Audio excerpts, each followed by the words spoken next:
It is once again that time of the year where the new F1 game is released. This year has seen many changes to the driver career, the new but highly controversial dynamic handling model, which includes upgraded tyre models, more aerodynamic simulation as well as different car setup options. However, they haven't really touched MyTeam going forward except the addition of James Hunt and Juan Pablo Montoya. Now in this video we're going to see if the reduced MyTeam changes will have an effect on simulating 10 seasons, and will we see some crazy driver moves or some unpredictable championship winners. But before we begin, make sure you like this video and make sure you are subscribed with notifications on so you don't miss any future uploads. I also want to quickly shout out the channel members, and to become one you just need to click the link in the description, and this will give you benefits such as shoutouts, early access to my videos, as well as a special role in my brand new Discord server. But with all that out the way, let's get into the first simulation of F1 24.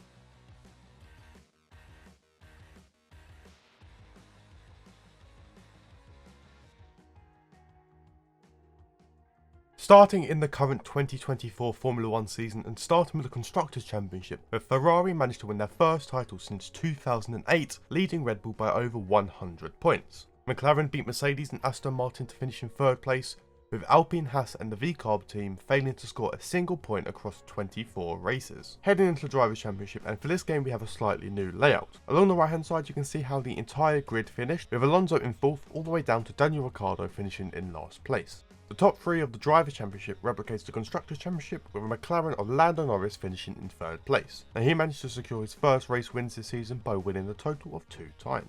2nd place goes to the reigning champion of Max Verstappen after he managed to win 11 races this season. Despite the winning tally, it was actually Charles Leclerc who won his first Drivers' Championship by just 5 points, after the championship went down to the final race, with Leclerc winning his 8th race of the season.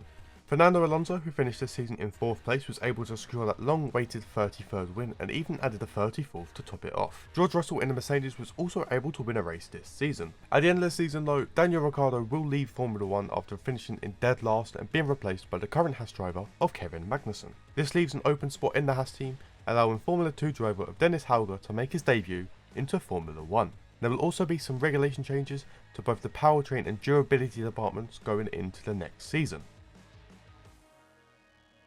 The regulation changes unfortunately wouldn't make much of a difference, with Ferrari winning back-to-back Constructors' Championships. Mercedes made a big improvement as they leapfrogged both McLaren and Red Bull teams to finish in 2nd place. George Russell would definitely help the Mercedes team with this finish after he won 3 races to finish 3rd in this season's championship. 2nd place was also scored 3 race wins and a surprising P2 finish by the Aston Martin driver of Fernando Alonso. Ferrari won their championship by quite a distance, and that was provided by this season's champion winning 7 races, the back-to-back champion Charles Leclerc. Max Verstappen would only finish in 4th place this year despite winning a whopping 5 races. Last year's 3rd place Lando Norris would continue to add wins to his tally, with Hamilton and Perez also winning a race. Another big surprise comes in the form of Alex Albon winning a race in the Williams car, after starting on pole at Baku and taking the flag first. At the end of the 2nd season, 15th place Bottas has decided to leave F1, probably to build his own sauna, and is replaced by a real-life driver move, with Nico Hülkenberg moving to the Kick Sauber team. Haas will then have to sign a new driver for a 2nd season in a row, this time signing the rookie of Toro Rosso to provide another driver with their Formula 1 debut. Now the powertrain department will once again see some regulation changes, with the aerodynamics department also feeling the changes going into next season. More regulation changes at the end of Season 2 has finally provided change at the top of the Constructors' Championship, as Ferrari are dethroned by Aston Martin. Ferrari dropped down to 3rd place, with the biggest change coming from Mercedes, who dropped from P2 all the way down to P5. The reigning back-to-back champion, the Ferrari of Charles Leclerc, couldn't make it 3 in a row and will only finish in 3rd place this season after winning just twice. Lando Norris isn't able to reach the top of the standings, as he once again will fall just short as he finishes P2 this season after winning 5 races. But taking the championship in Season 3 is none other than Fernando Alonso. This comes as a huge surprise, as I don't think I've ever seen him win a championship in any simulation, let alone even reaching a 3rd season. Now he completely dominated this year as he managed to win 15 out of 24 races, with Oscar Piastri winning his first ever Formula 1 races and adding a 2nd just for fun. Now after Alonso won his 3rd Drivers' Championship, he has decided to retire from racing after an absolutely iconic career, with a race winner from Season 2 Alex Albon jumping from the Williams team to the race winning and championship winning Aston Martin, hoping to possibly win more races and even a championship. Now Williams will then provide a debut to Victor Martins in Season 4 of this simulation. Despite no regulation changes, there will be a change at the top of the Constructors' Championship as Aston Martin drop down, but only to second place, with McLaren finally making it to the top after slowly rising since the start of the simulation. Red Bull overtake Ferrari, the VCARB team overtake Alpine, and Haas overtake Kick Sauber. Alex Albon would succeed in his new Aston Martin as he managed to win a total of 6 races, but that would only take him to 3rd place in the Drivers' Championship, with both McLarens taking P1 and P2. Falling just short and finishing in 2nd place by just 29 points is Oscar Piastri despite winning 7 races. This means taking the Drivers' Championship in Season 4 will be Lando Norris, who has managed to beat his teammate despite only winning 5 races. Max Verstappen finished in 4th place while also managing to win 5 races this season, with Carlos Sainz also securing his first win from this simulation. Alex Albon moved to Aston Martin to win races or even a championship, but while managing to achieve the first step, he missed out on the Drivers' Championship and after this season will leave Formula 1. Aston Martin were caught by the surprise of Albon's departure, with the team going on to sign Pierre Gasly for the future. This leaves an open spot at Alpine, which Nico Hülkenberg takes, allowing Oliver Bearman to enter Formula 1 with a full-time race seat at the Kick Sauber team. Heading into Season 5 now, and the top 6 of the Constructors' Championship actually remains the same, with the only changes coming from the Kick Sauber team jumping from last to 7th, with Alpine dropping from 9th and Haas to P10. The Drivers' Championship does take a change with the sudden departure of Alex Albon, with Max Verstappen returning to the top 3, finishing in 3rd place after winning 5 races once again. And again, the Drivers' Championship replicates the Constructors' Championship, with the new Aston Martin driver of Pierre Gasly taking 6 race wins to finish in P2, just behind the reigning champion Lando Norris, who secured 8 race wins himself. Lando's teammate of Piastri would finish in 4th place after taking 3 race wins, with Sergio Perez returning to the top step in the Red Bull. Williams are able to return to the top step of the podium, with their new driver Victor Martins being able to take his first F1 race win. Now at the end of the season, all drivers will stay with their current teams, with the major changes being made to the chassis, powertrain and durability departments, which could cause a massive shake-up that the driver market hasn't.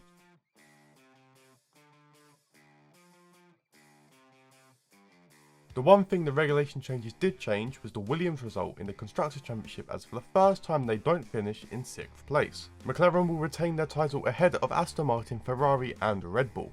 Last season's silver medalist of Pierre Gasly will only be able to achieve a 3rd position this season after winning just twice. Piastri would go on to win 5 times this season, which will take him to P2 in the Season 6 Drivers' Championship, but once again finished behind his teammate of Lando Norris, who took 9 race wins. Verstappen, who would finish 5th, would go on to secure 3 race wins, while Lance Stroll P4 would win twice. Both Ferraris of Charles Leclerc and Carlos Sainz would finish on the top step of the podium, with the Williams of Victor Martins adding another race win to his tally.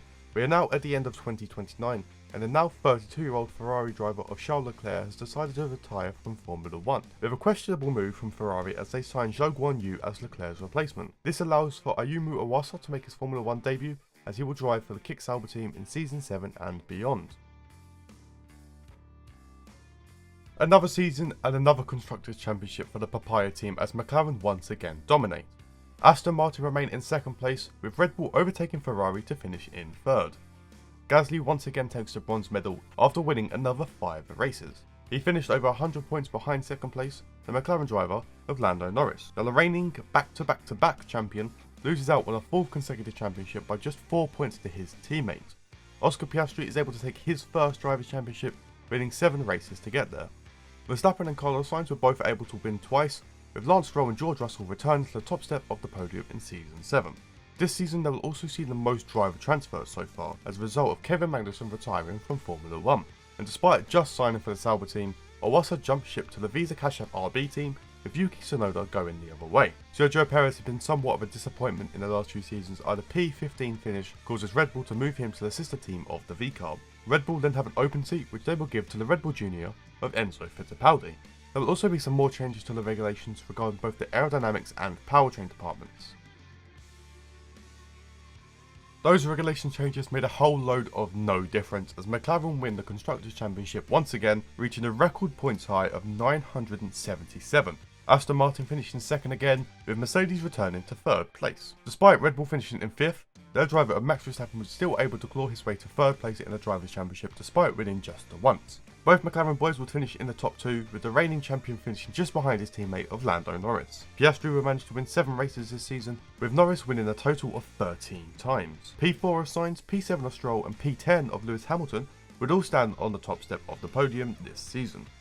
and Sergio Perez would go on to have an even worse season, finishing in 19th place without scoring a single point, and has decided it's time to retire from Formula 1. Jack Doohan is brought in by the V-Carb team as his replacement, with Red Bull and Alpine striking a deal to swap drivers, meaning that Ocon and Verstappen will be teammates in Season 9.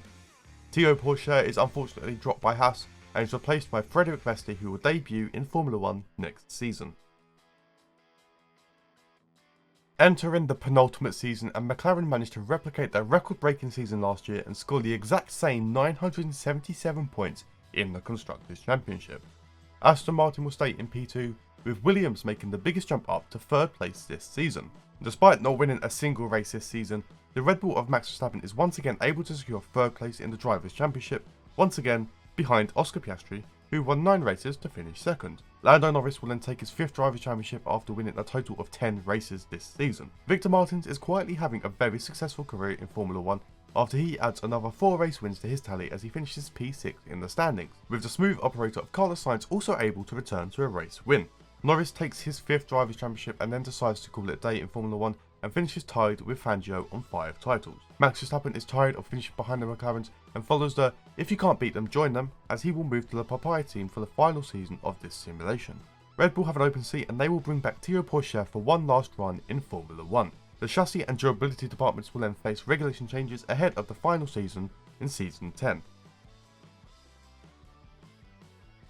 Just before we start the final season, Nico Hülkenberg and Frederik Vesti were both dropped by their respective teams during the middle of the season, with Zane Maloney joining Haas and de Ruvela finishing the season with Alpine. One last season and one last championship for McLaren, who once again smashed the record for the most points in a Constructors' Championship as they breached the 1,000 point mark and finished with 1,059 points. It's been a very disappointing time for Alpine as they finished their 4th season in a row at the bottom of the standings on 0 points. The only drivers to win races this season were the top 3 drivers, as for the first time since Season 2, George Russell returns to take 3rd place after winning 3 races. Oscar Piastri unfortunately plays second fiddle to his teammate once again, despite winning 9 races across the season. This means that Max Verstappen wins another Drivers' Championship, but this time in the McLaren team after he won a total of 12 races. Someone else flying a little under the radar would be Toro Rosso, who dragged his Red Bull to 5th place despite Ocon only finishing in P12 in the same team.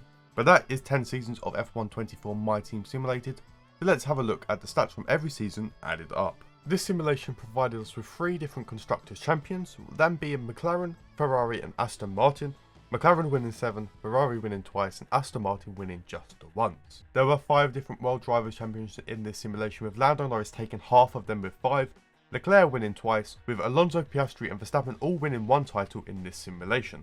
And when it comes down to race winners, 13 different drivers were able to stand on the top step of the podium, with Norris winning the most with 60. Piastri came second, winning 49 races, and Verstappen was not far behind after he won 44. Alonso would win 20, Leclerc just behind on 19, and Gasly would finish with 13 race wins. Russell would win 8 races, Albon would win 7, with Sainz and Victor Martins both winning 6. Lance Stroll would win 4 races, with Hamilton and Perez rounding it out with 2 race wins each. So there you have it, I simulated 10 seasons of F1 24 MyTeam, and this marks the first video on my channel from F1 24. I hope you guys enjoyed this video. I did want to get it out earlier than I have, but some issues came up, so that meant I had to spend a little bit longer making it. But I will definitely be making more videos on this game, so make sure you are subscribed and drop a like if you enjoyed. Have a think about becoming a channel member, as that helps out so much, and join the Discord in the description below.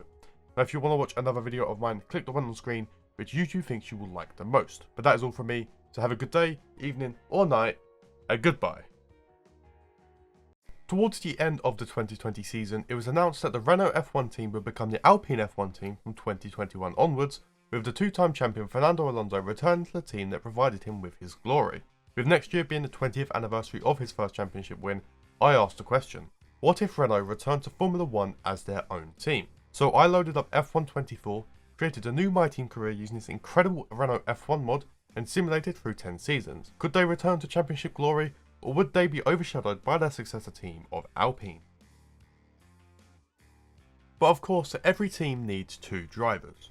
Now Renault unfortunately haven't had that many drivers that aren't already in F1, such as Carlos Sainz, Nico Hülkenberg, Esteban Ocon and Daniel Ricciardo, so instead for 10 seasons, French driver of Romain Grosjean will return to Formula 1 and will drive for the French team of Renault. For a second driver, I tried to sign someone currently in the Alpine Academy, but wasn't given any options. So instead we will sign another French driver, with Toro Rosso lining up alongside Grosjean for the first season.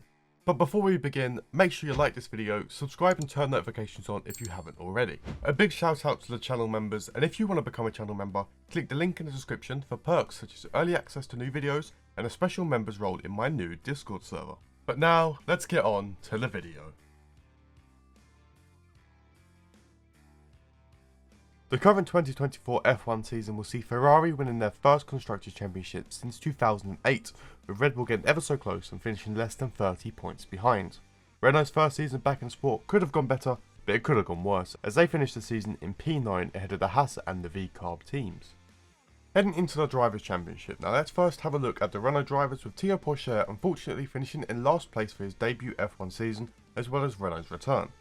Romain Grosjean wouldn't score any points either for him to finish in P16. When it comes to third place though, we have the Ferrari driver of Carlos Sainz, who wasn't able to win a race this season. Taking second place after securing 5 race wins will be the other Ferrari driver of Charles Leclerc, and he finishes just behind the reigning drivers' champion of Max Verstappen. Verstappen would go on to win 9 races across a 16 race season, with Lando Norris managing to get his maiden Formula 1 win and Fernando Alonso finally getting that coveted 33rd victory. And at the end of this first season, Kevin Magnussen will retire from Formula 1, giving Dennis Hauger an opportunity to make his debut with the Haas team. Also going into Season 2, there will be regulation changes to both the aerodynamics and the powertrain departments. The regulation changes did cause a change at the top of the Constructors' Championship, as Ferrari dropped down to second place, with Mercedes taking the crown in Season 2. Renault struggled with the changes and will unfortunately drop down to P11 and finish in last place.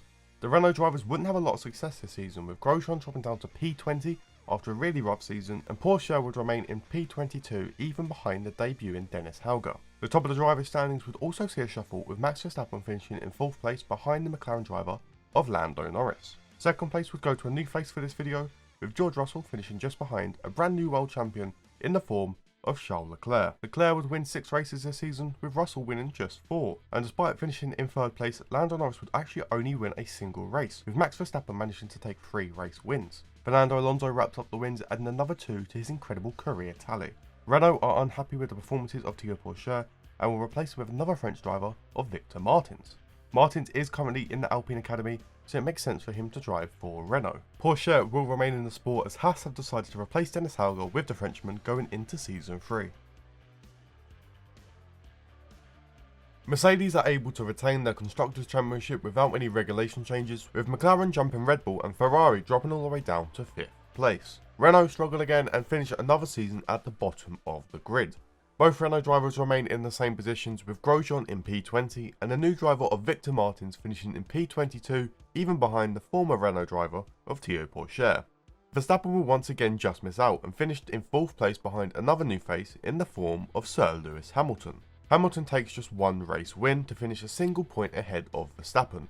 Taking second place will be the Aston Martin driver of Fernando Alonso, who managed 5 race wins this season. But taking the World Drivers' Championship in this 3rd season will be the other Mercedes driver of George Russell, after he managed to secure 288 points, which included 4 race wins. Verstappen would take 3 race wins, Lando Norris would take 2 race wins, and the other Red Bull driver of Sergio Perez would win just 1 race. There were some driver transfers at the end of Season 3, which would be caused by the retirement of the Kick Sauber driver of Valtteri Bottas, who leaves the sport, bringing back Dennis Hauger to drive for next season. And for some very odd reason, Williams and Ferrari make a deal to swap drivers, with Carlos Sainz heading to Williams and Logan Sargent heading to the Scarlet Ferrari. There will also be some very big regulation changes next season, with the aerodynamics, chassis and powertrain departments all being changed heading into Season 4. Somehow those massive changes to the regulations would still result in Mercedes winning the Constructors' Championship, but it does cause McLaren to drop to 5th, with Ferrari rising to 2nd. It also slightly helped out the Renault team, as they have avoided finishing in dead last for the 3rd consecutive season, even if they finished just ahead in P10.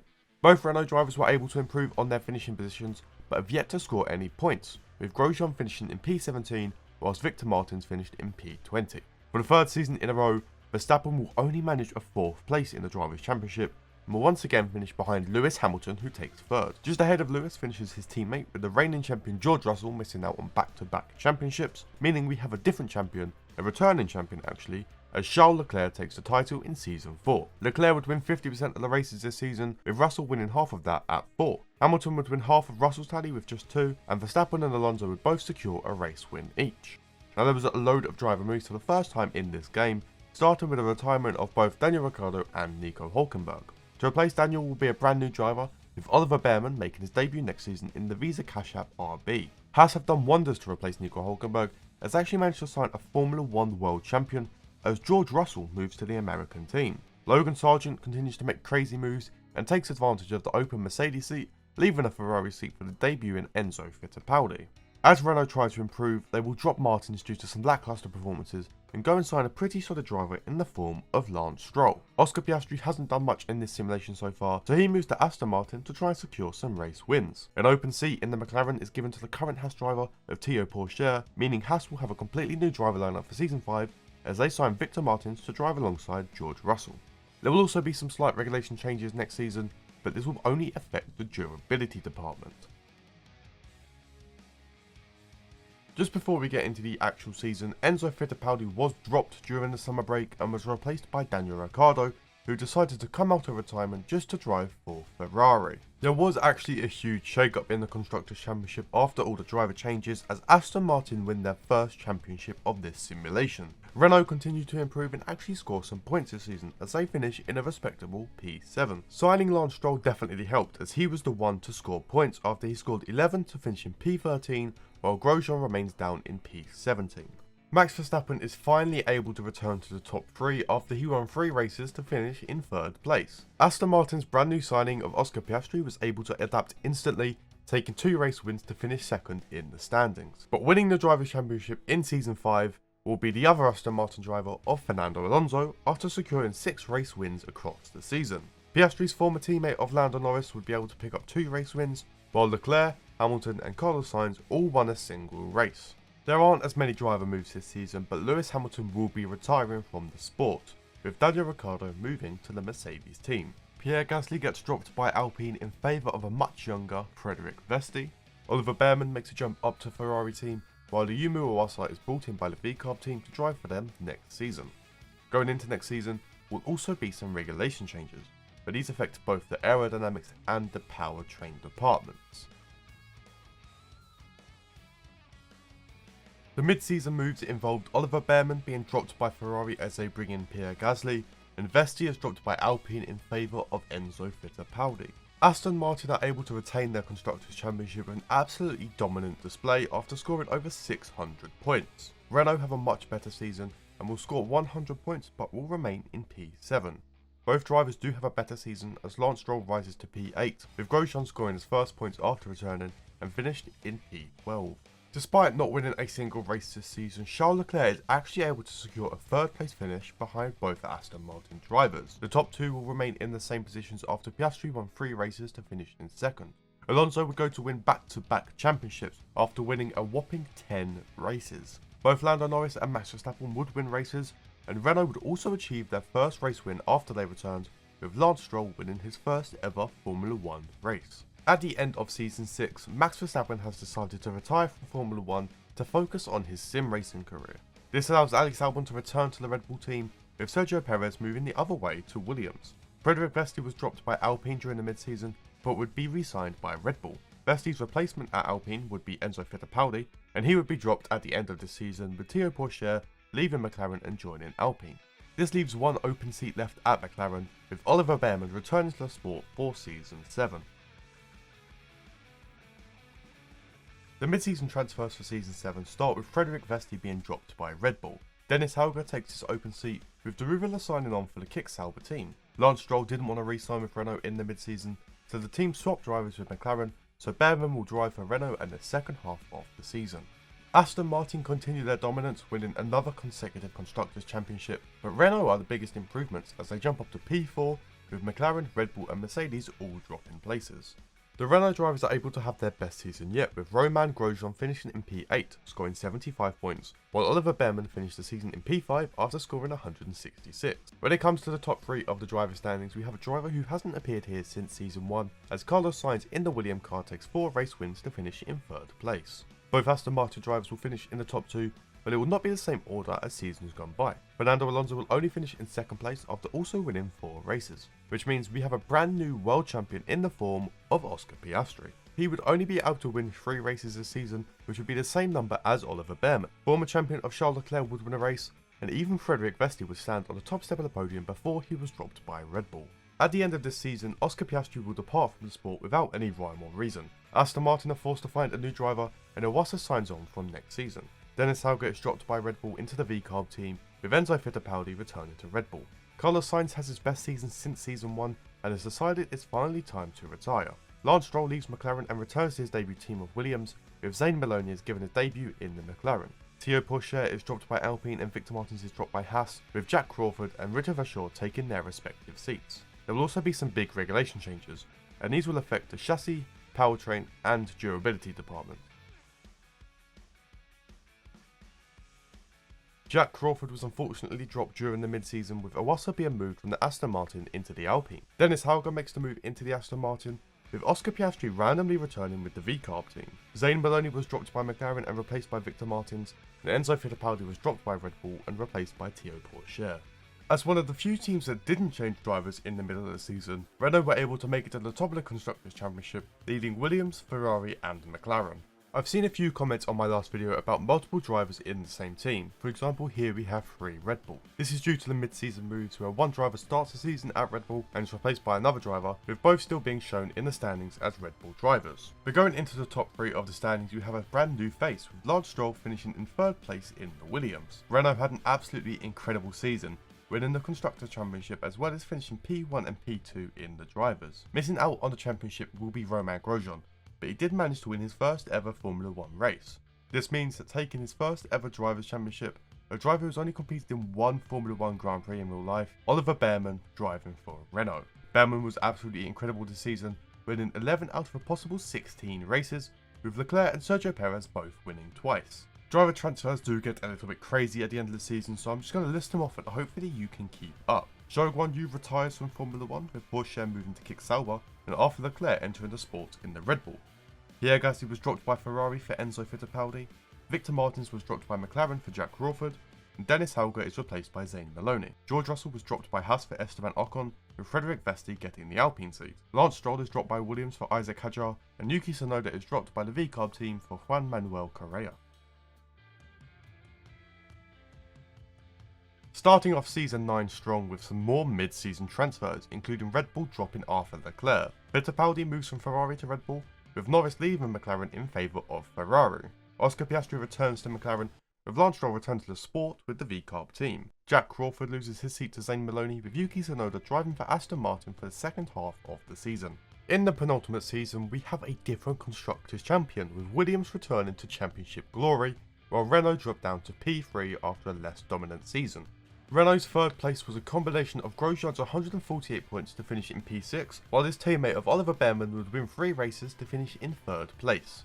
Charles Leclerc returned to the podium after winning 3 races as well this season, with a brand new, very surprising world champion. The champion for season 9 is Isaac Hadjar. Now the Williams car must have been absolutely incredible, as Hadjar was able to win a total of 9 races across this season, with his teammate of Sergio Perez also finishing in 4th place. Lando Norris in his new Ferrari would also be able to stand on the top step of the podium once again. Luckily, the driver market isn't too crazy heading into the final season, as Zayn Maloney is replaced by Arthur Leclerc in the McLaren. Oliver Bearman is also unfortunately dropped by Renault, as they signed the one and only Fernando Alonso for the final season, with Aston Martin taking Dennis Hauger over keeping Oliver Bearman in the sport. But going into the final season of this simulation, there will be some regulation changes to both the aerodynamics and durability departments. There will be just one driver move during the mid-season of the final season, that being Arthur Leclerc being dropped in favour of Victor Martins at McLaren. The final season of this simulation is arguably the closest in the Constructors' Championship, with Ferrari taking the final crown ahead of Renault and Aston Martin. Now the Renault drivers were actually able to perform pretty well, with the new signing of Alonso finishing in 5th place after he scored 169 points and finished with 1 race win. 3rd place in the Drivers' Championship goes to Alonso's replacement at Aston Martin, that being Dennis Hauger, after he won 4 races. 2nd place is awarded to the other Renault driver, as Romain Grosjean was able to win twice and score 225 points in the championship. And for the final season, we have another brand new champion. someone who has been close a few times but finally took 6 race wins to secure the championship, this being the Ferrari driver of Lando Norris. Norris's teammate of Charles Leclerc would also be able to win 2 races this season, with Oscar Piastri winning the final race with McLaren. But there we have it, 10 seasons simulated with Renault added back into Formula 1. Now let's have a look at the 10 seasons as a whole, which team won the most Constructors' Championships, which driver won the most Drivers' Championships, and which driver won the most races. This simulation actually provided a total of 5 different Constructors' Champions, with both Mercedes and Aston Martin winning 3, Ferrari winning 2, and both Williams and Renault winning just the 1 championship. There was a total of 8 different Drivers' Champions, with Leclerc and Alonso both winning twice. Max Verstappen was able to win the first championship, with Russell, Behrman, Hadjar, Piastri winning their own championships, being rounded off by Lando Norris. This simulation also provided 15 different race winners, the most being from Alonso, who won 30 races, his last coming as a 53-year-old. Charles Leclerc is next after winning 28 races, while Max Verstappen won 20. Behrman would win 17 races, while Norris would win 14. George Russell was able to win 12 races, with Hadjar and Piastri both winning 9 races each. Carlos Sainz would finish the simulation with another 5 race wins, with Helga and Hamilton both winning 4. Romain Grosjean will return to Formula 1 and finish 10 years with 3 race wins alongside Sergio Perez, with Frederic Vesti and Lance Stroll both winning just 1 race. But that does bring the end of this video, and I hope you enjoyed this one. Drop a like to show your support, and make sure you're subscribed and turn notifications on if you haven't already. Join the Discord in the description below for updates on future uploads, as well as the ability to talk to me and other fans of the channel. Now if you want to watch some more videos, click the one on screen which YouTube thinks you will like the most. But from me, I hope you have a good day, a good evening or a good night, and goodbye. There were many rumours that alongside the 2026 regulation changes, there would also possibly be 2 new teams joining the grid. The more likely team to join was Andretti, which I've already made a video about on last game. The other team that's rumoured to join are a team that currently run in Formula 2, Formula 3, GB3, British F4 and many other racing series, this being Hitech GP. Many notable drivers have driven for Hitech in the past, with the likes of Jack Doohan, Yuki Tsunoda, Alex Albon and George Russell all driving for the team at some point. Unfortunately, there will not be any new teams in Formula 1 anytime soon, so I'm going to take it into my own hands, and I'm going to add Hitech into Formula 1 using the F1 game and simulate through 10 seasons to see how they get on. But before we begin, make sure you like this video, subscribe and turn notifications on if you haven't already. A big shout out to the channel members, and if you want to become a channel member, click the link in the description for perks such as early access to new videos and a special members role in my new Discord server. But now, let's get on to the video. But of course, every team needs 2 drivers, so to start the F1 career of Hitech, they promote both of their current F2 drivers, with the young Estonian driver of Paul Aron driving with the more experienced Amaury Cordil. The first of the 10 seasons will be the current Formula 1 season, and this will see Ferrari make their way to the top of the Constructors' Championship, beating out McLaren, Red Bull and Mercedes to their first championship since 2007. Hitech would finish their first season down in P9, beating both the Haas and Kick Sauber teams despite not scoring a single point. Heading into the Drivers' Championship, and the Hitech driver of Cordil finishes in last place, whereas Paul Aron will finish as high as P16, the highest of the non-point scorers. The top place would contain 3 drivers from 3 different teams, with 3rd place going to the McLaren driver of Lando Norris, after he finished just 20 points behind P2 of Max Verstappen. This means by just 6 points, the first champion of this simulation is the Ferrari driver of Charles Leclerc. Leclerc would go on to win 5 races this season, and would finish ahead of Max despite Verstappen winning 6. Lando Norris would win his first Formula 1 race this season, and would also go on to win twice more, with Hamilton and Perez winning just 1 race each. Now at the end of the first season, Kevin Magnussen announced it is time for him to retire from Formula 1, with Sergio Perez being picked up by Haas after being dropped by Red Bull. The reigning champion Charles Leclerc will jump ship and drive for Red Bull next season, with the reigning Constructors' Champions signing Lando Norris to bring back Car Lando. Fernando Alonso will then make an illustrious return to McLaren to replace Lando, with Aston Martin providing the Formula 1 debut to the French driver of Toro Rosso going into Season 2. And now going into Season 2 there will also be some slight regulation changes, but will just affect the aerodynamics department. The driver market changes combined with the regulation changes results in Ferrari dropping down to 3rd place, with McLaren winning the Constructors' Championship in Season 2. Hitech struggle a little bit more this season as they drop down a position and finish in P10. Amaury Cordil will once again finish in dead last, with Paul Aron dropping a couple places down to P18, with either driver yet to score any points. The top 3 has been shaken up a little bit despite a McLaren still finishing in 3rd place, as Fernando Alonso takes the bronze medal on his return to the Papaya team. Lando Norris in his new Ferrari outscores his replacement by just 3 points, but is still beaten by a brand new world champion in the form of George Russell. Alonso would finish the season with the most race wins after he managed to win 6 times, while Lando Norris would win 5. Russell would show consistency across the entire season by winning the championship after winning just 3 races. The other 2 race wins will go to the newest F1 race winner, as Oscar Piastri rounds out the pack. Now another driver is set to retire after the second season, as Pierre Gasly is set to leave Formula 1. And after failing to return to the Red Bull, Daniel Ricciardo will leave the RB family and will drive for Alpine next season. Nico Hülkenberg makes way at Haas for Dennis Hauger, with Hülkenberg moving to the V-Carb team. Gordill's back-to-back last places gets him replaced by a driver with a ton of potential, as Oliver Behrman will make his full F1 season debut with the Hitech team. Now both the chassis and durability departments will face some regulation changes and could cause a shake-up in next season's results. As we go into the third season, we actually will have a third different Constructors Champion, with Mercedes returning to the top ahead of McLaren and Red Bull. Unfortunately for Hitech, they drop another position, finishing this season in dead last of P11. Oliver Behrman is unable to improve on Cordill's positions, as he will finish P22, bottom of the grid again, as Paul Aron will finish in P18 for a second season in a row. The top 3 of the Drivers' Championship also has a bit of a shake-up, with both Mercedes drivers finishing in second and third, with Sir Lewis Hamilton finishing just behind his teammate of George Russell. So again, we have a third different Drivers' Champion, with Fernando Alonso winning his third championship 20 years after his second one. Alonso would go on to win 6 races this season, with Russell winning just 5. Lewis Hamilton would be able to win 3 races this season, while Lando Norris also was able to secure a race win. We also have a brand new race winner, after Yuki Tsunoda was somehow able to stand on the top step with his Visa Cash App RB car. But there will not be a lot of change going into next season, as the only change will be Valtteri Bottas retiring from Formula 1, with the Kick Sauber team bringing in Frederik Vesti for Season 4. There might have not been a lot of change in the drivers market last season, but there will be some change at the top of the Constructors' Championship, as Mercedes miss out on back-to-back championships and McLaren return to the top. There was a strong showing from the V-Carb team, which took them up to P4, finishing even ahead of Red Bull, but Hitech will once again finish in last place. And if finishing last place in the Constructors' Championship wasn't bad enough, both of the Hitech drivers will take the bottom 2 spots in the drivers' standings, with Aron and Behrman finishing in P21 and P22.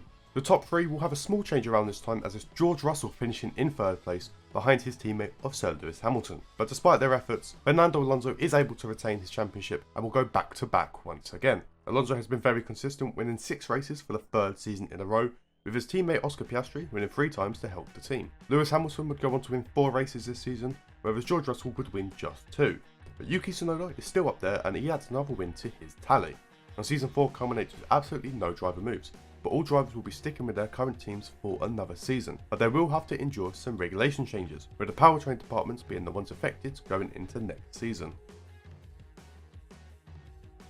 McLaren are finally able to complete back-to-back Constructors' Championship wins, as they almost double the points tally of 2nd place Mercedes. Aston Martin make a big jump up from 6th to 3rd place, while Hitech reach their record high as they will finish in P8.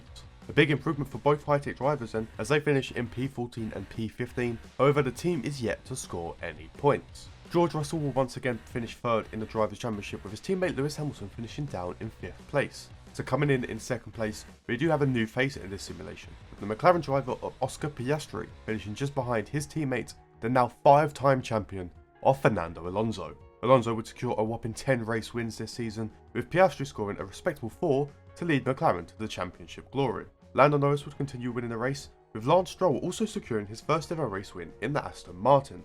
Now after finishing it in P10 this season and not winning a race since season 1, Max Verstappen will be leaving Formula 1, and he is replaced by the young driver of Enzo Fittipaldi. Yuki Tsunoda swapped seats with Dennis Hauger, meaning the 2-time race winner will be driving for Haas next season. Hitech are trying to capitalise on the big improvements being made, so they will lose Oliver Behrman to Aston Martin, but will sign the newest race winner, with Lance Stroll hoping to take the team to the next level. Just before we get into the results, we do have some mid-season transfers. Enzo Fittipaldi is removed from his recently acquired Red Bull seat, with Frederik Vesti moving to Red Bull, while Fittipaldi will drive the second half of the season at Kick Sauber. McLaren have managed to retain their Constructors' Championship for the 4th time this simulation, but the 3rd time in a row, with Aston Martin finishing as runners-up. Hitech improve another position, as they will finish the 6th season in P7. Lance Stroll finishes his first season at Hitech in 17th place, while Paul Aron scores the team's first ever Formula 1 points to finish in P13. Another brand new face will enter at 3rd place this season, with Aston Martin's new driver Oliver Bearman securing a very solid result. Both McLaren drivers will take the top 2 spots though, with Fernando Alonso being denied a 4th consecutive championship by his teammate of Oscar Piastri. The Australian driver would win the championship after winning a total of 6 races this season, while his teammate of Alonso would only win 3. Oliver Bearman's very strong season would be a result of winning 5 races, while Carlos Sainz and George Russell would both take a race win each in season 6. Lando Norris will be the latest driver to retire from the sport of Formula 1, leaving an open seat at Ferrari, which is given to Esteban Ocon. Zhou Guanyu will then swap teams and take the open seat left by Ocon.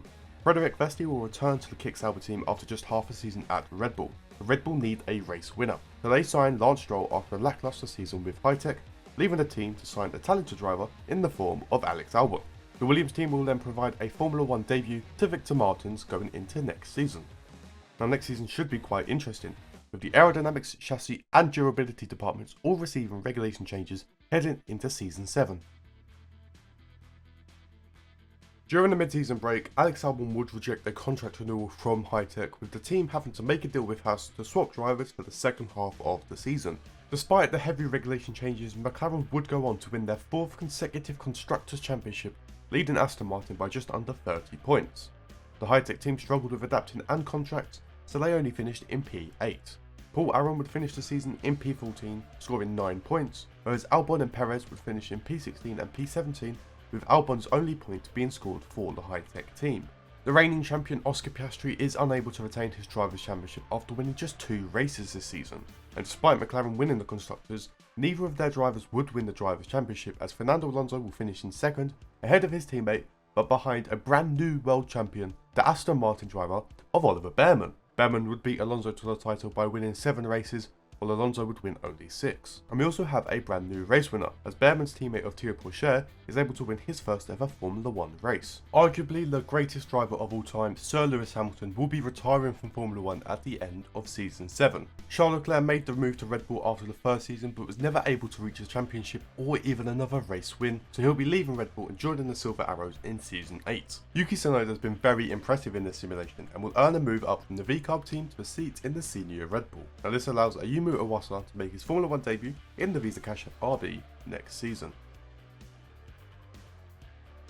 It will be a 5th consecutive Constructors' Championship for the Papaya team as they start to pull away from Aston Martin. Hitech will gain another position to finish in P7, which would be a joint highest finish for the team. Paul Aron will finish at a record high in the Drivers' Championship as he will score a P11 finish after scoring 17 points, whereas Sergio Perez doesn't score any points and finishes down in 16th. Charles Leclerc made the right move by leaving Red Bull as he managed to take his new Mercedes car and finish 3rd place in the championship, beating his teammate of Russell by just 3 points.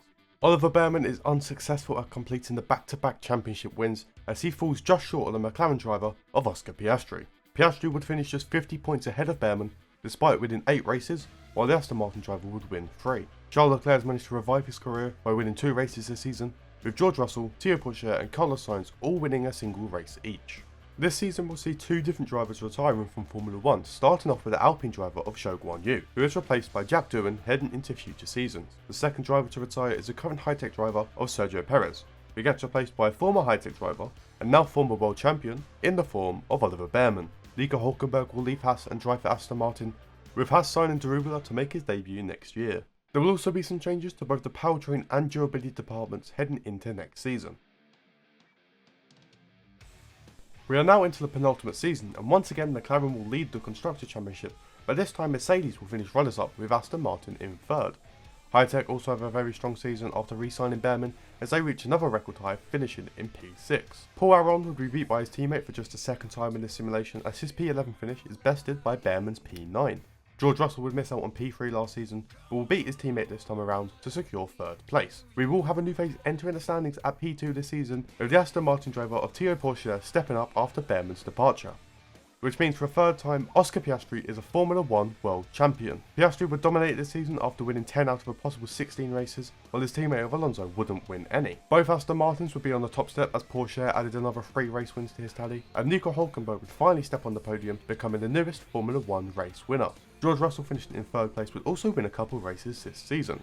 Going into the final season, we will be saying goodbye to Esteban Ocon, as he has decided to retire from Formula 1, with Ferrari making the highly anticipated signing of Oliver Bearman. Hitech are then left without a driver, and since we're going into the last season and viewer attention is probably already in the bin at this point, Ayrton Senna has come back and will drive the last 16 races for the Hitech team. Lance Stroll will also be retiring from the Red Bull team, with Jack Doohan making a move away from Alpine. Ayumu Iwasa outscored one of the Alpines, but will be teammates with Ricciardo next season as Derrida moves into the open V-Carb seat. The final seat for the final season will go to the boy from Barbados, and Zane Maloney will be driving for Haas in season 10. So we are now in the final season, but there isn't much change when it comes to the Constructors' Championship, as McLaren will end the simulation as our final champions, ahead of Mercedes and Aston Martin. Hitech are able to secure their highest finish in the final season, as they can finish in 5th place. Paul Aron can only finish in 13th place, while Ayrton Senna just misses out on the top 3 with a 4th place finish. George Russell will manage to complete back-to-back 3rd place finishes behind the Aston Martin of Toro Rosso. The top 3 of the Drivers' Championship will actually be the exact same as season 9, with Oscar Piastri taking the title in the final season. Piastri managed to win a total of 9 races this season, while Toro Rosso was only able to win 6. The final race win would go to a Hitech driver, as Ayrton Senna would secure the team's first and only win. So there it is, 10 seasons simulated with Hitech as the 11th team in Formula 1. But how did everyone stack up?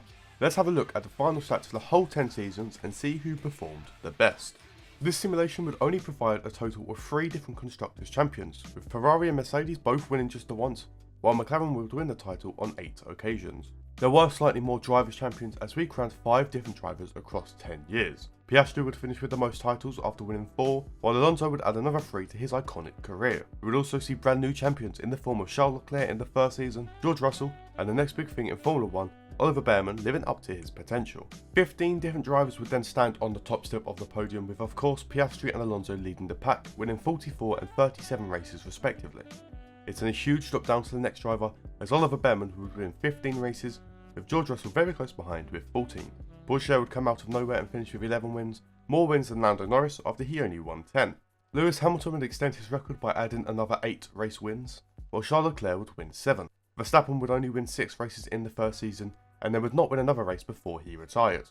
Carlos Sainz and Yuki Tsunoda would win 2 races each, while Lance Stroll, Nico Hülkenberg, Ayrton Senna and Sergio Perez would all win just the once. And that is going to wrap up today's video. Don't forget to leave it a like if you've enjoyed and subscribe if you haven't already. And there will be a few links in the description to my other pages such as Instagram or Twitter, but there's also be a link to my new Discord server. This server will be the best way to keep up to date with my new uploads, and you'll also be able to chat with me and other enjoyers of the channel about different topics such as Formula 1, football, etc, etc. Also have a think about becoming a channel member, because you do get a special role in the Discord and early access to my videos. But that's going to be all from me today, so I hope you have a good day, evening or night, and goodbye.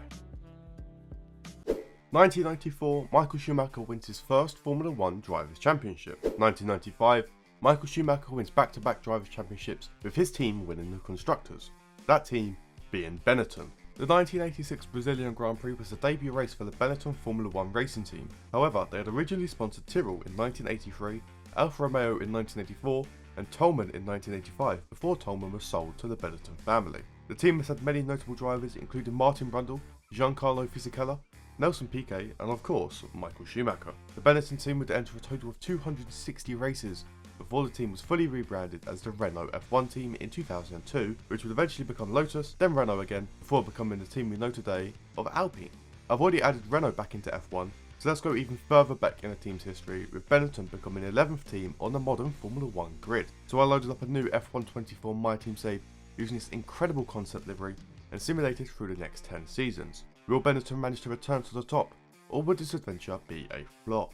Before we begin, YouTube says that only 4% of my viewers are actually subscribed. If that's not you, scroll down and press the big red button. Also a quick shout out to the channel members. If you want to become a channel member, click the join button below and get perks such as early access to videos and a special role in my Discord server. But of course, every team needs 2 drivers. Now it's been a while since Benetton was in the sport, so all their drivers have long since retired, but we can sign a second generation driver, a son of a 7-time world champion, as Mick Schumacher signs a 10-year contract with the team. And since Benetton became Renault and then Alpine, we signed Jack Doohan, as he is currently part of the Alpine Academy. But in the first season, which is the current 2024 Formula 1 season, we will see Red Bull retain their Constructors' Championship ahead of McLaren and Ferrari. Benetton have a pretty strong first season and will return to Formula 1 with a 6th place finish. Both drivers are able to score points in the first season, as Mick Schumacher will score 47 for a P10 finish, with Jack Doohan scoring just a single point, but finishing in P15. Matching the Constructors' Championship, a Ferrari driver will finish in 3rd place, as Charles Leclerc takes 2 race wins but will finish behind the McLaren driver of Lando Norris. The top 3 of the drivers will match the top 3 of the Constructors after Red Bull win the title, while their driver of Max Verstappen will take the first Drivers' Championship. Verstappen would finish over 80 points ahead of Lando Norris after taking a huge 10 race wins, with Lando Norris taking just 4. After the first season, Daniel Ricciardo has decided to retire from Formula 1, opening up a seat at the Visa Cash App RB, which will be taken by Nico Hülkenberg. Haas will then need to sign a new driver, and they'll provide a long-awaited debut of the talented Toro Rosso. Not so many driver moves, however. There will be some regulation changes, and these will affect the powertrain and durability departments going into next season.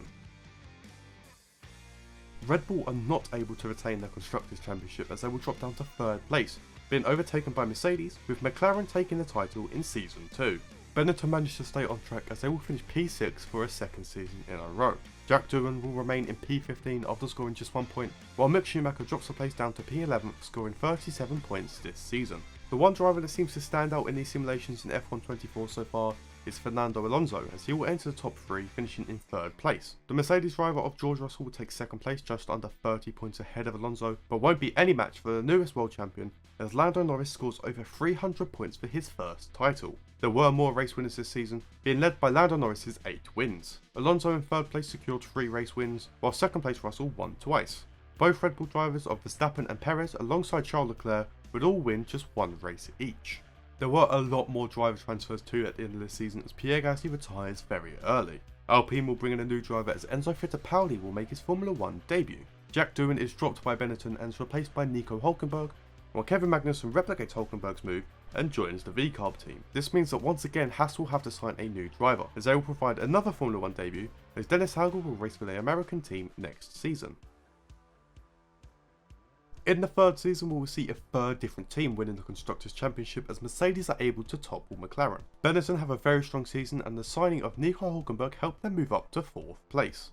Both drivers have a significant improvement in the driver standings as well, as Nico Hülkenberg scores 94 points to finish in P8, while Mick Schumacher will finish as high as 6th place. Former champion of Lando Norris will not be able to replicate last season, as he will only finish in 3rd place. Last season's runner-up of George Russell will unfortunately finish as runner-up once again, but this time behind the Aston Martin driver of Fernando Alonso. Alonso would win 7 out of 16 races this season, while runner-up George Russell would win 4. Lando Norris would continue to win races as he adds another 3 to his tally, with 2 brand new race winners, as the Williams driver Alex Albon is able to win a race, while the Benetton driver Nico Hülkenberg is finally able to secure that podium, even standing on the top step. And after finally reaching this high, Nico Hülkenberg will retire from Formula 1, with the Benetton team signing Zhou Guanyu as his replacement. Enzo Fittipaldi will leave Alpine after just 1 season, with Logan Sargent taking the open Alpine seat. This leaves the last seat open at Williams, with Victor Martins being given his Formula 1 debut in Season 3. There should also be quite a shake-up next season, as the regulation changes will affect the aerodynamics, chassis and durability departments.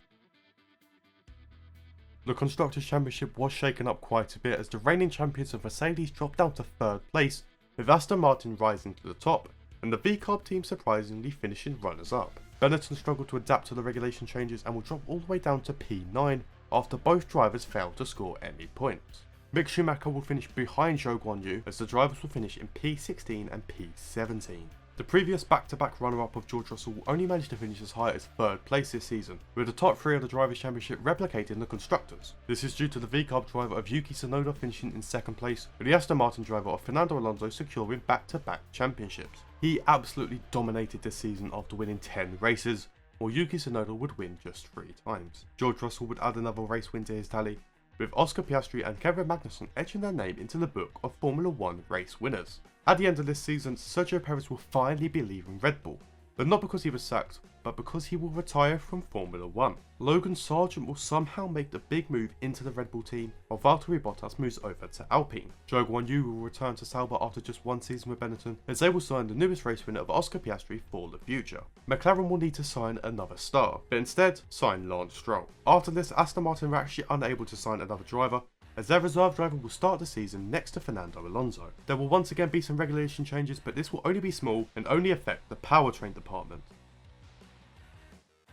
Aston Martin had to wait until the summer break before they could replace their reserve driver, as they managed to bring in Oliver Bearman for the second half of the season. But despite having issues with their drivers, Aston Martin are still able to retain the Constructors' Championship, with Mercedes overtaking the VCARB team to finish runners-up. Benetton wouldn't improve on their result last season despite the signing of Piastri, with Oscar finishing in P17 and Mick Schumacher finishing in P18, with neither driver scoring points once again. Last season's runner-up of Yuki Tsunoda will drop a position and finish this season in 3rd place, behind last season's 3rd place, George Russell. But once again, Fernando Alonso will take the Drivers' Championship after he managed to win a total of 11 races this season. George Russell and Lando Norris will both take 2 race wins each, while Yuki Tsunoda will have to settle with just the 1. There will be a ton of driver moves this season, sparked by the retirement of both Carlos Sainz in the Ferrari and Kevin Magnussen in the VCARB. Oliver Bearman will make the expected move to Ferrari, with Aston Martin actually able to sign the driver this season, with Frederick Vesti making his debut next year. Ayumu Iwasa will enter the VCARB team, giving them an all-Japanese lineup alongside Tsunoda. Lance Stroll was not so surprisingly dropped by McLaren, as they favour Victor Martins, while Deruvula will sign for Williams in Season 6. Just half a season after getting his dream move, Oliver Bearman is dropped by Ferrari, with Kevin Magnussen coming out of retirement to finish the season. But Aston Martin have finally been defeated.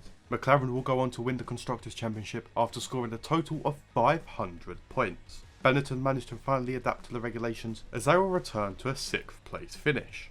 Mick Schumacher scores 10 points but will finish in P14, while Oscar Piastri's 53 points lands him in the 10th place. Frederick Vesti had an incredible rookie season after he takes 3rd place in the Drivers' Championship. Along with Aston Martin, Fernando Alonso has also been defeated, as he drops down to 2nd, behind the McLaren driver of Lando Norris.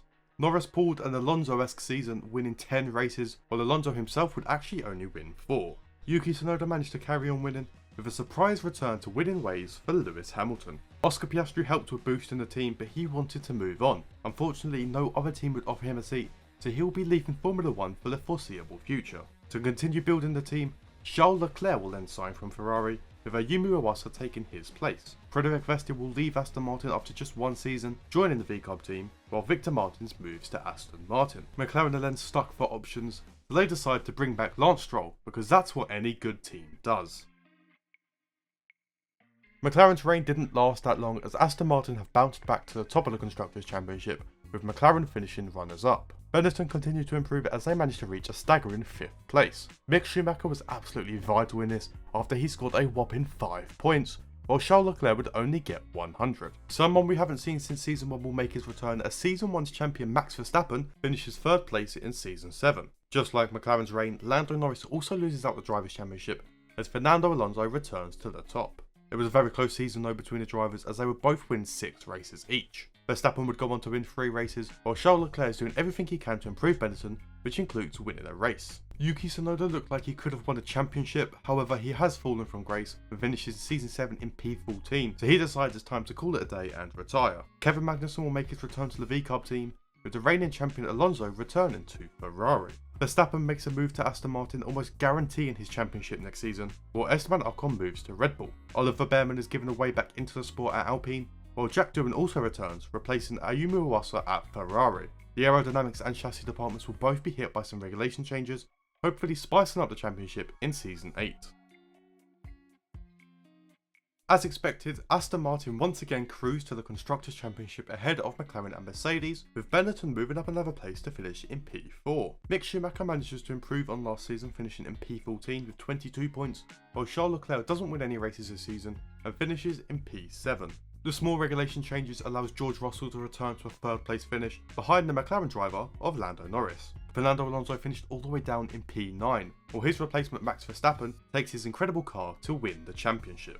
Another season of dominance from Verstappen, winning 10 races, while Lando Norris would only manage to win 5. The other Aston Martin driver of Victor Martins is also able to win his first ever Formula 1 race to help his team win the title. Kevin Magnussen returned from retirement in the middle of Season 6, but will now fully retire at the end of Season 8. Dennis Hauger has spent his entire career so far at Haas, so he'll have a change of scenery driving for the VCARB team next season.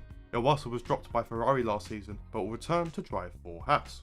Iwasa's replacement of Doohan was also dropped by Ferrari at the end of this season, with Deruvula moving to partner Fernando Alonso. An open seat at Williams means a new driver, with Zane Maloney making his Formula 1 debut next year. There will be some more regulation changes as well, as the powertrain and durability departments will feel the effects. Another season and another championship for the Aston Martin team and another second place for McLaren. Benetton are unfortunate this season and will drop another position, finishing in P5. Mick Schumacher drops 2 positions after scoring 15 points and finishing in P16, while Charles Leclerc also drops 2 positions, finishing in P9. Despite the regulation changes, the top 3 of the Drivers' Championship will remain the same, with George Russell finishing in 3rd place, Lando Norris finishing in 2nd, and Max Verstappen winning another driver's title, and the fight wasn't even close. Verstappen's 13 wins versus Lando Norris's 3 wins gave Max almost a 100-point lead at the end of the season. But there is some hope. Esteban Ocon retires from Formula 1 at the end of the season, with Max Verstappen returning to Red Bull. Fernando Alonso will also be leaving Ferrari, but joining Mercedes after Lewis Hamilton will move to Aston Martin. Logan Sargent continues his streak of big drives as he swaps a Red Bull for a Ferrari. Enzo Fittipaldi moves into the Red Bull, while Oliver Behrman will drive for Kick Sauber, and Alpine will provide a debut for Jack Crawford in Season 10. But that's not all. Charles Leclerc will be retiring from Formula 1, with Benetton bringing back their most successful driver, Michael Schumacher, to partner his son in the final season. Heading into the final season, and Aston Martin will take another Constructors' Championship with only a 15-point lead over McLaren. Benetton return to the sport with a P6 finish and will end this adventure with a P5. Despite another title for Aston Martin, their drivers will only reach P4 and P5, with 3rd place going to Verstappen on his return to Red Bull. The runner-up in this final season will be George Russell, finishing behind a returning champion, with Lando Norris winning the title in Season 10. Norris won half of the races this season, with George Russell and Max Verstappen both winning twice. Both Aston Martin drivers would be able to win a single race each, with Michael Schumacher winning 2 races on his return to F1. But that is 10 seasons simulated after adding Benetton back into Formula 1, so let's take a look at the stats for the entire simulation as a whole. This simulation will actually produce 4 different Constructors' Champions, with Aston Martin dominating after winning 6. McLaren will manage to win 2 titles, while Red Bull and Mercedes will both win just the 1 Constructors' Championship. There was only 3 different Drivers' Champions however, as Fernando Alonso would win a total of 4 titles, with the rest being split between Norris and Verstappen. Across the 10 seasons we would have 14 different drivers winning the race, which doesn't seem a lot compared to the 7 different race winners in half of the 2024 season. Lando Norris would actually lead the way for the most race wins after he secured 49, while Alonso would finish with 41 and Verstappen would finish with 39. George Russell is the only other driver to have double-digit race wins after he won 11 races, with Yuki Tsunoda winning a total of 5. Charles Leclerc would go on to win 4, while Hamilton, Michael Schumacher and Victor Martins would all win twice. Alex Albon, Kevin Magnussen, Nico Hulkenberg, Oscar Piastri and Sergio Perez would all win just 1 race each. But that is going to wrap up today's video. Drop a like if you enjoyed, subscribe if you haven't already, and consider becoming a channel member for those juicy perks including early access to my videos. There will be a load of links in the description including this Benetton mod, but also links to my other pages including Twitter, Instagram, as well as my new Discord server which you'll get a special role for if you are a YouTube channel member. You should stay tuned to this channel because I've got some interesting and exciting videos coming up real soon. But that is going to be all from me today, so have a good day, evening or night wherever you are, and goodbye. Virtuosi Racing are a prominent name in junior open wheel racing, and they was established back in 2012. The team's journey began in the Toro GP series, where they quickly gained recognition for their competitive spirit. Virtuosi expanded its horizons by entering the GP2 series in 2015, before rebranding as UNI Virtuosi for their first Formula 2 Championship entry in 2019. With a strong focus on driver development, the team has consistently produced talented drivers who have gone on to achieve success at the highest levels of motorsport, including Jack Doohan, Callum Ilott and more famously Zhou Guanyu. Today, Virtuosi competes in both Formula 2 and British Formula 4, utilising the high potential of many drivers including Gabriele Bortoleto. At the time of recording, their drivers currently sit P2 and P9 in the F2 Championship, with a 2nd place in the Team Championship, which proves they have what it takes to be successful, but could they do that in Formula 1? So to put that to the test, I loaded up a brand new F124 MyTeam save, created the Invicta Virtuosi racing team and simulated through the next 10 seasons to see how they would perform. Before we begin, only a very small percentage of my viewers are actually subscribed to my channel, so if you're not already subscribed, please scroll down and press the button and turn notifications on while you're at it. Big shout out to the channel members, and if you want to be featured in the next video, click the join button below, and you'll also get early access to videos and a special role in my Discord server. And of course, every team needs 2 drivers. So for the first season in Formula 1, Virtuosi will sign their former driver of Felipe Drugovich, and they will also promote their current F2 driver of Kush Maini. But taking the Formula 1 Constructors' Championship in the 2024 season will be the Scuderia Ferrari team, leading both the Red Bull and the McLaren teams. The Invicta Virtuosi team have a very solid first season as they will secure a P6 finish, with their drivers performing pretty well. Felipe Drugovich managed to score a total of 49 points in his first season, finishing in P10, while Kushmini will finish down in P16. On to the more successful drivers now, as taking the first bronze medal in this simulation will be the McLaren driver of Lando Norris. He would score 234 points but finish just under 20 points behind the Ferrari driver of Charles Leclerc, who will take second place. But despite their best efforts, it will be Max Verstappen taking the initial championship. Verstappen would go on to win a total of 9 races during this season, with Charles Leclerc taking a total of 4 wins. In this alternate timeline, Lando Norris does secure his first race win, adding another to his tally as well, while Lewis Hamilton also returns to the top step. At the end of this season though, the Haas driver of Kevin Magnussen will be retiring from the sport, with Dennis Hauger being given his debut next season. Unfortunately for Kushmini, his performances didn't quite match a P16, and will subsequently be dropped and replaced by Frederic Vesti for his Formula 1 debut as well. Also heading into Season 2, the aerodynamics and durability departments will undergo some regulation changes, so hopefully it will change up the titles just a little bit. The results of Season 2 will change with the regulations, as McLaren will rise to championship glory, with Red Bull also overtaking Ferrari. Invicta Virtuosi will remain in P6, with their drivers remaining in P10 and P16, scoring 30 less points in the process. Last season's champion of Max Verstappen could only reach a higher of 3rd place this season, finishing just 3 points behind the McLaren driver of Oscar Piastri. And after his first win last season, Lando Norris improves once again, securing his first championship in Season 2. Both McLaren drivers would go even on race wins, with both drivers winning a total of 5 each. Last season's champion of Max Verstappen would only win twice, with Russell and Perez also matching that and winning 2 races each. Now at the end of the second season there'll be no driver moves to let you know of, but there will be some regulation changes, but this will only affect the chassis department.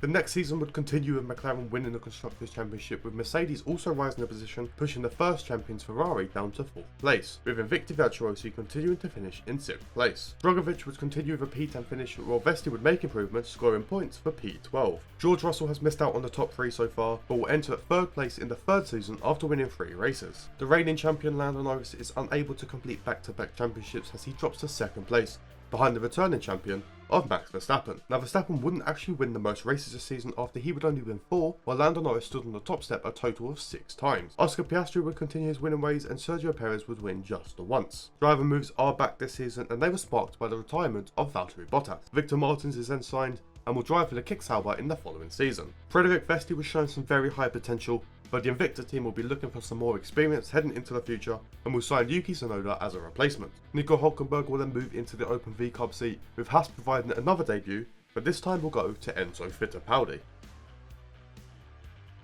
Season 4 will bring a shake-up to the Constructors' Championship, as Red Bull rise to the top, with Invicta Virtuosi also rising positions, ending up in 4th place. That result was heavily reliant on Yuki Tsunoda after he finished in P6, while Felipe Drugovich would actually drop a position, finishing in P11. George Russell and Lando Norris would both miss out this season, with Oscar Piastri finishing in 3rd place.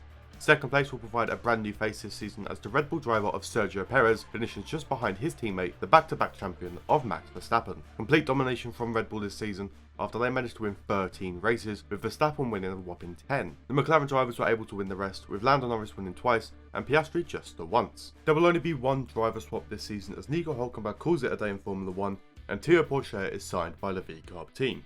Some more regulation changes will be in effect next season, with the aerodynamics and powertrain departments both being hit. The regulation changes do what they were meant to, with Ferrari rising back to the top of the championship. McLaren finished runners-up, with Aston Martin in 3rd place. Invicta Virtuosi will drop back down to their coveted P6. Both drivers will drop a few positions, as Tsunoda dropped from 6th to 8th, with Drugovich dropping from P11 to P12. The Drivers' Championship also feels a shake-up, with Lando Norris finishing in 3rd place after both Red Bull drivers struggle and drop out of the top 3. Carlos Sainz in the Ferrari will finish in 2nd place, with just over a 20-point gap to the new champion, Fernando Alonso. This season managed to provide a total of 7 different race winners, with Alonso winning the title after 6 race wins. Lando Norris, Charles Leclerc, Max Verstappen and Yuki Tsunoda would all win 2 races each, Yuki Tsunoda winning his first races and providing Virtuosi with their first Formula 1 wins. Carlos Sainz would only win once despite his P2 finish, with Oscar Piastri also winning just the once. Sir Lewis Hamilton will be retiring from the sport at the end of Season 5, with the now 48-year-old Fernando Alonso moving to Mercedes in Season 6. Dennis Hauger will be leaving Haas in favour for Aston Martin, with Oliver Behrmann finally driving for Haas only 4 years after his real-life move. There may have been no regulation changes, but there will be some changes at the top of the Constructors' Championship as McLaren return to P1. Red Bull will finish as runners-up this season, with Invicta Virtuosi rising to the highest position yet, a 3rd place finish. Yuki Tsunoda misses out on the top 3 by just 10 points, with Felipe Drugovich rising to P8, scoring over 100 points. Oscar Piastri finished all the way down in 7th place last season, but has managed to rectify this and return to P3. Max Verstappen also struggled last season down in P5, but will return up to 2nd place, behind the returning champion, the McLaren driver of Lando Norris. Norris would win 6 races in another season that provided 7 race winners, with Yuki Tsunoda winning 3 races, while Verstappen and Piastri would both win twice. George Russell and Sergio Perez would both win just the once, with Fernando Alonso also able to win a race after his move to Mercedes. There will be a big cluster of moves this season after Max Verstappen retires from Formula 1. Charles Leclerc then makes a shocking move to the open Red Bull seat, with Yuki Tsunoda moving into the Ferrari. The other Ferrari driver of Carlos Sainz will then make the opposite move and join the Invicta Virtuosi team next season. Enzo Fittipaldi and Esteban Ocon will swap teams, with Ayumu Iwasa making his debut in the Scarlet Ferrari in Season 7. Also going into Season 7, there will be plenty of regulation changes, as these will affect the chassis, powertrain and durability departments. Midway through the season, Ayumu Iwasa is dropped by Ferrari and replaced by Victor Martins, with Iwasa finishing the season at Kick Sauber. Regulation changes will work in our favour this season, as Invicta Virtuosi will win their first Constructors' Championship in Formula 1. They dethrone McLaren, with the Mercedes team finishing 3rd, almost 200 points behind. The former champion of Lando Norris would drop down to 3rd place this season, with Charles Leclerc finishing 5th in his new Red Bull. Virtuosi will have their first entry into the top 3 this season, as Felipe Drugovich scores 185 points to finish in 3rd place. Oscar Piastri puts a shift in his McLaren to finish in 2nd place, but is no match for the newest world champion, the Invicta Virtuosi driver of Carlos Sainz. Sainz went on to dominate the season, winning a total of 10 races, while Drugovich was able to win his first ever race. Oscar Piastri will win a total of 3 races, while his teammate Lando Norris would win just once, and Dennis Hauger becomes the newest Formula 1 race winner. After winning his first championship, Carlos Sainz will pull a Nico Rosberg and retire from Formula 1. The Virtuosi team will then need to sign a new driver, and they will do that in the form of Alex Albon, with the former Virtuosi driver of Frederick Vesti returning to drive for Williams. Fernando Alonso is now pushing 50 years old, and he will retire at the end of Season 7. Dennis Hauger will follow in Alonso's footsteps and will move to Mercedes, with Theo Porsche moving to Aston Martin. The last open seat in the VCARB team will then be given to Jack Doohan, heading into Season 8. Invicta Virtuosi will struggle with the loss of Carlos Sainz and will miss out on the Constructors' Championship, with McLaren scoring 310 points more to win the title. Both Virtuosi drivers would drop out of the top 3, as Felipe Drugovich would finish in 5th place and Alex Albon finished in 6th place with his first season for the team. The newest Red Bull driver of Charles Leclerc would finish Season 8 in 3rd place, but was no match for the McLaren drivers. Oscar Piastri would finish the season in 2nd place, scoring 262 points, with Lando Norris once again returning to championship glory after securing a whopping 7 race wins. Piastri would go on to win 5 races this season, with both Virtuosi drivers managing to win races. The newest race winner will be Aston Martin driver Theo Porsche, after he managed to score his first win in his new car. Victor Martins finishing in P17 in a Ferrari is no good and is dropped by the team in favour of Alex Albon. This leaves Virtuosi without a driver once again, but luckily Fernando Alonso will come out of retirement to join the team. The Kick Sauber driver of Zhou Guanyu will be retiring, with Enzo Fittipaldi replacing him, with Alpine providing a debut for Deruvila. Sergio Perez has finally been rightfully dropped by Red Bull after a P18 finish, and was replaced by the more successful George Russell. Mercedes will then provide a debut to the young prospect of Zane Maloney. Alongside the crazy driver moves, there will also be some changes to both the aerodynamics and durability departments going into Season 9. Zane Maloney was unfortunately not performing too well in the Silver Arrows and was replaced by Sergio Perez during the mid-season break. The penultimate season of this simulation will once again see McLaren winning the Constructors' Championship, with a surprise appearance of Williams finishing in 3rd place. Invicta Virtuosi will drop more positions and this season will finish in 4th place. The Virtuosi drivers would secure a solid P6 and P7 though, with Drugovich beating out Alonso. The Red Bull drivers would finish in 3rd and 4th place, with George Russell performing better for the higher team position. Both McLaren drivers will score over 300 points each, but Oscar Piastri will miss out on 2nd place just behind his teammate of Lando Norris. The only race winners this season were the McLaren drivers, as Lando Norris would win a total of 9 races, while Oscar Piastri would win 7. There will be a number of drivers leaving the Formula 1 grid at the end of the season, with Pierre Gasly retiring from the sport and Behrman and Porsche both losing their seats. Zane Maloney was dropped during the mid-season but will return at the end, but this time with Alpine. The other Alpine driver Johan Deruvila will leave the team and head to Aston Martin. The current reigning and multiple-time champion of Lando Norris will then make the very surprising move away from McLaren to drive for Alpine next season. Charles Leclerc will be able to drive the very successful McLaren car next season, while Fernando Alonso will join Red Bull. Behrman's departure allows Haas to provide another debut into the last season as they signed Jack Crawford. As seems a trend in this game, the added team of Invicta Virtuosi will bring back a legend of the sport, with Ayrton Senna driving in the final season. Also going into the final season, the chassis and powertrain departments will experience regulation changes and will hopefully make this final season very interesting. Before we get into the final season's results though, both Zane Bologna and Jehan Daruvalo were dropped from their teams during mid-season, with Victor Martins finishing the season at Alpine and Toro Rosso returning to Aston Martin. Despite the regulation changes and the many driver moves, McLaren will win the Constructors' Championship in the final season, with Invicta Virtuosi finishing as runners-up. Felipe Drugovich secured a P6 finish, while Ayrton Senna managed to enter the top 3 with a 3rd place finish. Charles Leclerc would still finish behind his teammate, this time finishing in 2nd place behind his new McLaren teammate of Oscar Piastri. Piastri's domination was concluded with 11 race wins, while Charles Leclerc would only win 3 times. Both Ayrton Senna and George Russell were both able to secure race wins. But there you go, 10 seasons simulated with Invicta Virtuosi competing in Formula 1. So let's have a look at the stats for the 10 seasons as a whole and see who performed the best. Firstly, this simulation provided a total of 4 different Constructors' Champions, with McLaren obviously winning the most with a total of 6. Ferrari was the only other team to win multiple championships after winning twice. The Invicta Virtuosi and Red Bull teams would both win just the one Constructors' Championship. Throughout the 10 years though, there were 5 different drivers' champions. Lando Norris would win 4, Max Verstappen would win 3, with Sainz, Piastri and Alonso all winning just once. We did have a lot more variety when it came to race winners, as we had a total of 15. Lando Norris would of course lead the pack after winning 40 races, with Oscar Piastri really close behind after winning 37. Max Verstappen would win in 29 races, with a big drop down to Sainz who would only win 11. Charles Leclerc would win a total of 9 races, while Alonso, Russell and Perez would all win 7. Yuki Tsunoda scored 5 race wins, while Albon and Drugovich would both win twice. The rest of the wins were then split between Lewis Hamilton, Dennis Hauger, Toro Porsche and Ayrton Senna after they all won just the once. So there you have it, another 10 season simulation done and dusted with another Formula 2 team. Now this will probably continue going through all the F2 teams and maybe some F3 teams sprinkled in there as well. But I hope you guys did enjoy this video, leave a like if you did and subscribe if you haven't already. Become a channel member and join the Discord for a special role, or just join the Discord for updates of videos and you can chat with me and other fans of the channel. But that is going to be all from me today, so I hope you have a good day, evening or night wherever you are, and goodbye.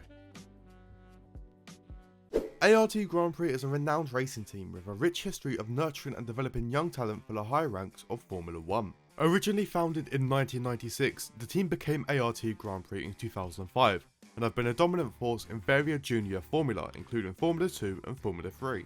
ART also have a very rich history of success and championships, with titles coming in French Formula 3, French Formula Renault 2.0, Formula 3 Euro Series, GP2 Series, GP2 Asia Series, GP3 Series, Formula 2, Formula Renault Euro Cup, Formula Regional Europe and Modern Formula 3. These came from many notable names that included Valtteri Bottas, Nico Hülkenberg, George Russell, Charles Leclerc, Nico Rosberg and even Lewis Hamilton. They've also managed to achieve multiple team championships across multiple racing series, including French Formula 3, GP2 Series, GP3 Series, and they are also the current Formula 2 champions after winning the title in 2023. This shows that they have the ability to adapt and overcome any challenges from different racing series, but how would they perform in the pinnacle of motorsport? By running a Formula 1 team. So I loaded up F124, created the ART GP team and simulated through the next 10 seasons. Could they live up to their previous success, or would this adventure end up being a mess? Before we begin the simulation, make sure you drop a like on this video and subscribe if you haven't already. YouTube says that only 9% of my viewers are actually subscribed, so if that's not you, please help me out and press the red button. A quick shout out to the channel members, and if you want your name on the screen in the next video, click the join button below, which helps me and the channel out a ton. You will also get early access to my videos and a special role in my Discord server, which is linked in the description below. Every team needs 2 drivers. So for the start of the simulation, I tried to select drivers who have previously driven for ART at some point in their career. For the first season, the 2022 Formula 2 driver Frederik Vessi will be lining up alongside the 2022 Formula 3 champion and current F2 ART driver of Victor Martins to see how far they can go. Just like the current 2024 Formula 1 season, the top of the Constructors' Championship here will be a very close fight, with Ferrari managing to take the title, beating Red Bull by around 50 points, who beat out McLaren by just 7. Both ART drivers have very solid F1 debut seasons, with Frederik Vessi scoring 4 points to finish in P12, while Victor Martins manages to outscore the likes of Sergio Perez and Fernando Alonso to finish in P8. A title fight wasn't as close as it could be in real life, with Lando Norris finishing in 3rd place, with a fairly large gap to 2nd place, the Ferrari driver of Charles Leclerc. There was then an even bigger gap to the champion, with Max Verstappen taking the first title in this alternate reality. Verstappen would deservedly win the title after managing to win 7 races, with Lando Norris finishing 3rd despite winning 4. Charles Leclerc would finish in P2 after winning 2 races, with George Russell managing to match the tally. The only driver move this season will be the retirement of Daniel Ricciardo after the Red Bull seat was no longer viable. The V-Carb team will then sign Dennis Hauger to make his debut next year. Despite the lack of moves, regulation changes to both the chassis and powertrain departments should hopefully cause a shake-up next season. Heading into Season 2, and the regulation changes did cause a shake-up in the Constructors' Championship, with Ferrari being dropped down to P3 and Mercedes rising to the top. Unfortunately, ART Grand Prix will drop a position down to P6, after Frederic Vesti was unable to score any points and Victor Martins could only muster a P10 finish after scoring just 33 points. Despite the shake-up in the Constructors' Championship, the McLaren driver of Lando Norris would remain in 3rd place, with the previous champion Max Verstappen dropping all the way down to 6th. One way to describe this season would be Mercedes' domination, with a Constructors' title and P1 and P2 in the drivers. The 7-time champion Lewis Hamilton would just miss out on his 8th title, losing to his teammate George Russell by just 16 points. Russell would win the title after taking 3 race wins, but would share this number with Lewis Hamilton, Lando Norris, Oscar Piastri and Charles Leclerc, with Max Verstappen taking just 1 win. There will be a lot more driver moves this season, sparked by the retirement of Alpine driver Pierre Gasly. Alpine would go on to sign Yuki Tsunoda as his replacement, with Victor Martins moving to the V-Carb team. This means ART will have to sign a new driver, and they do so signing Alex Albon, who drove for the F2 team in 2017. Kevin Magnussen makes a move to the Williams team, with Haas signing Dennis Hauger, allowing Enzo Fittipaldi to make his debut at the V-Carb team. ART are also very disappointed with Frederic Vesti's season, replacing him with the 2023 Formula 2 champion Toro Rosso for the 3rd season. For the 3rd season in a row, there will be a 3rd different Constructors' champion, with the reigning Mercedes dropping down to 2nd place behind Aston Martin. AR2 Grand Prix managed to return to 5th place after dropping down to 6th last season. The brand new driver pairing managed to improve P10 and P16 to a P12 and a P8, with Alex Albon finishing just 1 point away from triple digits. The effects of Mercedes' 2nd place in the Constructors' Championship is heavily felt by both drivers, with their previous 2nd place Lewis Hamilton dropping a position in the 3rd season. The reigning champion George Russell would also drop a position, being outscored by over 100 points, while the latest Formula 1 champion, the Aston Martin driver of Fernando Alonso. Alonso would score over 300 points compared to Russell's 187, due to Fernando winning a total of 11 races. There was no other driver to win multiple races, after Hamilton, Piastri, Norris, Leclerc and Lance Stroll of all people would win just 1 race. Once again, there aren't that many driver moves this season, with the Haas driver of Nico Hülkenberg retiring from Formula 1 and being replaced by Zhou Guanyu. Dennis Hauger spent 1 season at V-Carb before moving to Haas, and will then be moved to Sauber after just 1 season at the American team. This once again leaves an open seat at Haas, which will be a return given to Frederic Vesti. There will also be some big regulation changes, which will affect the aerodynamics, chassis and durability departments heading into Season 4. Despite the massive regulation changes, Aston Martin will continue to improve, managing to win the title by scoring an extra 20 points, with McLaren rising to runners-up. ART Grand Prix also have a pretty good season, as their drivers boost them up to 4th place. Toro Rosso will gain a position finishing in P11, while Alex Albon has an absolutely monster season, just missing out on the top 3. George Russell will be the one to stop Alex Albon as he drops another position, ending this season in 3rd place. We will then have a brand new face entering at 2nd place, as the McLaren driver of Oscar Piastri outscores Russell by just 5 points. But they're no match for the reigning champion Fernando Alonso, who somehow manages to score even more points this season. Alonso wouldn't win as many races however, as this season he is only capable of winning 8, while Piastri would go on to win 3 races. George Russell would win 2, along with the ART driver of Alex Albon, winning his and their team's first races. The final race win will then go to little Lando Norris. There will also be a ton of moves this season, with almost every team changing at least 1 driver, starting off with the retirement of Sergio Perez. Red Bull will finally acknowledge the skill of Yuki Tsunoda, handing him the Red Bull seat, with Alpine signing Lance Stroll from Aston Martin. The other LS being Logan Sargent will replace him, with Dennis Hauger once again moving teams after just a single season. Enzo Fittipaldi will move to the Kick Sauber team, with Frederic Vesti signing for V-Carb. A strange move will then happen for George Russell leaving Mercedes in favour of Haas, with Zhou Guanyu moving the other way. Haas will then sign Toro Rosso from ART, with the newest team signing Zach O'Sullivan for the foreseeable future. There's not much to say going into Season 5 other than Aston Martin are continuing to improve, breaking the 500 point mark, even beating the Mercedes tally from Season 2. McLaren will remain as runners-up, with the ART team remaining in a solid P4. Zach O'Sullivan has a pretty impressive debut season, after he managed to score 97 points to finish in P8, while Alex Albon dropped the position to P5 but still scored a hefty amount of points. Once again, we will see a new face here, and it's a face I don't think we've seen in any of my videos so far, with Logan Sargent finishing in 3rd place in his new Aston Martin, behind returning Oscar Piastri. Alonso would go on to win his 3rd Drivers' Championship in a row, setting a record high in this video after winning 14 out of a possible 16 races. Somehow Lando Norris would win the other 2 races, but would only be able to reach 4th based on his other results. The Ferrari drivers just haven't been anywhere near the top since they won the Constructors in Season 1, with Carlos Sainz deciding it's time to retire from the sport. Alex Albon will then leave ART to drive for Ferrari next season, with the team signing Oscar Piastri after his incredible results. Oliver Behrman will finally be given a seat in this alternate reality, making his debut with McLaren next season. Oliver Behrman's debut didn't last very long as he was dropped midway through the season, with Max Verstappen making the switch from Red Bull to McLaren. Red Bull will then go on to sign Deruvala to see out the second half of the season. Despite the mid-season fiasco, McLaren managed to deny Aston Martin a 4th consecutive title, beating them out by just under 30 points. ART struggled a little bit more this season as they dropped down to 6th place, being overtaken by Red Bull and Ferrari.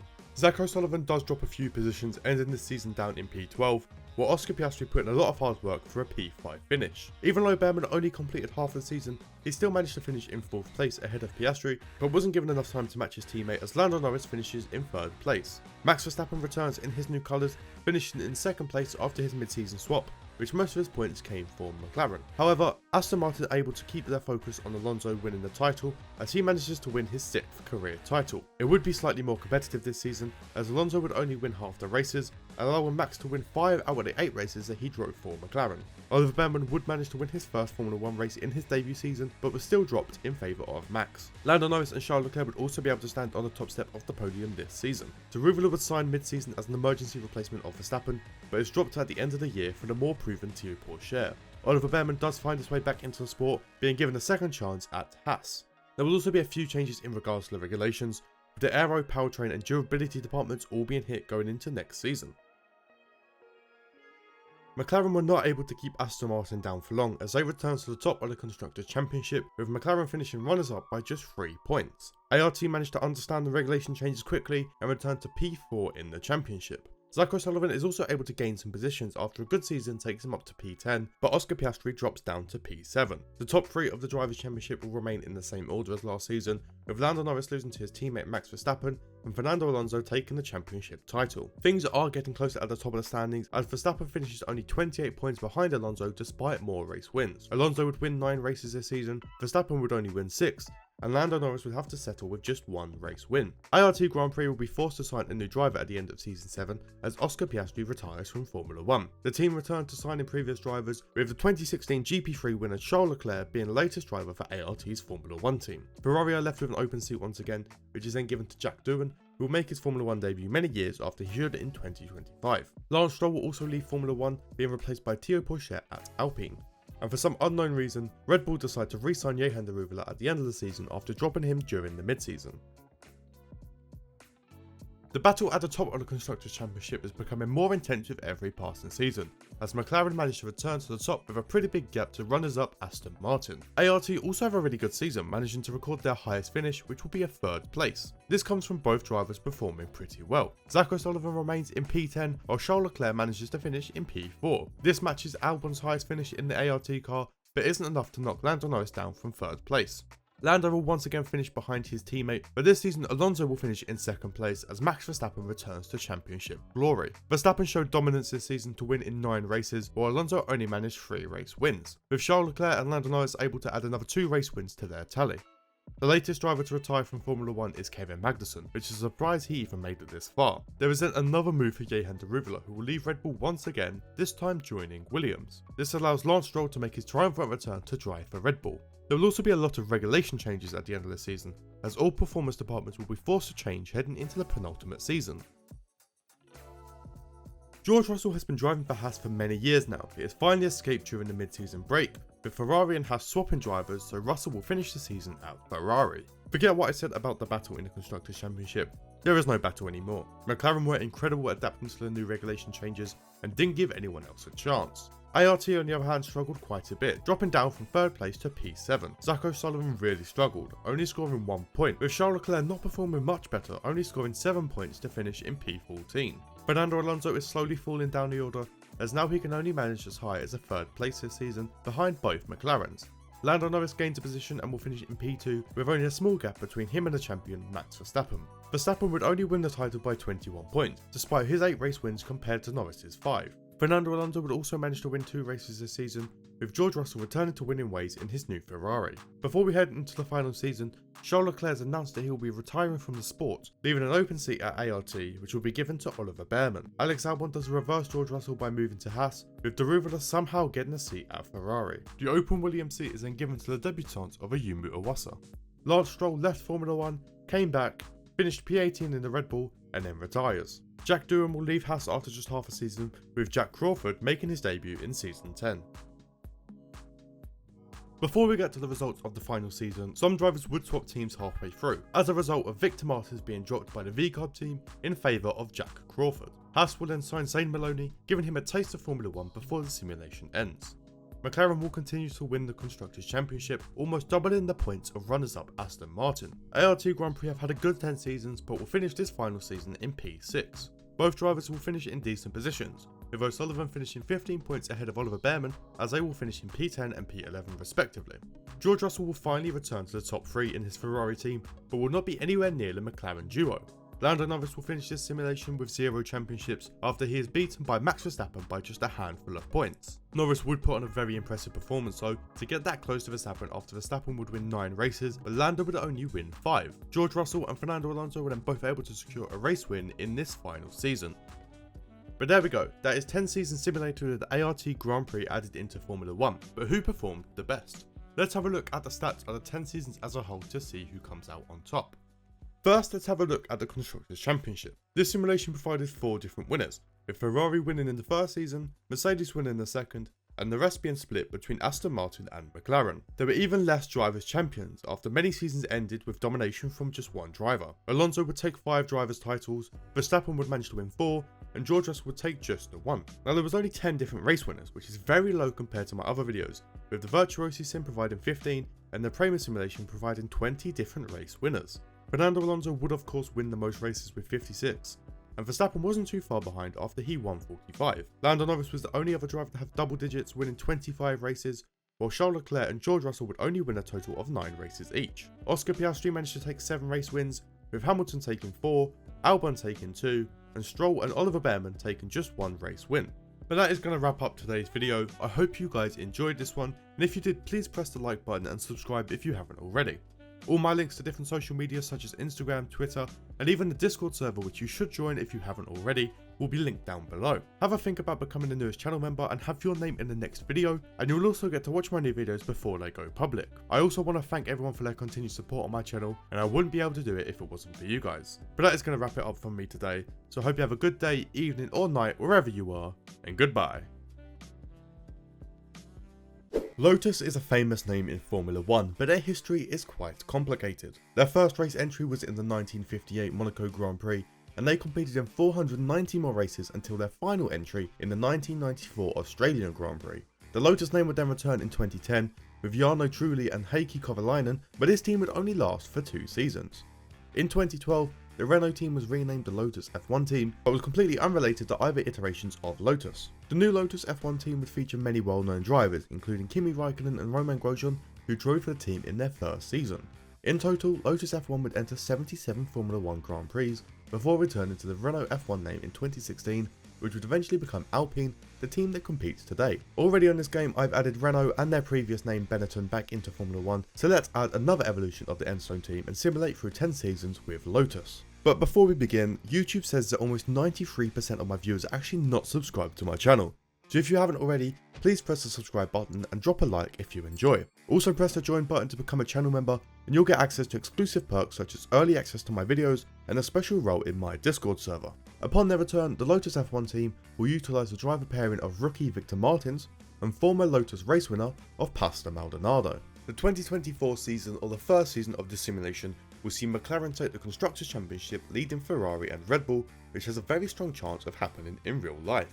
Lotus have a pretty solid first season back in the sport, finishing in P6 ahead of the Alpine team despite ending on the same number of points. It was a more rocky return for Pastor Maldonado, who will not score any points, finishing in P17, while Victor Martins has a pretty impressive debut season, scoring all of the team points and finishing in P11. The Drivers' Championship will include the 3 drivers who are fighting for it in real life, with the Ferrari driver of Charles Leclerc coming up shortest after he only takes 3rd place. 2nd place will only finish 17 points behind, but in their first season it will be Max Verstappen who will finish runner-up to the newest Drivers' Champion, as the McLaren driver of Lando Norris takes his first ever driver's title. It was actually incredibly close all season, with both Lando and Max finishing the season with 6 race wins each, with Charles Leclerc taking 3 race wins and Hamilton taking just the 1. Now at the end of the season we will see 2 driver retirements. Firstly, Pastor Maldonado, after he agreed to return to the sport for only 1 season, is replaced by Jack Doohan, who will make his Formula 1 debut in season 2. Daniel Ricciardo will also be leaving the sport and retiring, with Kevin Magnussen making the jump over to the VCARB team. The strange moves have then started as Oscar Piastri leaves the championship winning McLaren team in favour of Haas. This allows Toro Rosso to race for the McLaren Formula 1 team after his eventful adventure into IndyCar. There will also be some slight regulation changes as the powertrain department will have to adapt for season 2. The slight regulation change and the driver change at McLaren meant that they could only finish as high as 4th place, with Ferrari taking the top spot while Mercedes overtake Red Bull. Lotus have a lacklustre season as they drop down to P9, but with 2 very inexperienced drivers, what else would you expect? Jack Doohan would finish his debut season in P21, only beating Logan Sargent, while Victor Martins will drop down to P15. Despite finishing in P4, McLaren still managed to get their driver into the top 3, as Lando Norris will take the bronze medal after his championship winning season last year.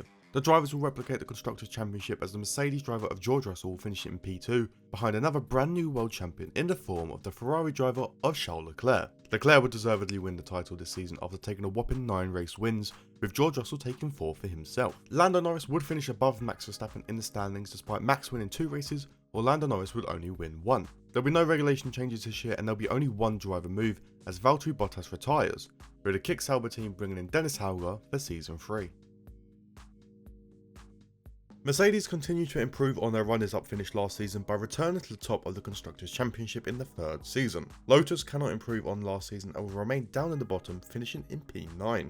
Jack Doohan does improve on his finishing position up to P19, while Victor Martins actually drops a position and finishes in P16. Red Bull managed to rise up to 2nd place with their driver Max Verstappen helping them after his 3rd place finish. Mercedes did dominate this season with a 1-2 in the Drivers' Championship, with the 7-time champion Lewis Hamilton finishing in 2nd place behind another brand new champion in the form of George Russell. Russell managed to win 10 out of 16 races this season, with both Hamilton and Verstappen taking 2 wins each. Fernando Alonso is also able to grab that long-awaited 33rd race win, with Pierre Gasly also adding another race win to his tally. And after getting that race win, Fernando Alonso has decided to retire from Formula 1 once again, with the Alpine driver of Esteban Ocon moving to Aston Martin. Oscar Piastri would then finally be able to make his move to Alpine after the fiasco at the end of 2022. Yuki Tsunoda will then leave the Red Bull family as he moves to the Haas team, while Jack Doohan will leave Lotus to join VCARB.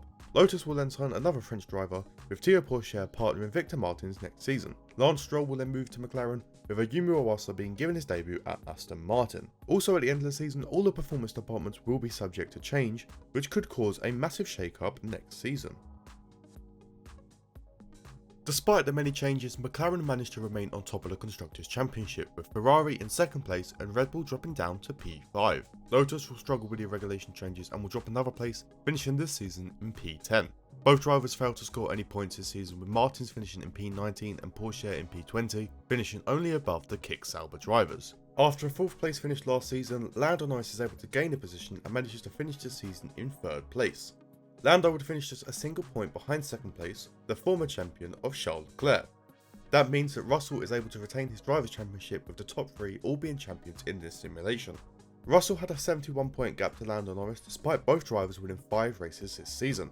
Both Ferrari drivers would win races as Carlos Sainz would win twice, with Leclerc winning just once. Esteban Ocon and Lewis Hamilton were both able to add another win to their record, with Alex Albon being the newest race winner, but he is also the latest retirement. Ayumu Iwasa will move to the Williams team, with Toro Rosso getting an Aston Martin drive next season. Yuki Tsunoda and Logan Sargent will swap cars for next season, with Victor Martins also leaving Lotus but won't find another F1 seat this season. This means that Lotus have to sign an entirely new driver lineup, so they decide to go with the 2024 Premier F2 lineup and the newest F1 drivers Oliver Bearman and Kimi Antonelli. After winning in the first season, McLaren have finally returned to the top of the Constructors' Championship with a 70-point lead over Mercedes. Lotus also managed to gain a position, finishing Season 5 in 9th place. With both drivers making their debut, they managed to improve on last season with a P17 and P18 finish, ahead of both Kick Saubers and both Haas cars. There seems to be a pattern with Max Verstappen here, as he only seems to be in the top 3 in odd seasons. Season 1, Season 3 and Season 5. But he finishes just over 20 points behind the second place of George Russell, who fails to win his third consecutive title. Now this is due to Lando Norris winning a total of 7 races to win his second Drivers' Championship this season. George Russell did put up a fight though, winning 5 races, while Verstappen, Hamilton, Carlos Sainz and none other than Lance Stroll would all win just 1 race this season. There will be 2 drivers retiring at the end of this season, with the first being race winner Carlos Sainz and the other being the Red Bull driver of Sergio Perez. Red Bull signed Frederic Vesti to fill their open seat, with Dennis Hauger being signed to drive for Ferrari.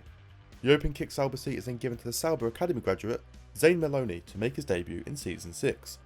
There will also be some more regulation changes to both the chassis and durability departments heading into the next season.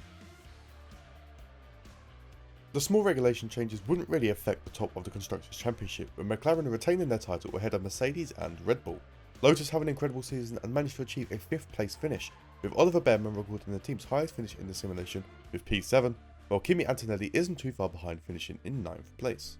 Lewis Hamilton will just miss out on the top 3, finishing behind his teammate of George Russell, who will finish just 2 points behind second place himself. The second place actually goes to none other than Lance Stroll, after he would go on to win a total of 2 races. The Drivers' Championship will be then won by the reigning champion of Lando Norris. Lando would win a total of 11 races this season, finishing almost 100 points ahead of his teammate. George Russell would also stand on the top step of the podium on 3 occasions for his 3rd place. The end of this season will have an intense shake-up in the driver market after Charles Leclerc retires, bringing Carlos Sainz out of retirement and back to Ferrari. A total of 6 drivers are dropped by their respective teams, with Lance Stroll, George Russell, Toro Rosso, Oscar Piastri, Logan Sargent and Jack Doohan all being left without a team. Frederic Vesti will leave Red Bull to join the McLaren team, with Victor Martins return to the sport to fill his seat. Zane Maloney moves away from Kick Sauber into the Mercedes team, with Enzo Fittipaldi making his debut at Sauber. Dennis Hauger leaves Ferrari for Alpine, with Arthur Leclerc driving for the team his brother just left. Jack Crawford will sign for Aston Martin, Derubila will sign for Haas, and Isaac Hadjar will make his debut at VCarb next season. After only half a season, a handful of teams have decided to change their drivers, with Logan Sargent replacing Enzo Fittipaldi, George Russell returning to Mercedes ahead of Zane Maloney, and Jack Doohan taking Arthur Leclerc's seat at Ferrari. Jack Crawford is also dropped by Aston Martin, with Frederic Vesti moving teams once again, and McLaren will bring Sergio Perez out of retirement to finish off the season. Even with the shake-up and changing drivers in the mid-season, McLaren managed to retain their Constructors' Championship, scoring 690 points out of a possible 704. Lotus continued to improve, with the team managing to secure a P4 finish in the standings. This is largely due to Oliver Behrman's successful P6 finish combined with the P11 of Kimi Antonelli. Lewis Hamilton just missed out last season, but will manage to reach 3rd position this year despite his change in teammates. Frederic Vesti would change teams halfway through the season, but would eventually take a P2 in the championship, finishing behind the once again reigning champion of Lando Norris. It doesn't look like much can stop Lando Norris at the moment after he managed to win 14 out of 16 races, with Frederic Vesti taking 2 wins while he was still at McLaren. Despite only being signed in the mid-season, Jack Doohan is replaced at Ferrari with former Kick Sauber driver Enzo Fittipaldi. Sergio Perez will go back into retirement after assisting McLaren for half the season, with Toro Rosso once again returning to the Papaya team. Kevin Magnussen will also be retiring from the sport, allowing Oscar Piastri to return to Formula 1 for a VCarb drive. There will also be a big change up, with the aerodynamics, powertrain and durability departments all being hit going into next season. We're now into Season 8 and the McLaren team will remain on top, scoring slightly less points this season, but still winning the title nonetheless. Lotus continues to make improvements, with the team finishing in P3 this season, with Behrman finishing as high as 4th place ahead of Lewis Hamilton, while Kimi Antonelli will rise to P8 ahead of Max Verstappen. After returning to Mercedes last season, George Russell returns to a 3rd place finish in the Drivers' Championship behind a McLaren 1-2. Upon his return to McLaren, Toro Rosso has a very successful season, finishing in 2nd place, but behind his teammate, the now 5-time champion of Lando Norris. Norris' domination continues after he takes a whopping 11 race wins, with his teammate being successful on 2 occasions. Oscar Piastri was also able to take a race win on 2 occasions, with George Russell winning just a single race this season. Now after a very successful season, Oliver Behrman will leave Lotus F1, unfortunately not finding another team. Multiple time race winner Oscar Piastri will join the Lotus team, with Dennis Hauger moving to V-Carb. Enzo Fittipaldi will leave Ferrari, with the team rehiring Jack Doohan once again. The last open seat at Alpine will then go to the returning boy from Barbados of Zane Maloney. Nothing is stopping McLaren as they win another Constructors' Championship in the penultimate season, ahead of Mercedes, with Williams making a leap up to P4. In a very close midfield battle, Lotus will drop down to P7, despite Piastri finishing P7 himself, while Kimi Antonelli drops down to P15, scoring 20 points. Last season's runner-up will drop down to 3rd place as Toro Rosso loses out on the position to the Mercedes driver of George Russell. And with no surprise, Lando Norris will continue to win the Drivers' Championship after winning a total of 11 races this season. Toro Rosso will fall short after George Russell would win 3 races, while 4th place Frederick Vesti is also able to win 2 more races. We will also definitely see a different Drivers' Champion next season, as the most successful driver in recent years, Lando Norris, will be retiring from Formula 1 just before the final season. None other than Max Verstappen will be making the jump from the lackluster Red Bull car into the very fast McLaren. Pierre Gasly will be returning to the Red Bull family to replace Verstappen, with Tsunoda moving into Alpine and Oliver Behrman returning to Formula 1 with Williams. Victor Martins will also be leaving F1, with Jack Doohan leaving Ferrari once again, but this time moving to Red Bull. Ferrari will somehow, for some reason, bring Lance Stroll out of retirement to drive for the final season. There will also be some small regulation changes, but this will only affect the chassis department going into the final year. Even with the regulation changes and driver moves, McLaren will remain on the top of the Constructors' Championship, equaling Ferrari's total of 6 wins in a row. Lotus have a strong end to the simulation after Piastri and Antonelli helped them to a P4 finish, with Piastri finishing in P5, securing a race victory along the way. Toro Rosso will once again finish this season in 3rd place, but will take 4 race wins, finishing behind the Aston Martin driver of Frederick Vesti, who would take 2 wins for himself. The Drivers' Championship is won by a new name for this simulation, but not for the sport, as the new McLaren driver of Max Verstappen picks up right where Norris left off, taking 8 race wins to secure the title. The final race win is then taken by the returning Red Bull driver, as Pierre Gasly will stand on the top step to round off this simulation. I mean, it's pretty obvious to see who the star of this simulation was, but let's have a look at the stats for the 10 seasons as a whole to see who flew under the radar and who overperformed. Starting off, there was only 3 different teams who would win the Constructors' Championship, with Ferrari winning just 1, Mercedes winning 2, and McLaren winning a staggering 7 titles in just 10 years. There were 4 different drivers who would score enough points to take a Drivers' Championship, and they all belonged to one of the 3 teams previously mentioned. Charles Leclerc would take his first title while driving for Ferrari, and Max Verstappen's only title here was driving for McLaren. George Russell would win both his titles in the same season that Mercedes won their titles, with Lando Norris finishing just behind Lewis Hamilton and Michael Schumacher with a total of 6 Drivers' Championships. The Lotus simulation would provide 14 different race winners, with 4 of them winning their first race. Fernando Alonso was able to find his 33rd race win, with Ocon and Albon both winning 1 race each. Pierre Gasly added 2 more races to his tally, with Piastri, Stroll and Carlos Sainz all winning a total of 3 times. Lewis Hamilton would add another 5 race wins to his illustrious record, with Porsche and Frederick Vesti winning 6 races each. Charles Leclerc was able to win 13 races, Verstappen would win 19 races, with George Russell taking a whopping 31 race wins across the years. But finishing the simulation with the most wins is of course Lando Norris, who would take 66 race wins on his way to 6 drivers' titles. So that is going to wrap up today's video of adding Lotus back into Formula 1. Now if you haven't already, go and watch the previous versions of this team, being Renault and Benetton, and subscribe if you are new.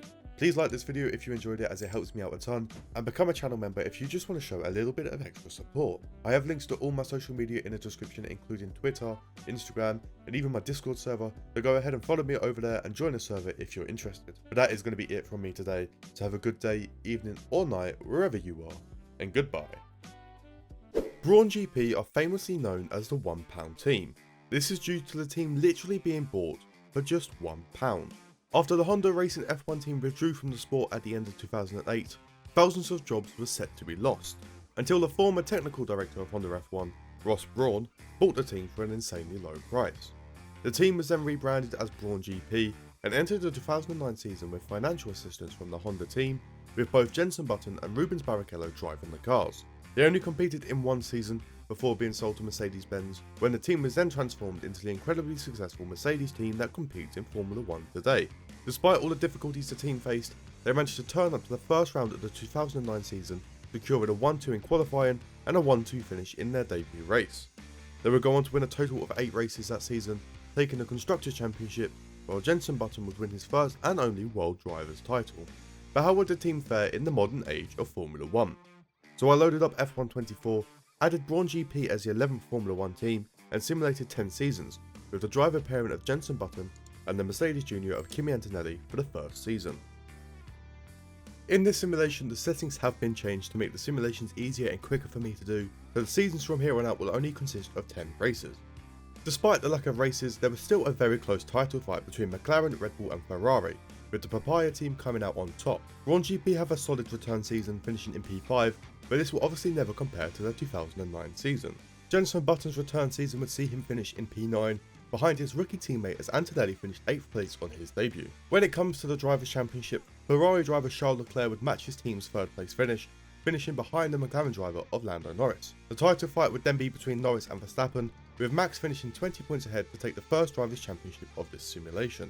Verstappen would finish this season with a total of 5 race wins, while Lando Norris was only able to secure 3. And with this season's being only 10 races long, the final 2 races were then won by Charles Leclerc. Now at the end of the season there will be 2 drivers retiring, with Jenson Button retiring once again and Daniel Ricciardo joining him. Toro Rosso is brought in by the VCARB team to make his debut, while Brawn GP signs Alex Albon as Button's replacement, with Tsunoda leaving the VCARB team to move to Williams. Kevin Magnussen will partner Toro Rosso next season, with Dennis Hauger being brought in to drive for Haas in Season 2. There will also be some small regulation changes, but this will only affect the chassis department. The small regulation changes would allow Red Bull to overtake McLaren and take the Constructors' Championship. Brawn GP also make a small improvement, overtaking Mercedes to finish in P4. Kimi Antonelli would drop positions down to P11, while Albon had an incredible season, finishing in 5th place ahead of Sergio Perez and George Russell. The top of the Drivers' Championship will remain the same, with Charles Leclerc finishing just 1 point behind Lando Norris, and Max Verstappen taking another championship title. Max would once again win a total of 5 races, with Lando only managing to take 2. Charles Leclerc would only manage 1 race this season, with Sergio Perez and Alex Albon also standing on the top step. There was only a few driver moves this season, as Pierre Gasly has decided to retire, with Bottas moving to Alpine and Victor Martins making his debut at Kick Sauber. But there will be some huge changes to the regulations, with the aerodynamics, powertrain and durability departments all being affected. Those changes did cause a huge shake-up in the Constructors, as Red Bull dropped down to 4th place and Mercedes jumped from 5th place to take their first title of this simulation. Brawn GP did struggle a little bit more with the regulation changes, as they dropped down to P6. Antonelli does stay in the same position, but Albon will drop from P5 all the way down to P10. The former champion Max Verstappen drops all the way down to P7, while Charles Leclerc will remain in 3rd place. Lando Norris will also stay in 2nd place, with a brand new Drivers' Champion coming in the form of George Russell. Russell would actually win a total of 4 races this season, with Oscar Piastri taking 3 race wins despite finishing in 4th. Lando Norris, Charles Leclerc and Max Verstappen would all win just the once. The only driver move that happens this year will be at Haas, as Enzo Fittipaldi will come in to replace the retiring Nico Hülkenberg.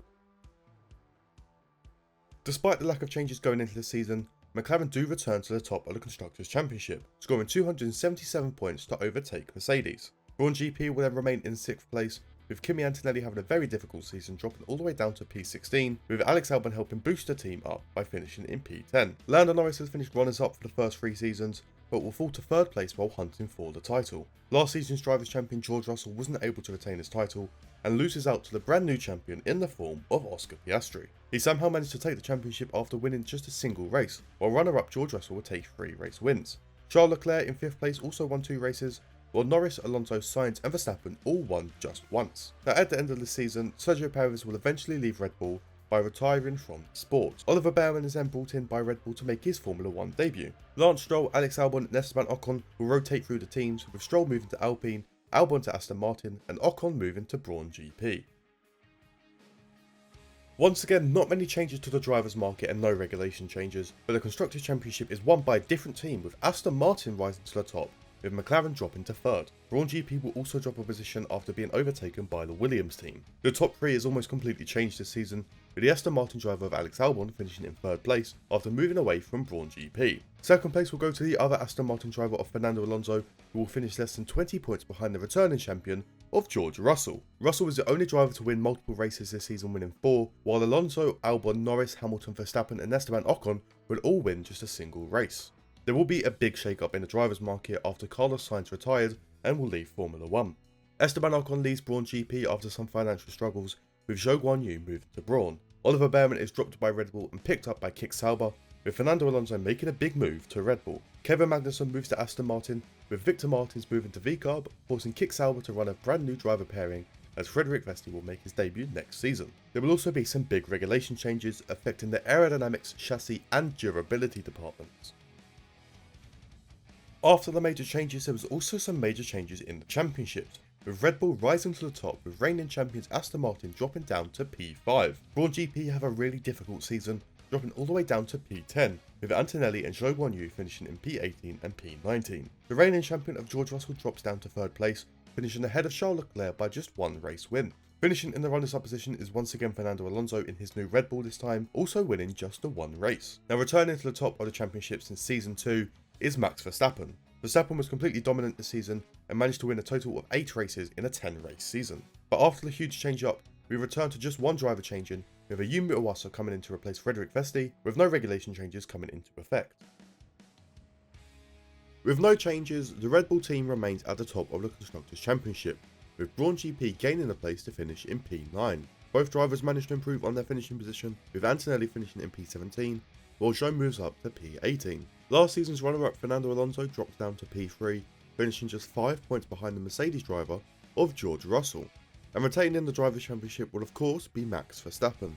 He didn't dominate as much this season after only won 6 races. George Russell and Fernando Alonso would both win a race, with Piastri and Albon both stepping on the top step of the podium as well. And after winning that race, Oscar Piastri performs a Rosberg-like move and retires from the sport. Ayumu Iwasa is replaced after just one season, with a Kick Sauber team bringing in Daruvula. Despite the recent success, Max Verstappen will move away from the Red Bull team, moving into the McLaren seat, with Yuki Tsunoda finally moving to Red Bull. Zhou Guanyu will be leaving to join Williams, with the newest F1 team signing Jack Doohan for Season 8. The powertrain and durability departments will also be changed heading into next season.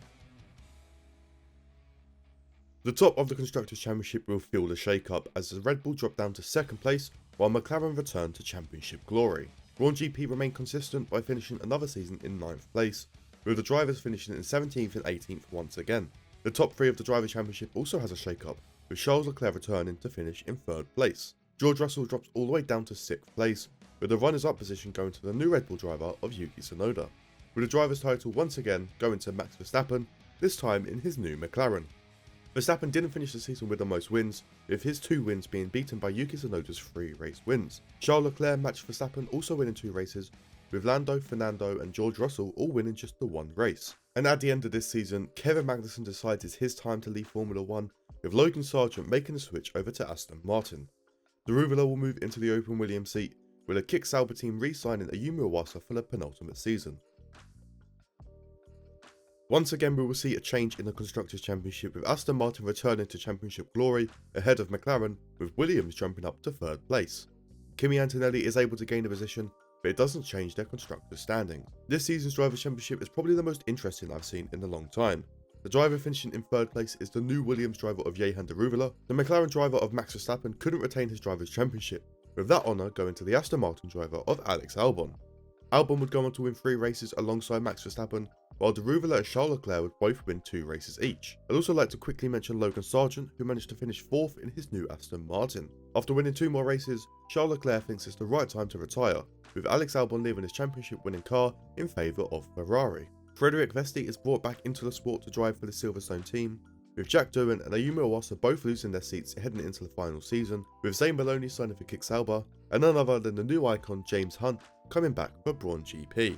And to try and spice up the final season a little bit more, there will be some changes, but only affecting the chassis department.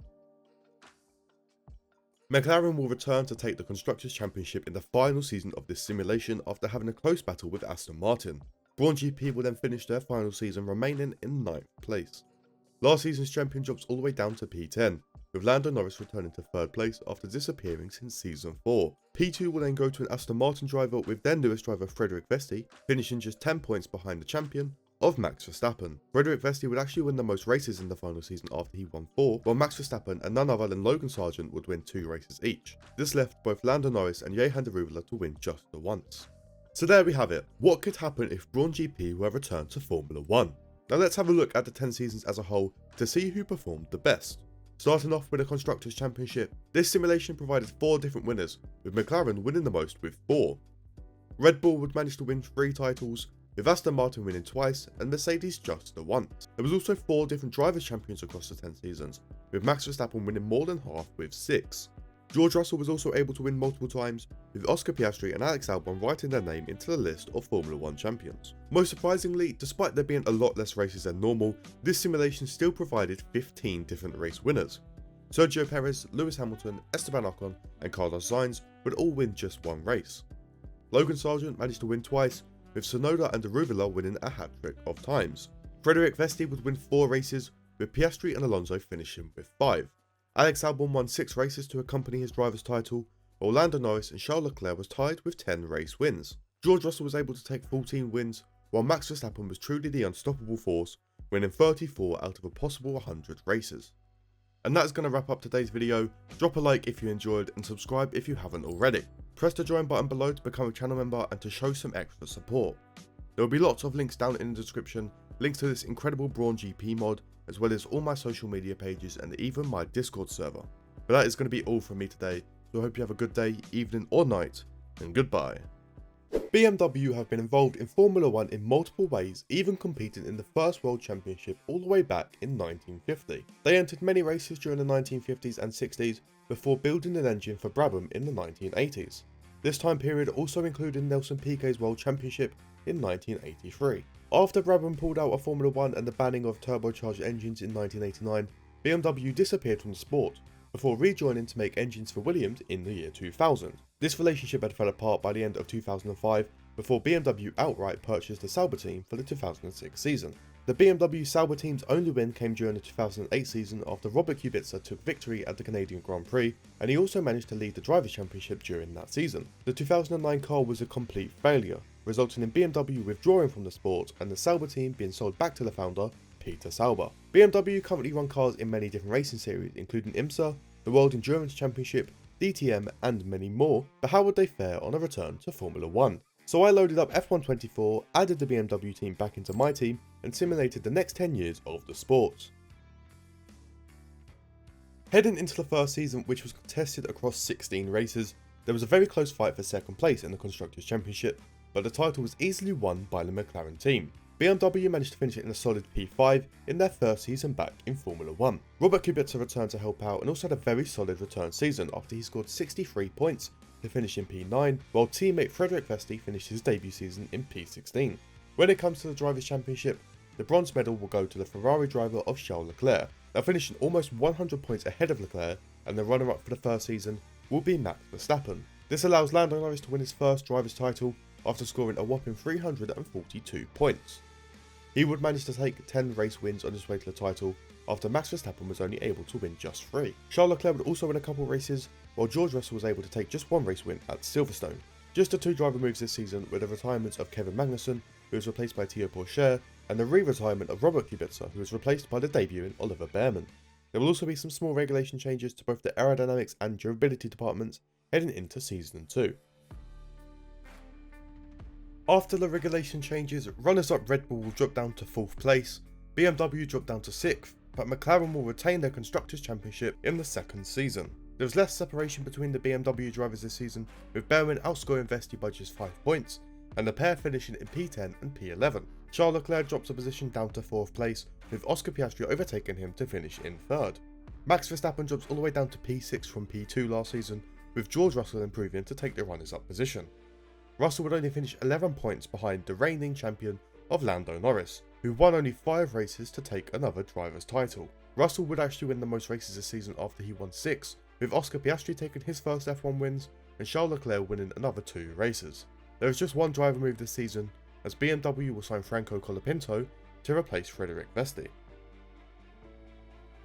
The Constructors' Championship doesn't change all too much in this season, as McLaren retain their title once again and Red Bull bounce back up to 2nd place. The BMW team remain in 6th, with Colapinto matching Behrman's result from last season with a P10, while Behrman himself drops down to P15. Last season's 3rd place of Oscar Piastri will remain in 3rd place this season, with his teammate finishing just ahead, losing out on a 3rd consecutive title. Instead, the championship in the 3rd season will go to Max Verstappen, winning his 4th.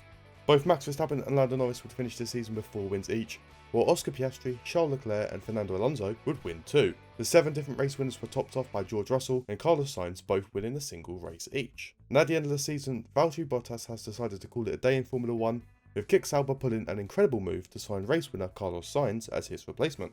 Ferrari do not so well, signing the unproven Dennis Hauger to make his debut. There will also be some big regulation changes, affecting the aero, powertrain and chassis, so pretty much all the performance department. The regulation changes did a whole lot of nothing to stop McLaren taking another constructors title, with Red Bull finishing runners-up and Aston Martin jumping up to third. BMW get hit hard by the changes, and they fall all the way down to last place. Franco Colapinto falls down to P19, while Oliver Bearman drops down to P21, only beating Guan Yu Zhou. Max Verstappen isn't able to retain his title this season after dropping down to third. Lando Norris will manage to remain in second place, finishing just over 20 points behind his teammate. This means for the first time ever, Oscar Piastri is a Formula 1 world champion. He would take 4 wins across the entire season, but so would Lando Norris, so would Max Verstappen, and so would Alonso, leaving a 50-point gap between first and fourth. And Nico Hülkenberg is the latest driver to retire, with Haas bringing in Deruvela to make his debut. With less races in the season, there's little chance for any other team to topple McLaren, as they finish 120 points ahead of second place Aston Martin. BMW managed to find some pace again, but low point scoring means the team can only jump up to 8th place. Colapinto wouldn't score any points this season, but he would finish in P16, while Bearman's 6 points put him in 12th. Max Verstappen drops out of the top 3 this season, with Lando Norris dropping down to 3rd place. The 2-time champion Fernando Alonso manages to rise to 2nd place, but still behind a now 2-time champion of Oscar Piastri. Both McLaren drivers took 4 wins each from a 10-race season, with Fernando Alonso adding another 2 to his incredible career. There will be a handful of moves this season after one of the greatest drivers of all time retires, with Yuki Tsunoda being brought in to replace the retiring Hamilton. Oliver Bearman makes the switch over to VCARB, with BMW signing the other VCARB driver of Daniel Ricciardo. This means the VCARB will have an entirely new lineup next season, with Enzo Fittipaldi alongside Bearman. Ferrari make a deal with Haas, with the team swapping drivers for season 6. Once again, McLaren will win the Constructors' Championship, leaving Aston Martin in 2nd and Red Bull in 3rd. BMW will also drop a position this season, ending in P9. Colapinto returns to scoring points as he finishes in P16, with a new signing of Ricciardo finishing just behind in P17. Max Verstappen manages to finish back in 3rd place after beating Alonso by 21 points. After winning back-to-back titles, Oscar Piastri unfortunately drops down to P2, being overtaken by his teammate, with Lando Norris winning his 3rd title. There was no question of dominance here, with Lando winning 70% of all the races this season, with Piastri rounding up the rest. After the stress of dealing with the McLaren duo, Max Verstappen has decided to leave Formula 1, with Carlos Sainz making the move to Red Bull. This leaves Kik Sauber to sign Victor Martins to make his debut next season, and there will once again be regulation changes affecting all the performance departments as an attempt to dethrone McLaren. But after all of that, no one can stop the Papaya team as they finish season 7 at the top, with over 100-point gap to Red Bull in 2nd. BMW continues to struggle adapting to changes as they drop another position to P10. Colapinto finishes ahead of Ricciardo in P18 and P19, but neither driver scores any points.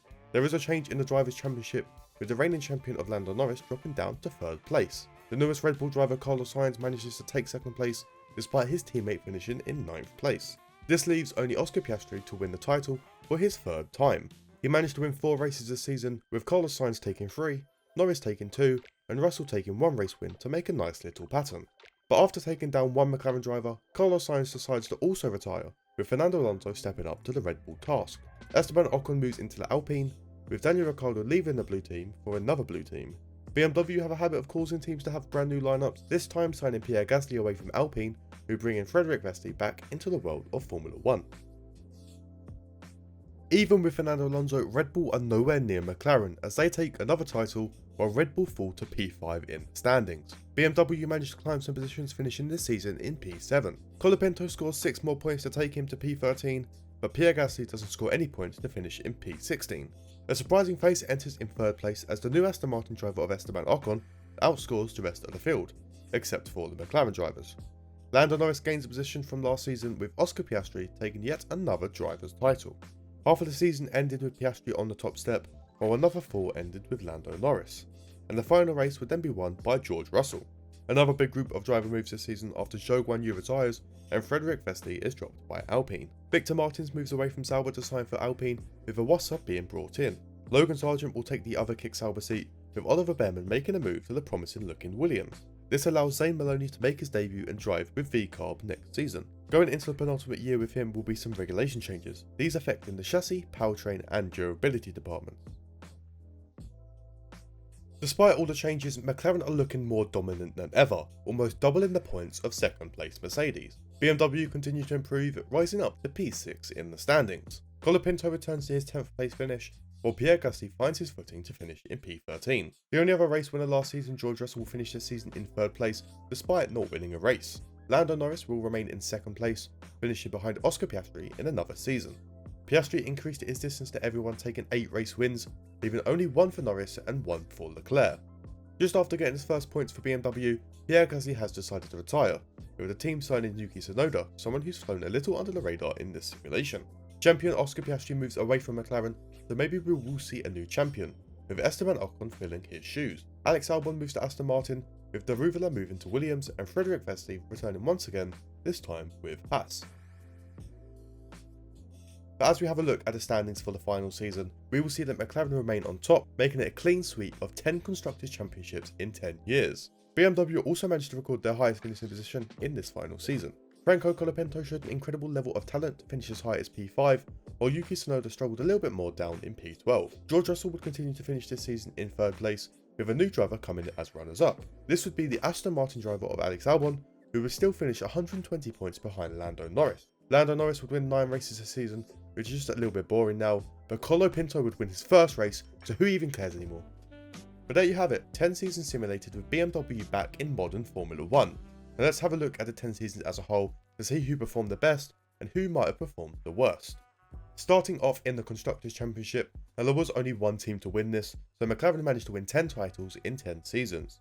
There was only 3 different drivers champions in this simulation, Verstappen taking just the 1, Norris managed to take 4 titles, but Oscar Piastri would come out with the most after he won 5. And due to the just insane domination by McLaren, there was only 8 different race winners.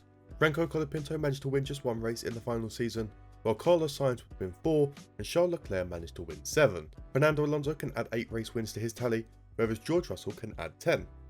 Max Verstappen would only manage to win 11 races across the 10 seasons, while Piastri took 33, and Lando Norris is able to take a whopping 50 race wins. And that is going to wrap up today's video. Drop a like if you enjoyed and subscribe if you haven't already. Press the join button below to become a channel member and show some extra support to the channel. There will be lots of links in the description, links to this incredible BMW mod, as well as all my social media pages and even my Discord server. But that is going to be all from me today, so I hope you have a good day, evening or night wherever you are, and goodbye. Toyota Gazoo Racing is the motorsport division of the Japanese car manufacturer Toyota. They mainly compete in rally and sports car racing, but have recently ventured into the world of Formula 1 by forming a technical partnership with the Haas F1 team, in which Toyota will provide design, technical and manufacturing services ahead of the 2026 regulation changes. Toyota did previously compete in Formula 1 between 2002 and 2009 as a factory team, but wouldn't see too much success. Their best result in the Constructors came in 2005, where they finished in 4th place, while their best finish in the Drivers' Championship would be provided by Ralf Schumacher, who finished P6 in that same season. Despite the Toyota chairman being adamant that this new partnership with Haas would not mean a return to the sport for the Toyota team, but we can make this a reality using the F124 game. So I loaded up a new MyTeam save, used this incredible livery, and simulated through 10 seasons with the Toyota Gazoo F1 racing team. For the first season, the driver pairing will include the former driver Kamui Kobayashi, alongside the new Haas driver of Oliver Behrman due to the team's links. But before we begin, make sure you drop a like on this video and subscribe if you haven't already. Also have a think about becoming a channel member to show some extra support to the channel. Heading into the first season, and Red Bull will manage to win the Constructors' Championship, with the real-life champions of McLaren finishing as runners-up. The Toyota Gazoo Racing team will take a solid P5 finish for their first Formula 1 season. The driver pairing for the first season of Behrman and Kobayashi finished the season in P9 and P11 to help the team finish in the top half. When it comes to the Drivers' Championship, the 3rd place Ferrari team will have their driver of Charles Leclerc also finishing in 3rd place, behind the runners-up McLaren's driver of Lando Norris. This allows for the Red Bull driver of Max Verstappen to match his team's championship win to take his 4th consecutive driver's title. He would take a total of 8 race wins on his way to the title, with runner-up Lando Norris taking just 4. Charles Leclerc would take 3 race wins to finish in 3rd place, with his teammate Carlos Sainz winning just a single race. At the end of the season though, both Kevin Magnussen and Kobayashi will be leaving Formula 1 and heading into retirement. Dennis Hauger is brought in to join Haas, with Yuki Tsunoda being signed by Toyota. Nico Hülkenberg moves to the V-Carb team, with Théo Pourchaire also brought in by Haas to make his debut. There will also be some small changes to their aerodynamics department for the second season. The second season of this simulation will see Red Bull Racing retain their Constructors' Championship, with McLaren finishing as runners-up, while Toyota managed to remain in P5. Oliver Behrman will finish his second season with a P11 finish, while the newest driver Yuki Tsunoda manages to finish as high as P6. The Drivers' Championship stays pretty similar, with Charles Leclerc finishing in third place, behind Lando Norris, with neither being a match for the champion of Max Verstappen. It was slightly closer this season, with both Norris and Verstappen winning 5 races each, with Yuki Tsunoda winning his first race for himself and his team, finishing the season with a total of 3. Charles Leclerc managed to win twice, while Oscar Piastri technically wins his first race. This season ends with a surprising retirement of Pierre Gasly, with the team bringing in Deruvila to replace him. Toyota and McLaren strike a deal, with Piastri and Yuki Tsunoda swapping cars for next season. There will also be some small changes to both the chassis and durability departments going into the third season. There isn't much change to the Constructors' Championship in the third season despite the regulation changes, with Red Bull remaining on top followed by McLaren and Ferrari. Toyota also managed to finish in P5 for the third season in a row, with Oliver Behrman remaining in P11, while the new signing Piastri is able to gain a position finishing in 5th place. The Drivers' Championship will also stay the same, with Charles Leclerc finishing in 3rd, behind the McLaren driver of Lando Norris and the reigning champion of Max Verstappen. Verstappen would win a total of 6 races this season, with Piastri winning a total of 3. Lando Norris, Charles Leclerc and George Russell would all finish this season with 2 wins, while Yuki Tsunoda adds another race win to his tally in his new McLaren car. And at the end of the season, Valtteri Bottas will be saying goodbye to the sport, with Dennis Hauger moving away from Haas to join Kick Sauber. Haas then bring in another brand new driver, with Enzo Fittipaldi driving next season. Toyota will have some small money issues and will not be able to afford Oscar Piastri, with Williams signing him while Sargent moves the other way. There will also be some small regulation changes, this time hitting the last department not changed yet, that being the powertrain department. There is finally some movement at the top of the Constructors' Championship, with Red Bull dropping all the way down to P5 and McLaren taking the title, with Mercedes finishing as runners-up. Toyota struggled in the face of their financial issues, dropping down to P8, with Behrman and Sargent finishing in P15 and P16, with 6 points being scored by Oliver. The title fight was really between McLaren and Mercedes this year, with Yuki Tsunoda finishing in 3rd place, less than 20 points behind George Russell, who finished in 2nd. And after Red Bull's terrible season, Max Verstappen finishes all the way down in P8, with the new champion Lando Norris taking 4 race wins to take his first ever title. George Russell would win 3 races this year, with Yuki Tsunoda winning twice, and Lewis Hamilton returns to the top step to extend his record by just another race win. Now at the end of the season, there will be no regulation changes and no changes to the driver lineups, with each team retaining their pairings for Season 5. McLaren are able to retain their Constructors' Championship after absolutely no changes, with Aston Martin jumping up to 2nd and Red Bull rising to 3rd. Toyota also managed to improve on their last season result with a P6 finish, with Sargent rising up to P13 and Oliver Behrman moving all the way up to 10th. Fernando Alonso moves up to the 3rd place spot in the drivers' standings, which has definitely helped Aston Martin to their 2nd place. The McLaren driver of Yuki Tsunoda gains a position to P2 after George Russell drops all the way down to P5, with Tsunoda's teammate of Lando Norris completing back-to-back drivers' championships. Norris showed complete dominance, winning a total of 7 races this season, with the rest being won by his teammate Yuki Tsunoda. There will be a seismic shift in the drivers' market after the Red Bull driver of Max Verstappen retires from Formula 1. Red Bull signed the former McLaren driver of Oscar Piastri, with Williams snapping up Oliver Behrman from Toyota. The newest team then signed Season 4 runner-up George Russell as a replacement, with the reigning champion moving over to Mercedes. This season's bronze medalist Fernando Alonso moves into the McLaren car, while Esteban Ocon moves to Aston Martin. Alex Albon signed for Alpine, with Frederic Vesti set to make his debut at Williams, with Zane Maloney also being set to make his debut with Toyota after the sacking of Logan Sargent. There will also be quite a large change to the regulations, with both the aerodynamics and chassis departments being forced to change. There really was a lot of change, with McLaren dropping down to 2nd place behind the brand new Constructors' Champions as VCARB take the title in Season 6. Williams also had a great season, jumping up to 3rd, while Toyota struggled again, dropping back down to P8. The new driver pairing of George Russell and Zane Maloney scored combined 2 points, with Russell finishing in P15 and Maloney in P17. Finishing in 3rd place for the 2nd season in a row will be Fernando Alonso, this time in his new Papaya car. And alongside the VCARB domination, their drivers would finish 1-2 in the Drivers' Championship, with Nico Hulkenberg finishing as runner-up, behind none other than Daniel Ricciardo. Ricciardo would take a total of 6 race wins, while Hulkenberg finally reaches the podium, taking 3 race wins across the season. Fernando Alonso then rounds up the wins with just one. After moving to Mercedes and failing to retain a third title, Lando Norris decides to leave Formula 1, with the Silver Arrow signing Lance Stroll as a replacement. Victor Martins is then signed by Aston Martin to make his debut next season. The two departments that wasn't changed last season will feel the effects this year, with powertrain and durability both seeing changes. If one Constructors title wasn't enough for the VCARB team, they go and secure back-to-back championship wins, with Williams moving to finish as runners-up. The Toyota team also gain a position in the Constructors Championship, finishing this season in P7. Zane Maloney is able to gain a few positions up to P13, with George Russell managing to jump up all the way to P11. The Drivers' Championship sees a new face enter, with Oliver Behrman finishing in P3 in his Williams car, with once again both VCARB drivers finishing at the top. Nico Hülkenberg would only win one race this season to finish in P2, while Daniel Ricciardo would take a total of 9 race wins to take his second consecutive title. The Mercedes team has taken a dip in the past few seasons and will see their most successful driver Lewis Hamilton retiring from Formula 1 without ever moving to Ferrari. The reigning champion Daniel Ricciardo will make a move to the lackluster Mercedes team, with Sargent returning to the sport to drive for the VCARB team. The Red Bull and Toyota teams then strike a deal, with Russell moving to Red Bull, with Piastri returning to the Toyota Gazoo racing team. These cash-up racing bulls are dominating the sport with a third title in the space of 3 seasons. Toyota improved to finish as runners-up this season, with Williams dropping down to P4. The longest-serving Toyota driver of Zane Maloney finishes in P5, behind his teammate of Oscar Piastri, who will score 147 points to finish in the 3rd place.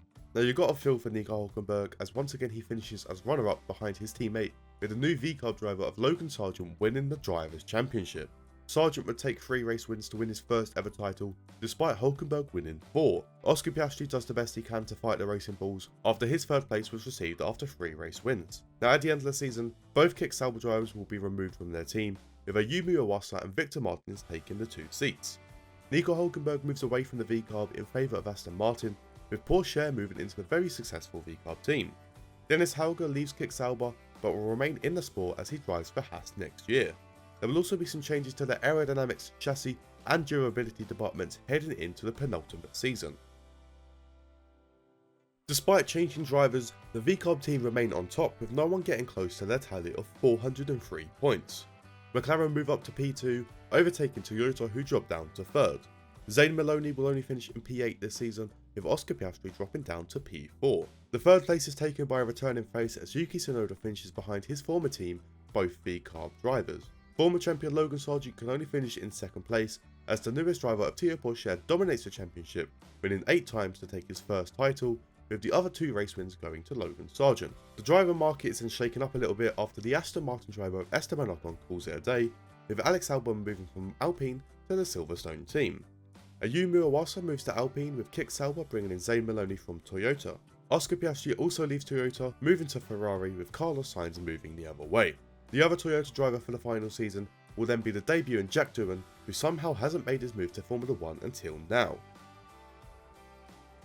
With no regulation changes and not so many driver moves, VCARB continued to succeed, taking a 5th Constructors title in a row, scoring over double the points of 2nd place McLaren, who themselves only finished 2 points ahead of 3rd place Toyota. The new Toyota driver Carlos Sainz has a pretty successful season, finishing in P6, behind both McLaren drivers and his teammate Jack Doohan, who somehow manages to finish in P3 in his debut season. Both VCARB drivers will remain at the top of the driver standings, with Logan Sargent maintaining his runners-up position, finishing behind the reigning champion of Toro Rosso. Porsche will go on to win 9 races this season, with the only other possible race being won by his teammate of Logan Sargent. So there we have simulated 10 seasons of Formula 1 with the Toyota Gazoo racing team. Now how did they perform compared to your expectations? But let's have a look at the 10 seasons as a whole to see who the standout performers were and who didn't perform as well as they probably should have. Firstly, let's have a look at the Constructors Championship. Now we have 3 different winners in this simulation, with Red Bull winning the first 3 titles, McLaren doing a double for the next 2 seasons, and then the final 5 seasons were absolutely dominated by the VCARB team, which is safe to say no one saw coming. There was more variation in the Drivers' Championship, with 5 different drivers taking the crown. Max Verstappen would win the most across the 10 seasons, winning 3 times, with Lando Norris, Daniel Ricciardo and Toro Rosso winning twice, with Logan Sargent winning once. Now when it comes to race wins, there was a total of 13 different race winners, with Carlos Sainz, Fernando Alonso, Lewis Hamilton winning just the once across 10 years. George Russell would win a total of 5 races, with Logan Sargent winning 6 times.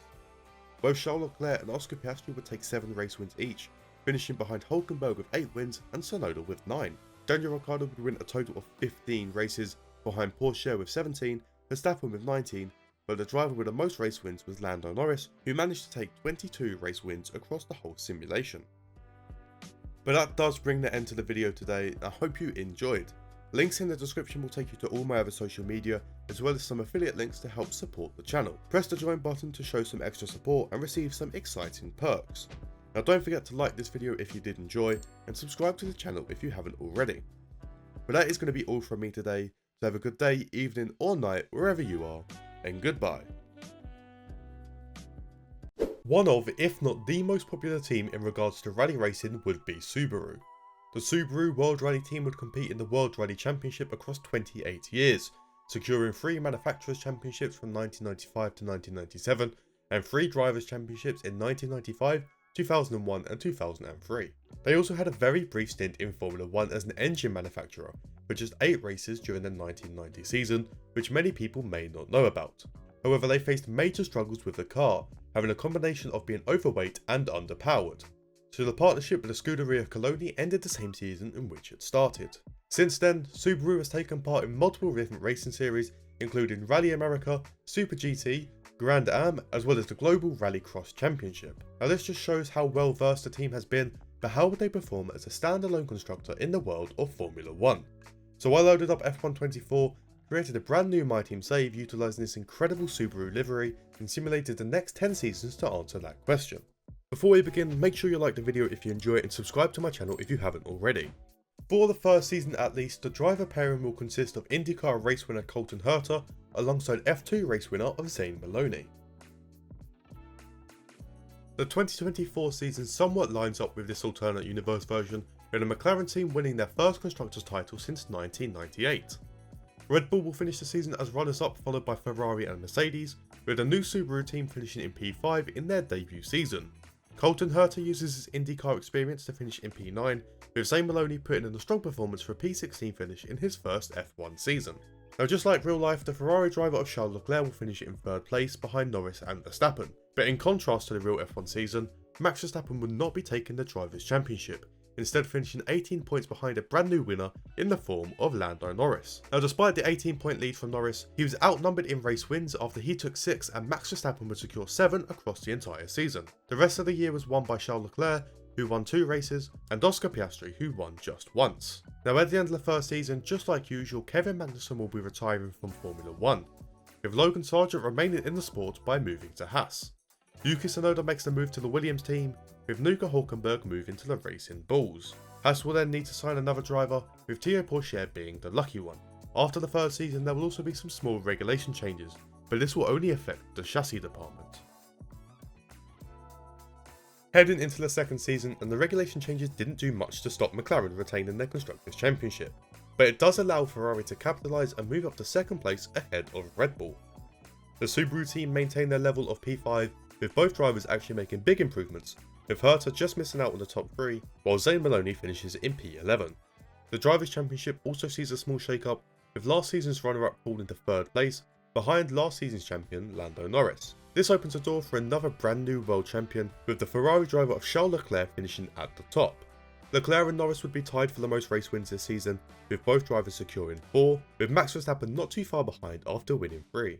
Oscar Piastri would add another 2 wins to his tally, with Colton Herta securing his first F1 wins to add to his 9 wins from IndyCar. The last race would then be won by the Mercedes driver of George Russell. Another driver set to retire will be Daniel Ricciardo, with Esteban Ocon moving to fill that seat. Fernando Alonso will make his controversial return to Alpine, with Williams driver Alex Albon moving to Aston Martin. Nico Hülkenberg will move team once again to join Williams, with the V-Carb team bringing in Dennis Hauger to make his debut. Subaru will also be swapping driver for the first time, with Zane Maloney being dropped and replaced by Oliver Behrman for future seasons. There should also be a large shake-up going into the results next season, with their aerodynamics, powertrain and durability departments all being forced to change heading into what would be the 2026 season. The top of the Constructors' Championship didn't really see the change, as McLaren will remain on top, with Mercedes jumping above Ferrari and Red Bull to finish just 30 points behind. Subaru has a slight misjudgment of the new regulations, dropping down to P7, with Colton Herta falling to P11 and Oliver Bearman matching Maloney's debut season in P16. The Drivers' Championship does seem more of a shake-up, with Oscar Piastri finishing this season in 3rd place after just one race win, finishing behind another new face as George Russell finishes in 2nd. The Drivers' Champion will then be Lando Norris once again, returning to the top of the standings. Lando Norris' 6 wins assisted the title win, with George Russell not far behind after he won 5. Charles Leclerc would win 2 races despite finishing in P5, with Piastri, Hamilton and Carlos Sainz all winning just 1 race each. One thing that sets this simulation apart from the others is the fact that Fernando Alonso will be retiring from Formula 1, this time with Porsche taking his seat at Alpine and Zoe Maloney returning to Formula 1 to drive for Haas. Mercedes and their customer team Williams then strike a deal to swap Nico Hülkenberg and former Williams driver George Russell for next season. Mercedes will have a major drop off this season, falling from runners-up all the way down to P7, with McLaren once again retaining their title ahead of Ferrari and Red Bull. Subaru also fall positions, being overtaken by both Williams and the V-Carb team, finishing in P9. Colton Herta is outscored by his teammate for the first time, as his P16 finish is bested by Oliver Bearman's 7 points and P14. Season 2 champion Charles Leclerc returns to the top 3 to finish in 3rd place, with both McLaren drivers being in a league of their own, with Piastri finishing in 2nd, behind his teammate Lando Norris, who continues to retain his Drivers' Championship. Nobody really got close to Norris after he won a total of 9 races this season, while Piastri would take 5 for almost complete McLaren domination. Max Verstappen also returned to winning ways, winning twice while finishing in P4. Verstappen's teammate of Sergio Perez has decided to retire after not doing a lot this simulation, with Théo Pourchaire once again moving teams, this time to join Red Bull. Alex Albon and Logan Sargent will be swapping cars next season, with the last seat at Alpine being given to Enzo Fittipaldi to make his debut. For the 5th season in a row, McLaren will remain at the top of the Constructors' Championship ahead of Ferrari and Red Bull, with Subaru making the biggest improvement, jumping from P9 up to P5. Herta and Oliver Bearman will only be separated by 1 point, as they finish in P7 and P8 respectively. Finishing this season in 3rd place would be Max Verstappen, and he kinda disappeared from the top 3 but returns for the first time since Season 2. Both McLaren drivers would once again finish in a 1-2, but this time Lando Norris finishes as the runner-up behind Oscar Piastri, who wins his first F1 Drivers' Championship. He managed to take a total of 7 race wins on his way to the title, with his teammate Lando Norris taking the other 3 race wins. The latest driver to retire from Formula 1 will be the Frenchman Esteban Ocon. Now he leaves an open seat at V-Carb, which is then taken by Zayn Maloney, with Enzo Fittipaldi moving to Haas. The Subaru team will also be changing both drivers, with Colton Herta being replaced by fellow IndyCar driver Pato O'Ward, while Oliver Bearman is replaced by Valtteri Bottas, with Oliver Bearman going the other way. The final seat is then given to Frederik Vesti, who will be making his debut at Alpine next season. Joining the new drivers next year will also be some major regulation changes, with the aero, chassis and durability departments all being affected. For once, the regulation changes actually did what they were set out to do, as the reigning champions McLaren dropped down to P4, with none other than Williams returning to championship glory for the first time since 1997. Kick Sauber also have a very successful season, finishing in 3rd place, while Subaru struggle massively, falling all the way down to P10. Valtteri Bottas' first season in the Subaru team was not the best, finishing dead last, while O'Ward finishes in P17 on his debut season. Moving over to the Drivers' Championship, and in 3rd place we'll have a new face, with the Ferrari driver of Carlos Sainz beating out Bearman by race results. Sainz will finish behind both Williams drivers, with Yuki Tsunoda taking 3 race wins to finish in 2nd, behind George Russell, who secures his first title back with his first team after 7 race wins. At the end of the season, Russell pulls a Rosberg and retires after winning the championship. Oliver Bearman will replace him at Williams, with Jack Doohan making his debut at the recently successful Sauber team. Frederik Vesti is also dropped by the Alpine team, with Victor Martins being brought in as a replacement. As the teams start to adapt to the regulation changes, Williams do manage to retain their title, with McLaren closing in to finish as runners-up. Subaru have major improvements once again as they rise from P10 to finish in P6, with O'Ward rising to P9, while Bottas rises to the much-loved P16. Former champion Oscar Piastri rises up to finish in P3, but will still finish behind both Williams drivers. Yuki Tsunoda once again finishes the season as runner-up with 3 race wins, with Oliver Bearman taking his first Drivers' Championship, almost exactly matching Russell's season last year with exactly 7 race wins and 212 points. Now, despite his pretty decent performance, Jack Doohan is dropped by the Kick Sauber team, with them re-signing Valtteri Bottas after his lackluster time at Subaru. Subaru will then sign Nico Hülkenberg to try and revive his career, with the Mercedes team deciding to bring Frederik Vesti back to the sport. At the end of the season will also be some regulation changes, with both the powertrain and durability departments being the ones affected this time. The regulation changes didn't do much at the top of the constructors, as Williams do retain their championship ahead of McLaren and Ferrari, with Subaru continuing to improve to finish in P4. O'Ward actually matches that position in the Drivers' Championship, with Nico Hülkenberg still doing well, finishing down in 8th. Multiple time champion Lando Norris will return to recognition with a 3rd place finish, as the McLaren drivers slowly start to catch the Williams, with Yuki Tsunoda once again finishing runner-up behind his teammate, the back-to-back champion of Oliver Bearman. Bearman was finished with one less race win this season, only being able to win 6 times, with Tsunoda remaining at 3, but this season provided a brand new race winner in the form of Pato O'Ward. And at the end of the season, Carlos Sainz decides to retire. Nico Hülkenberg leaves the Subaru team in favour of Ferrari, with Yuki Tsunoda making the move to Subaru. Jack Doohan is then brought back by the champions as he drives for Williams next season. Heading into the penultimate season, and the field is getting closer, but Williams managed to keep McLaren and Subaru away to win their 4th consecutive Constructors' Championship. Pato O'Ward falls a few positions to finish in P7, right away behind his teammate. Jack Doohan on his return to Formula 1 is able to secure a 3rd place finish in his Williams car, but will fail the 1-2 due to Yuki Tsunoda's persistence to finish in P2. Even in the new team, Tsunoda will finish behind Oliver Bearman, who will once again take another driver's title. Bearman's race wins have slowed down a little bit after he was only able to take 4 this season, with Tsunoda and Norris winning twice, while Piastri and O'Ward both win once. Now, heading into the final season, there will be some driver changes sparked by the retirement of Alex Albon, with the team signing Jack Crawford for his debut season in the last season. Victory Martins is dropped by Alpine after finishing in P22, with Frederik Vesti filling his seat. Mercedes need a new driver, as none other than Max Verstappen will team up with Lewis Hamilton for the final season. Now, Zhou Guanyu leaves the still pretty successful Kick Sauber team, moving to Red Bull, with Enzo Fittipaldi becoming the newest driver in green. Haas are then forced to sign another new driver, with Ayumi Iwasa being brought in for season 10. There will also be some small changes to the chassis department to try and add a little bit of spice to the final season. Now, in the final season, Williams are actually knocked off their top step by the returning champions of McLaren. Williams will only be able to finish 2nd ahead of Ferrari, with Haas making a surprise leap up to 4th. The Subaru team will then end this simulation in the same position that they started, P5 in the Constructors' Championship. Both drivers had a pretty mediocre season, with O'Ward finishing in P9, while Yuki Tsunoda is down in P12. Jack Doohan remains in P3, beating his champion teammate of Oliver Bearman by 25 points. Both McLaren drivers will once again return to finish as 1-2, with Lando Norris getting the upper hand over Oscar Piastri. The 36-point gap included an extra race win for Norris, with his 5 compared to Piastri's 4, with Oliver Bearman rounding out the season with just a single race win. And that is 10 seasons simulated with the Subaru team being added into Formula 1. Now let's take a look at the 10 seasons as a whole to see who performed the worst and who performed the best. Firstly, only 2 teams were able to win the Constructors' Championship, with McLaren winning a total of 6 times, and Williams surprisingly winning the other 4. There was a total of 5 different drivers to win the World Drivers' Championship, with Lando Norris winning the most at 4. Oliver Bearman has an incredible season to win 3 titles, while Leclerc, Piastri and George Russell all win just the 1. Now, when it comes to race winners, there was a total of 11 different drivers, with Carlos Sainz and Lewis Hamilton winning just 1 race each. Subaru's Colton Herta and Pato O'Ward would win twice, while Charles Leclerc is next with 8. Yuki Tsunoda made double digits with 11, Max Verstappen ended with 12, and Russell ended with 13 race wins.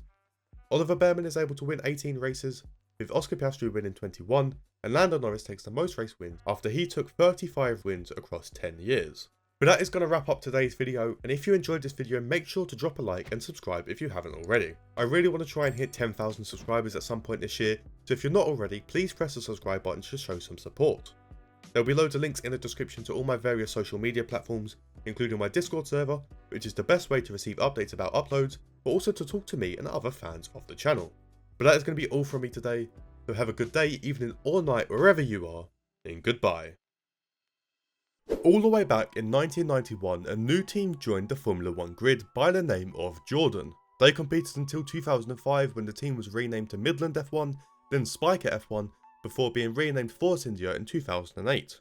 They would continue to race as Force India until 2018, when they would once again be renamed this time to Racing Point Force India, but this would last just a single season. For 2019 they would simply be called Racing Point, before their owner Lawrence Stroll acquired a stake in Aston Martin, resulting in their final rebrand into the current Aston Martin team that race today.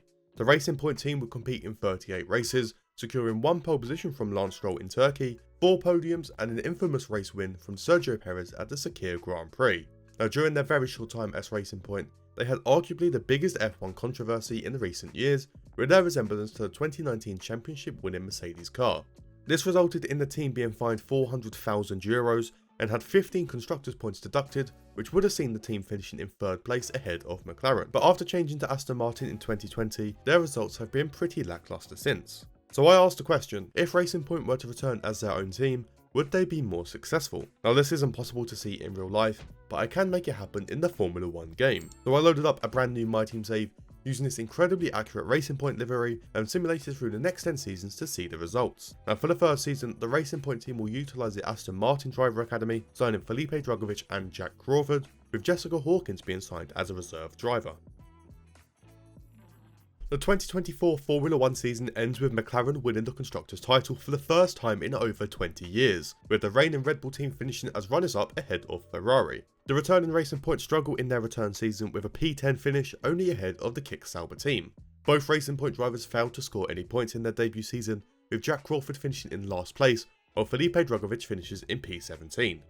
The Drivers' Championship is pretty similar to real-life season, with the bronze medal going to the Ferrari driver of Charles Leclerc, who finishes just over 70 points behind the runner-up of Max Verstappen. This allows a brand new world champion with Lando Norris winning the title by just a single point. Throughout the season, Lando would stand on the top step of the podium a total of 7 times, while Max Verstappen would go on to win a total of 5 races. Charles Leclerc would finish the season with a couple of race wins, with his teammate Carlos Sainz as well as George Russell both winning just a single race each. Now the driver market will see a lot of changes after Kevin Magnussen retires, allowing Sergio Perez to move to Haas. The reigning champion Lando Norris then moves to his direct rivals to drive for Red Bull, while Esteban Ocon moves into the championship winning McLaren seat.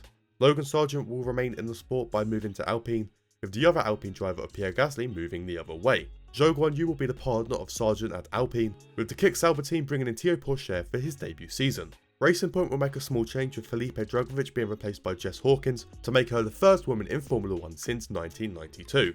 Now both the aerodynamics and powertrain departments will face regulation changes going into next season. Despite having the reigning drivers' champion, Red Bull drop down to 4th. The reigning constructors' champions McLaren will fall to 2nd, allowing Ferrari to jump to 1st and win the title. The less said about the Racing Point team the better, falling to P11, with both drivers finishing in P20 and P21. Last season's champion Lando Norris falls all the way down to P9 in his new Red Bull car, with his teammate of Max Verstappen only being able to reach P5. 3rd place this season will go to Norris's former teammate of Oscar Piastri, who finishes just 2 points behind the Mercedes driver of George Russell. This means there will be a brand new drivers' champion, with the Ferrari driver of Charles Leclerc having an incredible season to take his first drivers' championship. In fact, he took 10 race wins out of 16 on his way to glory, while his teammate continues to win just once. Oscar Piastri took 3 race wins, with Verstappen still managing to win despite his lackluster position. Both Racing Point drivers will be changed at the end of the season, with Felipe Drugovich returning for Jess Hawkins and Sergio Perez replacing Jack Crawford for a return to pink.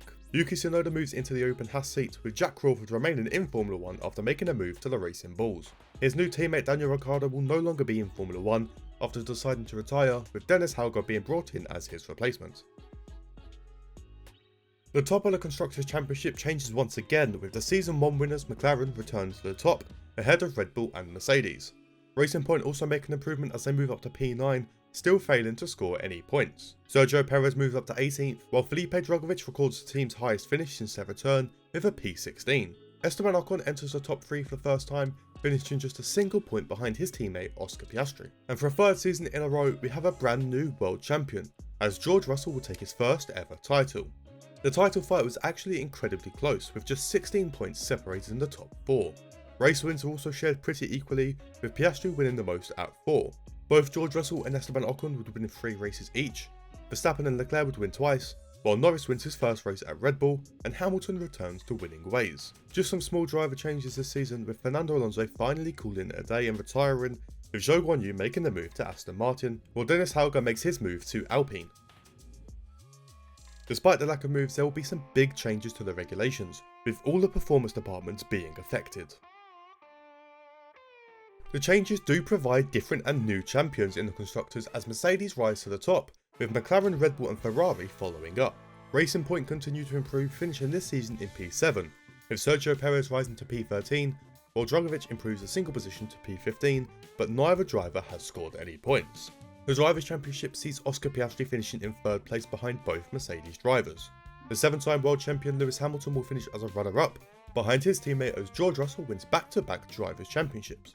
Russell would take a total of 7 race wins this season, with Hamilton managing to take 3 wins himself. Both Esteban Ocon and Carlos Sainz would win 2 races each, with both Red Bull drivers winning just the once. And at the end of the 4th season, Sergio Perez will be the latest driver to retire, with the Racing Point team bringing in Lance Stroll back to the team in pink. Logan Sargent makes a move from Alpine to Aston Martin, with Oliver Bearman making his debut next season with the Alpine team. And the only department not affected last year would be the durability department, but that will face changes this season. Hitting the halfway mark of this simulation, and McLaren will return to the top of the Constructors' Championship, with Mercedes finishing behind them but still ahead of Red Bull. Racing Point drop a position in the championship, finishing in P8, but after 5 seasons the returning team is still pointless, with both Drugovich and Stroll finishing in P15 and P17 without scoring any points. Moving over to the Drivers' Championship, and 3rd place will go to the McLaren driver of Esteban Ocon, who finishes just 8 points behind the runner-up of George Russell, who fails to secure a 3rd consecutive championship. The championship this season will instead go to another brand new champion, as the strong McLaren performance from Oscar Piastri secures him the title. His 6 race wins will take him to the top, with his teammate Ocon just winning once. The former champion of George Russell would take 2 race wins, with none other than Pierre Gasly returning to the top step after taking the win at Vegas. Now, after failing to reach the heights of a Drivers' Championship, Esteban Ocon will be the next driver to retire, with Lance Stroll leaving Racing Point to drive for the championship winning car. Zhou Guanyu was selected to be his replacement, with Enzo Fittipaldi being brought in by Aston Martin to make his debut. There will be 2 departments seeing regulation changes this year, with aerodynamics and powertrain both being hit for Season 6. The small regulation changes wouldn't affect the top of the championship, however Ferrari returned to the runners-up position, overtaking both Mercedes and Red Bull Racing. The Racing Point team will remain in P8, but will finally score their first points, with both drivers securing a single point each, showing some potential for future seasons. Charles Leclerc would win the Drivers' Championship all the way back in Season 2, but hasn't been in the top 3 since, until this season where he finishes in 3rd place. The 2-time champion George Russell remains in P2, behind the reigning and now back-to-back champion of Oscar Piastri.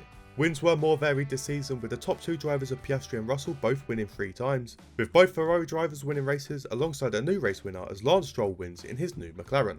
Now, after finishing runners-up in consecutive seasons, George Russell is set to retire, with none other than Oscar Piastri moving to Mercedes as his replacement. Jack Doohan is set to make his Formula 1 debut next season, driving for the reigning champions of McLaren.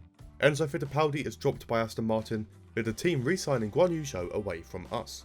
Racing Point will once again need to sign a new driver, this time opting for a rookie, with Ayumu Iwasa making his debut next season. For the first time since Season 2, the Ferrari team returned to the top of the Constructors' Championship, beating out McLaren and Mercedes. Racing Point continues to make improvements, this season securing a total of 4 points to finish as high as P7. Drugovich and Iwasa will combine to take P12 and P13 in the Drivers' Championship, securing the team's highest position in the simulation so far. Someone who has been pretty quiet all video is Carlos Sainz, who will manage to take a 3rd place in Season 7. The newest race winner of Lance Stroll then finishes as the runner-up, behind a returning champion as Charles Leclerc takes his Ferrari to the very top. He would take a total of 6 race wins this season, with his teammates failing to win a race. Lance Stroll in 2nd place will take 3 race wins, while Oscar Piastri takes a single race win in his new Mercedes. The driver market sees a shake-up after McLaren decide to drop Jack Doohan from their driver lineup and replace him with the experienced race winner of Pierre Gasly. Ayumu Iwasa is poached by Williams, with Racing Point retaliating by signing their other driver, Alex Albon. Williams will then bring back Enzo Fittipaldi to race next season. Alongside this, the chassis, powertrain and durability departments will all face regulation changes for next year.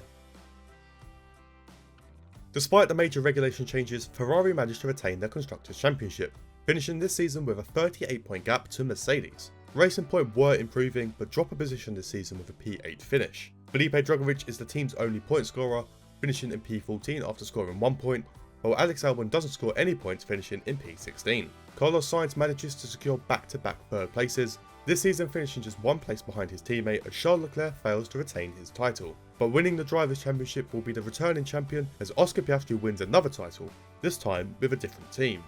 Much like Leclerc last year, Piastri would take the title after winning 6 races, with Leclerc himself only managing to win twice. The other races were shared between the McLaren drivers, with both Lance Stroll and Pierre Gasly both winning just a single race. Just a couple driver moves at the end of the season as Carlos Sainz retires after failing to make a big impact. Yuki Tsunoda has been at Haas since the end of season 2, but will now move to the successful Ferrari team, with Jack Doohan returning to drive for Haas. Heading into the penultimate season, and McLaren are able to return to winning ways, taking the Constructors' Championship, overtaking Ferrari, who actually dropped down to P4. The Racing Point team recorded their highest finish in the simulation, scoring a whopping 35 points, to finish in P6. Felipe Drugovich did most of the heavy lifting, scoring 31 points to finish in P11, while Alex Albon finishes down in P14. Charles Leclerc isn't able to return to the top as he drops down to P4, behind the Red Bull driver of Max Verstappen, who returns to finish in 3rd place. Reigning champion Oscar Piastri drops down to 2nd place, with another brand new champion coming in the form of Pierre Gasly.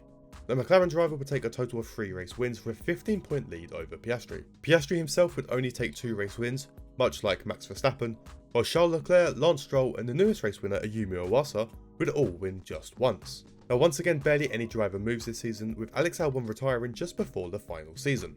Racing Point tried to capitalise on their recent progression, signing former race winner and champion Lando Norris to try and get the best results they can. This leaves Red Bull with an open seat, which they give to Zane Maloney, allowing him to debut in F1 before this simulation ends. Going into the final season with Maloney will also be some regulation changes, with both the aerodynamics and durability departments being hit. We head into the final season with the same champions we started with, as McLaren win the Constructors' title in Season 10. Now they finished over 50 points ahead of runners-up Mercedes, with Red Bull in 3rd and Racing Point recording their best finish in the simulation, also matching their best season in real life with a P4. Signing Lando Norris would be the key to their success, as he would become their latest race winner, but also score 113 points to finish in P5, while Felipe Drugovich scored 47 to finish not far behind in P7. 3rd place in the final season will once again be Max Verstappen, completing back-to-back bronze medals. Last season's champion Pierre Gasly falls 15 points short on retaining his title, with the Mercedes driver of Oscar Piastri returning to championship gold. Piastri managed to take 4 race wins on his way to the title, with Gasly just short at 3. Lance Stroll managed 2 race wins, with Lando Norris of course picking up his race win. So there you have it, 10 seasons of Formula 1 simulated, with the Racing Point F1 team being brought back into the sport. Now let's take a look at the numbers for the 10 seasons as a whole to see who performed the best. Now first, let's have a look at the Constructors' Championship. Now this simulation provided 3 different champions, with McLaren winning the most at 6, Ferrari winning a total of 3, and Mercedes winning just the once. There was more variety in the Drivers' Championship, with 5 winners in 10 seasons. Oscar Piastri would win the most with 4 titles, with George Russell and Charles Leclerc both winning 2 titles each. Both Lando Norris and Pierre Gasly would also win a title, both while driving for McLaren. Now this simulation also provided a total of 11 different race winners, with Ayumu Iwasa at the bottom with just a single win. Lewis Hamilton is next with a total of 4 race wins, with Esteban Ocon and Carlos Sainz both winning 6 times. Gasly and Stroll would be tied with 8 race wins, while Lando Norris is ahead with 10.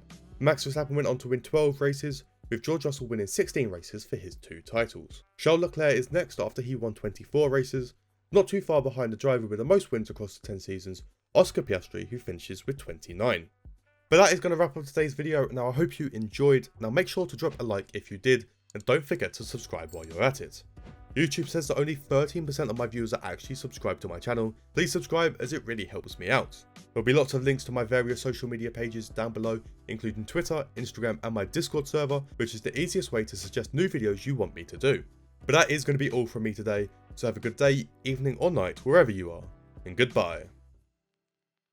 Hyundai has carved a formidable reputation in the world of rally racing, becoming a dominant force in the modern era. The Hyundai World Rally Team has been a fixture in the World Rally Championship, achieving significant success. They've secured multiple manufacturers' titles in 2019 and 2020, as well as the Drivers' Championship in 2019. More recently, in 2024, Thierry Neuville won the Drivers' Championship, showcasing their engineering prowess and drivers' talent. Beyond rallying, Hyundai's N Performance division also made strides in touring car racing, demonstrating their commitment to high-performance vehicles. However, they've yet to venture into the pinnacle of motorsport, Formula 1, as a full constructor. This raises an intriguing question. How would Hyundai, with its proven track record in rallying, fare as a standalone constructor in the highly competitive world of Formula 1? To explore this, I loaded up F1 24, created a brand new MyTeam save, featuring its incredible Hyundai livery, and simulated the next 10 seasons to find out. For the inaugural season, the driver lineup will consist of former Formula 2 champion Toro Rosso, alongside fellow Formula 2 driver Dennis Hauger. But before we begin, YouTube says that 92% of my viewers are not subscribed to my channel, so if that is you, please press the subscribe button as it helps me out a ton. The 2024 season in our simulated world saw McLaren emerge as the Constructors' Champions, echoing their real-life ambitions. Mercedes secured a strong second place, followed by Ferrari and Red Bull. Aston Martin rounded out the top 5, with the newly formed Hyundai team making a solid debut, finishing 6th in the Constructors' standings. Toro Rosso leveraged his Formula 2 experience to secure a respectable P10 finish, while Dennis Hauger, also making his F1 debut, finished in P14. Moving over to the Drivers' Championship, which sees the Ferrari driver of Charles Leclerc finishing in 3rd place, much like his team did. Similarly, the runner-up this season will see the Mercedes driver of George Russell finishing over 130 points behind the newest world champion, after Lando Norris pretty much dominates the sport to take his first ever title. He would win a total of 11 races throughout the 16 race season, with 4th place Max Verstappen managing to take a total of 3 wins. George Russell and Charles Leclerc would win round the season out with just a single win each. The end of this season sees the retirement of long-term driver Valtteri Bottas, as he has decided to retire from the sport, with Kevin Magnussen making the move over to the Kick Sauber team. Toro Rosso is poached from Hyundai, with Jack Doohan being brought in as his replacement. Dennis Hauger is also dropped by Hyundai, with Kimi Antonelli being brought in for his alternate universe debut. There will also be some big regulation changes affecting both the aerodynamics and powertrain departments heading into Season 2. The regulation changes does throw up a new Constructors' Champion, as the Silver Arrows of Mercedes managed to return to the top of the table, finishing ahead of McLaren and Ferrari. Hyundai maintained their position, finishing in P6, with Jack Doohan falling down to P16, while Kimi Antonelli has a very strong debut season to finish as high as P9. Once again, Charles Leclerc will finish in P3, this time with 233 points, while the reigning champion of Lando Norris falls down to 2nd place, failing to retain his title by just a single point. This season will see George Russell take his first ever Drivers' Championship, beating out Norris by just a single point, despite both drivers winning a total of 6 races each. 3rd place Charles Leclerc was able to win 3 races this season, with Russell's teammate Lewis Hamilton return to the top by winning just once. The one move at the end of this season will see the retirement of Daniel Ricciardo, as he is replaced by the returning Dennis Hauger in the Racing Bulls team. In the 3rd season, McLaren will return to the top of the Constructors' Championship with a very solid gap to the Mercedes team behind. Ferrari remain in 3rd place ahead of Red Bull and Aston Martin, but this season will see the Hyundai team falling down to P7, being overtaken by Alpine. Jack Doohan shows consistency once again, finishing in P16, with Kimi Antonelli unfortunately dropping a few positions down to P11. Once again, the reigning champion is unable to win back-to-back titles, as former champion George Russell falls down to 3rd place, finishing behind both McLaren drivers. Oscar Piastri makes his first appearance in this video, finishing just ahead of George Russell, but will fall 17 points shy of the Drivers' Championship, as Lando Norris wins his 2nd driver's title, scoring 289 points. He would win the most races this season after he stood tall a total of 7 times, with his teammate winning 5 races, while George Russell finished this season with a total of 4 race wins. Not many driver moves this season, with the youngest driver on the grid of Fernando Alonso shockingly deciding to retire from Formula 1. Yuki Tsunoda is then given a transfer to the Aston Martin team, with Ayumu Iwasa being brought in by the Racing Bulls as Tsunoda's replacement. There will be some big regulation changes, with the chassis and powertrain departments being here alongside the durability team. Despite the major changes, the Papaya McLaren team remain on top of the Constructors' Championship, providing an incredibly dominant performance, scoring over 130 points more than Ferrari. Hyundai capitalised on the regulation changes, overtaking Alpine to once again finish in P6. Jack Doohan is able to improve on his finish, gaining a position up to P15, while Kimi Antonelli also gains a position, finishing in P10. 3rd place in the first 2 seasons went to Charles Leclerc, with him returning to finish ahead of his teammate but once again in 3rd place. McLaren drivers finish in a 1-2, with the former champion failing to retain once again, as Lando Norris falls to P2, while Oscar Piastri tops the championship by just 3 points. Both McLaren drivers would be shared on race wins, with the pair winning 6 races each. Leclerc once again wins 3 races in 3rd place, while his teammate Carlos Sainz would win his first race of the simulation.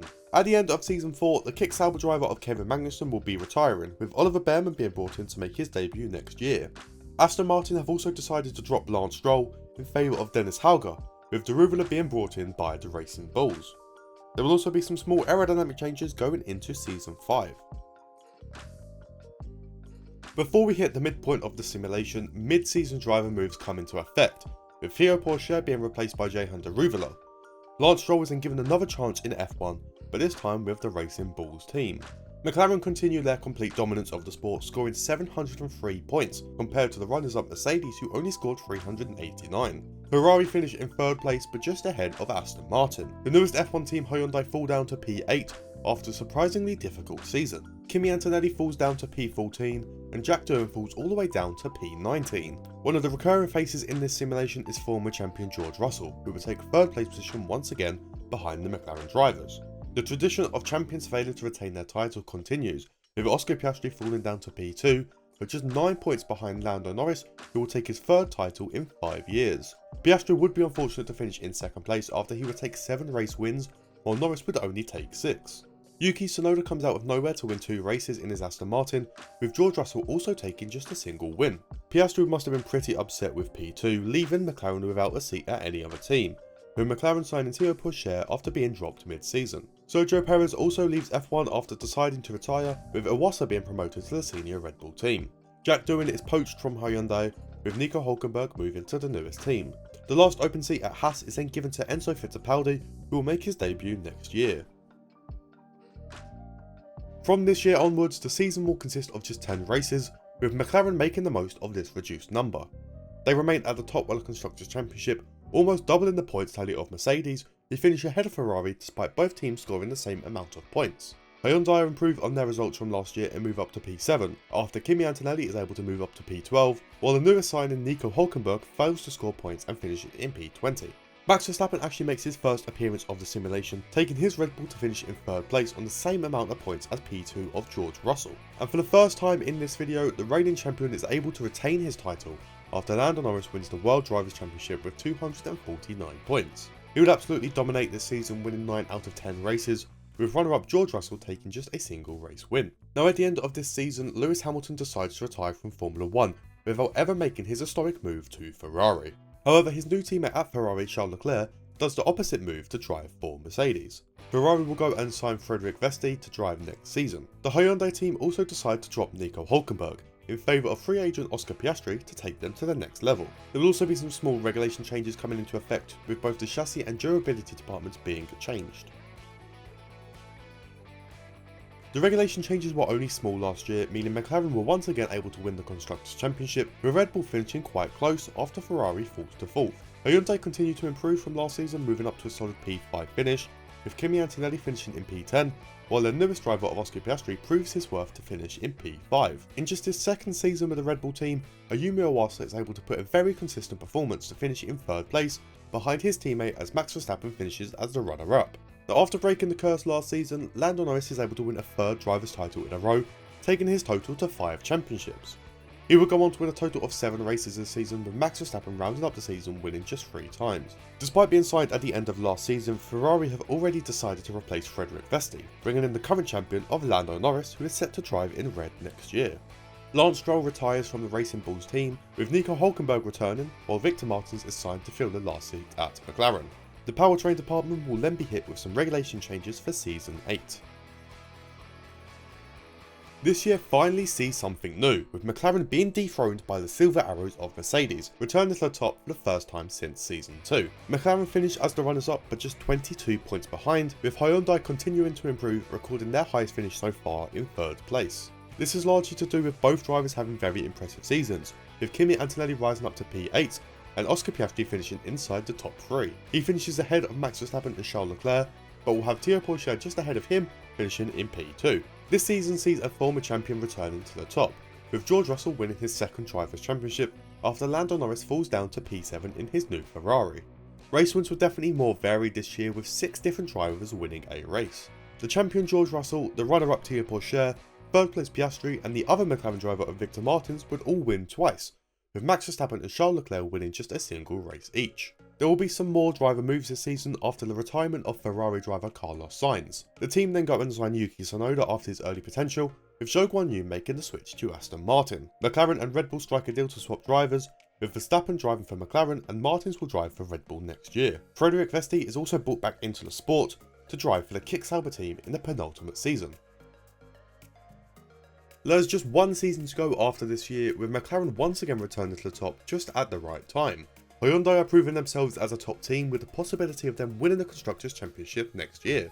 Now they would only finish 40 points behind the McLaren team, with Kimi Antonelli recording his highest finish with P6. Last year's runner-up and race winner Toro Rosso drops down to 3rd place this season, after being overtaken by the Hyundai driver of Oscar Piastri, who manages to secure a 2nd place finish.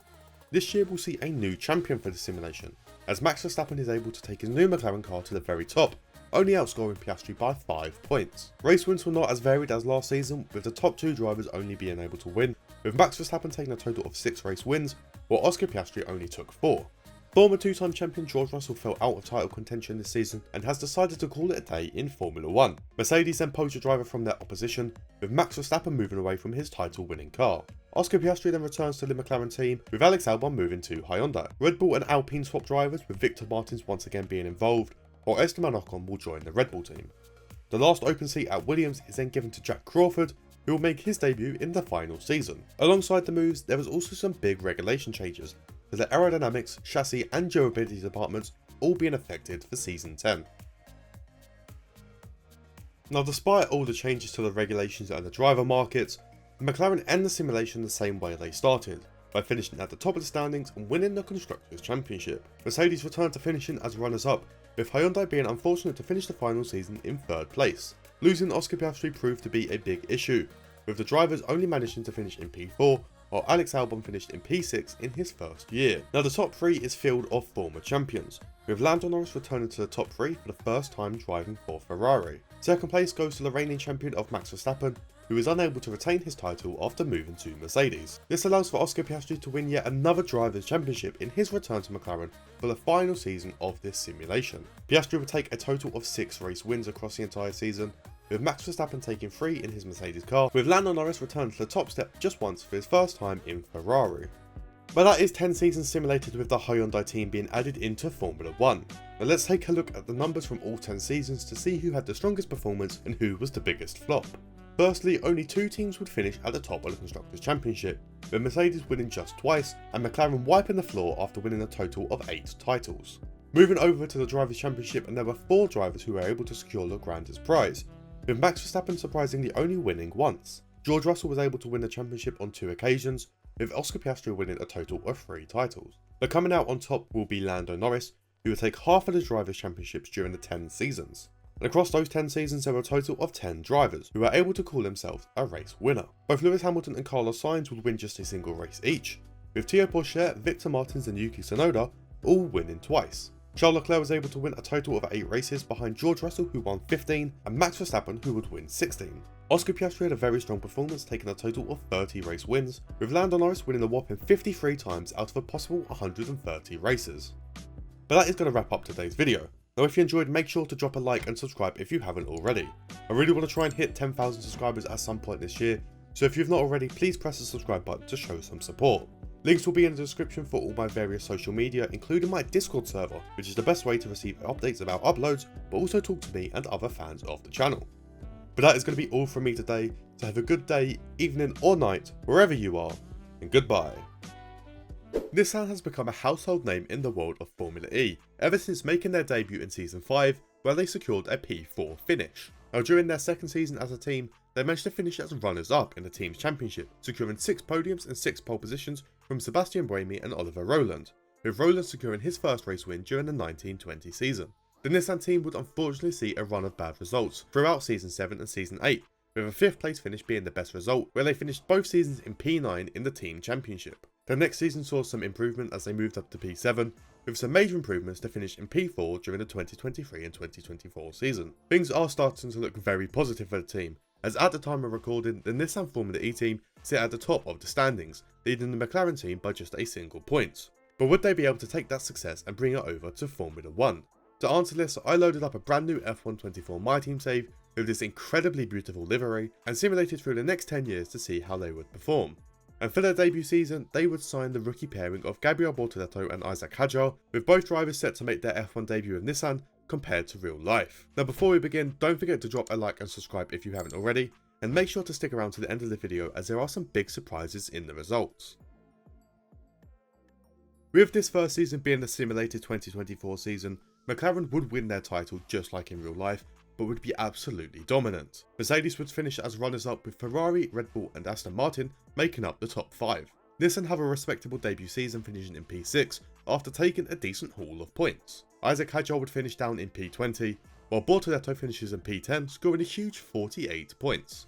Charles Leclerc would finish 3rd in real life, but in the simulation he would finish just 2 points behind the McLaren driver of Oscar Piastri, who would himself take 3rd. Max Verstappen would win the Drivers' Championship in 2024, but in the game would only be able to finish as runner-up, behind the newest Formula 1 World Drivers' Champion, Lando Norris. It was a pretty dominant season from Norris after he managed to win 13 out of a possible 16 races, with Max Verstappen still being able to win 2, and Carlos Sainz surprisingly winning the last race. Now, there's only a couple driver moves this season, with the very experienced Valtteri Bottas deciding to retire from Formula 1, as Kevin Magnussen makes the switch to Sauber. Haas will then need to sign another driver, with Theo Pourchaire being brought in for his debut. Now, both the chassis and powertrain departments will see regulation changes, hopefully causing a shake-up for Season 2. And those regulation changes did cause a bit of a shake-up in the Constructors' Championship, as McLaren fall down to 2nd place, with Mercedes jumping up to take the title. Nissan failed to completely adapt to the changes, as they fall down to P7, being overtaken by the Williams team. Isaac Hadjar is able to gain a position, while Bortoletto will fall a position, scoring just 16 points this year to finish in P11. Both Oscar Piastri and Max Verstappen fall outside the top 3, with 3rd place this season being awarded to Sir Lewis Hamilton, who is still at Mercedes. The reigning champion Lando Norris is unable to retain his title, as he falls to 2nd place, behind another brand new World Drivers' Champion, as George Russell is also able to win his first title. There was less dominance this year, as Russell would take just 8 race wins, with Lando Norris winning 5. Piastri would still be able to win 2 races, despite finishing behind Hamilton, who would only win the once. Now, after just making his move to Sauber, Kevin Magnussen will be the latest driver to retire, with Theo Pourchaire following in his footsteps by leaving Haas. Sergio Perez is finally dropped by Red Bull, and signs for Haas, with Dennis Hauger set to make his debut next year. Nissan unfortunately decided to drop Isaac Hadjar after some pretty poor performances, with Yuki Tsunoda being signed to drive for the Japanese team. Nico Hulkenberg moves over to the Racing Bulls, meaning Haas will once again need to sign a new driver, with them deciding to go with Jehan Daruvula. Before we get into the results for the 3rd season, Dennis Hauger was dropped by Red Bull mid-season, with Zhou Guanyu making the move, while Enzo Fittipaldi finishes the season at Kick Sauber. Now, having a look at the Constructors' Championship, and McLaren managed to return to the top of the standings, swapping places with the Mercedes team. Nissan are able to improve, moving up to P6, with both drivers finishing in the top 10. Bortoletto finishes just inside that top 10, finishing 10th, while the newest signing Yuki Tsunoda scores 67 points for him to finish in P8. Lewis Hamilton does drop down to P4, with Oscar Piastri overtaking him to finish in 3rd place. Lando Norris will once again finish as the runner-up, with George Russell securing his 2nd consecutive Drivers' Championship in Formula 1. Both Russell and Norris would be tied on race wins this season, after they both would win 5 races, while Oscar Piastri wasn't far behind after he won 4. Both Lewis Hamilton and Max Verstappen would both be able to win just a single race each. Now, after the mid-season moves, there's no driver changes at the end of the season, but there will be some changes to the regulations. The aerodynamics, chassis and durability departments will all be affected going into next year. Despite the big changes, the top of the Constructors' Championship remains the same, as McLaren lead Mercedes and Ferrari to retain their title. Nissan will once again fall a position down to P7 after some regulation changes, as Bortoletto falls to P12, and Tsunoda really struggles down in P16. Now, the 2-time reigning champion will fall just short this season, ending down in 3rd place, after being overtaken by the both McLaren drivers. Oscar Piastri, always the bridesmaid and never the bride, finishes in 2nd place this season, behind his teammate, the now 2-time champion of Lando Norris. There would only be a total of 13 points to separate the 2 drivers, which could be put down to the extra race win earned by Norris, as his 7 overshadows Piastri's 6. Both Mercedes drivers were able to win races this year, with Russell winning twice and Hamilton winning just the once. A trio of drivers are set to leave their teams this year, with Nico Hulkenberg retiring and being replaced by Victor Martins, Lance Stroll being dropped by Aston Martin, with the team signing Oliver Behrman, and the continuous runner-up of Oscar Piastri leaves McLaren, with Dennis Hauger making his Formula 1 return. Now, once again, we will see some big mid-season moves, as Alpine decide to drop Pierre Gasly in favour of signing Dennis Hauger. McLaren poach Victor Martins away from the Racing Bulls, who themselves managed to sign Oliver Behrman for the rest of the season. Aston Martin will then re-sign Lance Stroll just half a year after dropping him.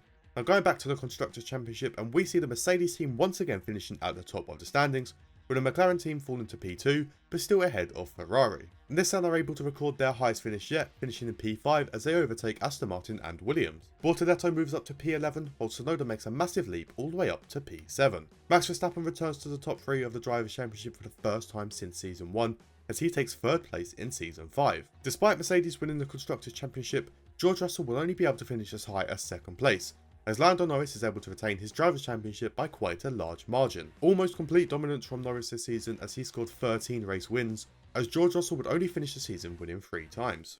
The driver market will now see its biggest shake-up of the simulation so far after Carlos Sainz retires from Formula 1. Lance Stroll will once again leave Aston Martin, moving to Ferrari, with Oliver Behrman once again returning to the Aston Martin team. The current Nissan driver Yuki Tsunoda will move back to the Racing Bulls team, as Nissan bring Oscar Piastri back into Formula 1 to help continue their improvements. Victor Martins leaves McLaren with Pierre Gasly returning, Daniel Ricciardo leaves Racing Bulls as Jack Doohan makes his debut, and Dennis Hauger and Théo Pourchaire are both dropped by their teams. Deruvela moves into the open Alpine seat, and Logan Sargent will move to the Sauber. Now Ayumu Iwasa and Frederick Vesti are then signed by Haas and Williams respectively to make their debuts next year. Moving over to 10 race seasons now, and McLaren return to the very top of the sport, securing yet another Constructors' title, with Mercedes dropping down to 2nd but still ahead of Ferrari. Nissan remain in P5 with Bortoletto rising up to P9, while the newest signing of Piastri manages to improve on Tsunoda's position last year to finish in P6, just behind Lewis Hamilton. Speaking of Hamilton, he remains in P5, while his teammate George Russell will fall down to 3rd place behind both McLaren drivers. The newest McLaren driver of Pierre Gasly will finish his first season in P2, with Lando Norris remaining on top with a completely dominant display. Gasly would be able to win the first race of the season, but Lando Norris would then take the other 9 races on his way to the title. Now Max Verstappen's been pretty quiet in this simulation and has decided at the end of season 6 to retire. Daniel Ricciardo then returns to the sport and returns to Red Bull to drive next season. George Russell also takes a break from Formula 1 as the Mercedes team will bring in Théo Pourchaire next year. Now there are some major regulation changes coming into effect, with the aerodynamics, powertrain and durability departments all being hit for season 7. But after these huge changes, the newest Formula 1 team are champions. Nissan are able to take their first ever Constructors' Championship, jumping all the way up from P5, with the former champions of McLaren falling to 3rd. Bortoletto had a very strong season, finishing in P4, while Piastri has an even stronger season as he is able to enter the top 3. Former champion Lando Norris will fall down to 3rd place this season, being overtaken by Oliver Behrman, who managed to drag his Aston Martin all the way to P2. And to go alongside their Constructors' title, Oscar Piastri is able to win the Drivers' Championship for the very first time, outscoring Oliver Behrman by just 15 points. Piastri would win just 3 races this season, on par with former champion Lando Norris, with the rest of the wins being evenly split between Bortoletto, Oliver Behrman, Yuki Tsunoda and Frederick Vesti, who would all be winning their first Formula 1 race. Though there is only some small driver moves this season, with Alex Albon deciding to retire as the Williams team signed Théo Pourchaire from Mercedes. Lando Norris decides to move into the open Mercedes seat, with McLaren bringing back former champion George Russell to try and return to the very top. And now unfortunately Nissan are unable to retain their Constructors' title as they fall all the way down to 3rd place behind Mercedes and McLaren as they utilise their newest driver to once again win the championship. Former champion Oscar Piastri will only be able to reach as high as 4th this season as Gabriel Bortoletto finishes in P6, but both score a healthy amount of points. The McLaren driver of Pierre Gasly jumps up to 3rd place this season, with his former teammate Lando Norris finishing in 2nd place during his debut season at Mercedes. Now the former champion of George Russell returns to Formula 1 with a bang as he takes yet another Drivers' Championship with his new McLaren team. He would be absolutely dominant this season, securing a total of 8 race wins this year, with Lando Norris winning his first race with Mercedes and Pierre Gasly adding another victory to his tally. Former Nissan and current Racing Bulls driver Yuki Tsunoda will be set to retire, with Dennis Hauger making another return to drive for RB. Nissan and Ferrari also come to an agreement to swap drivers, allowing Piastri to drive for Ferrari, and Charles Leclerc will look for his first title with Nissan. Now there are some absolutely huge regulation changes once again, as all the performance departments, those being the aerodynamics, chassis and powertrain departments, will all be reset for the penultimate season. Now the big changes did cause a major shake-up in the standings, with the reigning champions McLaren falling down to P4, and none other than the Racing Bulls winning the Constructors' Championship for the very first time. Nissan do make some improvements to finish as runners-up, with Bortoletto finishing in P6, just behind Lando Norris. Both Racing Bull drivers finish in the top 3, with Dennis Hauger making an impact on his return and finishes in 3rd place. His teammate Jack Doohan will then secure a P2 finish, behind yet another brand new world champion, as Charles Leclerc finally wins the grand prize in his debut season at Nissan. He will take a total of 6 race wins throughout this season, with both the Racing Bull drivers Doohan and Hauger winning 2 races each. Now going into the final season, there will unfortunately be no regulation changes, and the only driver move will be Victor Martins joining Alpine after Esteban Ocon decides to retire.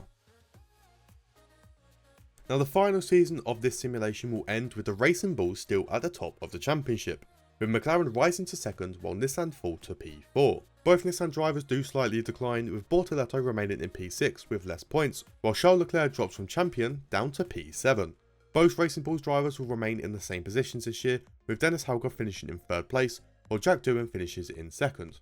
Now after Charles Leclerc fails to retain his title, the latest driver champion will be the returning George Russell, who will take 8 race wins across the season to win yet another drivers' championship. The other 2 race wins were won by Dennis Hauger, who still finished behind his teammate who wasn't able to win a race. But that is 10 seasons simulated with the Nissan team being added into Formula 1. Now let's take a look at the stats for the simulation as a whole to see who our standout performers were. Firstly, let's have a look at the Constructors' Championship, where 4 different teams were able to win the title. The newest team of Nissan would be able to secure a single title, with both Mercedes and Racing Bull teams winning twice. However, the team with the most titles would be McLaren, who ended this video with a total of 5 wins. There was also a total of 4 different drivers' champions, with both Oscar Piastri and Charles Leclerc winning their first and only title while driving for Nissan. They would be overshadowed by the success of George Russell and Lando Norris, who would both be able to win the Driver Championship a total of 4 times each. Now moving over to race winners, and this simulation provided a total of 14 different winners. Yuki Tsunoda, Oliver Behrman, Gabriel Bortoleto, Frederic Vesti and Carlos Sainz would all win just a single race each. Both Jack Doohan and Pierre Gasly would win twice, while Max Verstappen and Lewis Hamilton would only win 3 times. Dennis Hauger won 4 races in his last 2 seasons, with Charles Leclerc taking all 6 race wins during his championship winning season. Oscar Piastri would go on to win 15 times, George Russell a whopping 34, and Lando Norris would win the most races after he stood on the top step a total of 56 times. But there you have it, that is going to wrap up today's video. Now if you enjoyed this video, make sure you drop a like and subscribe if you haven't already. I do really want to try and hit 10,000 subscribers at some point this year, so if you're not already, please press the big subscribe button to show your support. There'll be various links in the description for all the mods I use and all the various social media platforms I have, including my Discord server, which will be the best way to receive updates about uploads, but also to talk to me and other fans of the channel. But that is going to be all from me today, so I hope you have a good day, evening or night, wherever you are, and goodbye. The Scuderia Toro Rosso team was born after Red Bull's acquisition of Minardi for the 2006 season and being created as a junior team to prepare Red Bull rookies for the extreme life of Formula 1. Operating on a much smaller budget, the team would consistently provide opportunities for young talents such as Sebastian Vettel, Daniel Ricciardo, Max Verstappen and Pierre Gasly, who would all gain vital F1 experience with the team. Their best result would come during the 2008 Italian Grand Prix, where Sebastian Vettel took a stunning victory for his first of 53 race wins and catapulted him into the championship picture after he moved to Red Bull. Toro Rosso would then later be rebranded to AlphaTauri in 2020, before being rebranded once again to the Racing Bulls team it is known as today. Now to capitalise on the drama between Lawson and Tsunoda, let's see how Toro Rosso would fare as their own F1 team without the restrictions of being known as Red Bull's junior team. So I loaded up F124, created a brand new MyTeam save and simulated through the next 10 seasons of Formula 1, which provided some crazy results and surprise championship winners, so make sure you stick around and watch to the end. But before we discuss the Toro Rosso team any further, please make sure you subscribe to my channel if you haven't already, because I really want to try and hit 10,000 subscribers this year, but I can only get there with your help. As we start with the 2024 F1 season, Liam Lawson is not yet a full-time driver, so the Toro Rosso team will snap him up and partner him alongside one of F1's hottest prospects, Franco Colapinto. Now the first season will play out quite similarly to the real-life counterpart, with McLaren taking their first Constructors' Championship all the way back since 1998. Red Bull managed to finish as runners-up, but just 5 points ahead of the Scuderia Ferrari. The newest Toro Rosso team finished the first season down in P7, but will still finish ahead of the Racing Bulls, who are down in P10. Liam Lawson completes his first full season of Formula 1 down in P16, as he finishes behind Yuki Tsunoda. Colapinto has a strong season to finish in P11 after he scored 21 points. Charles Leclerc isn't able to finish any higher than 3rd place this season after a very tight battle between Verstappen and Lando Norris. Verstappen will remain a 3-time champion in the save after he finishes just 5 points behind the newest World Drivers' Champion as Lando Norris takes his first ever driver's title. Now despite close points tally, Verstappen would only take 5 race wins compared to Norris's total of 9. Charles Leclerc would also go on to win just 2 races this season. Now there was a big lack of driver moves this season as Kevin Magnussen retires and is replaced by the debut in Dennis Hauger. The Toro Rosso team are just as harsh on their drivers as the Red Bull teams, dropping Liam Lawson after just 1 season, being replaced by Red Bull Jr. Ayumu Iwasa.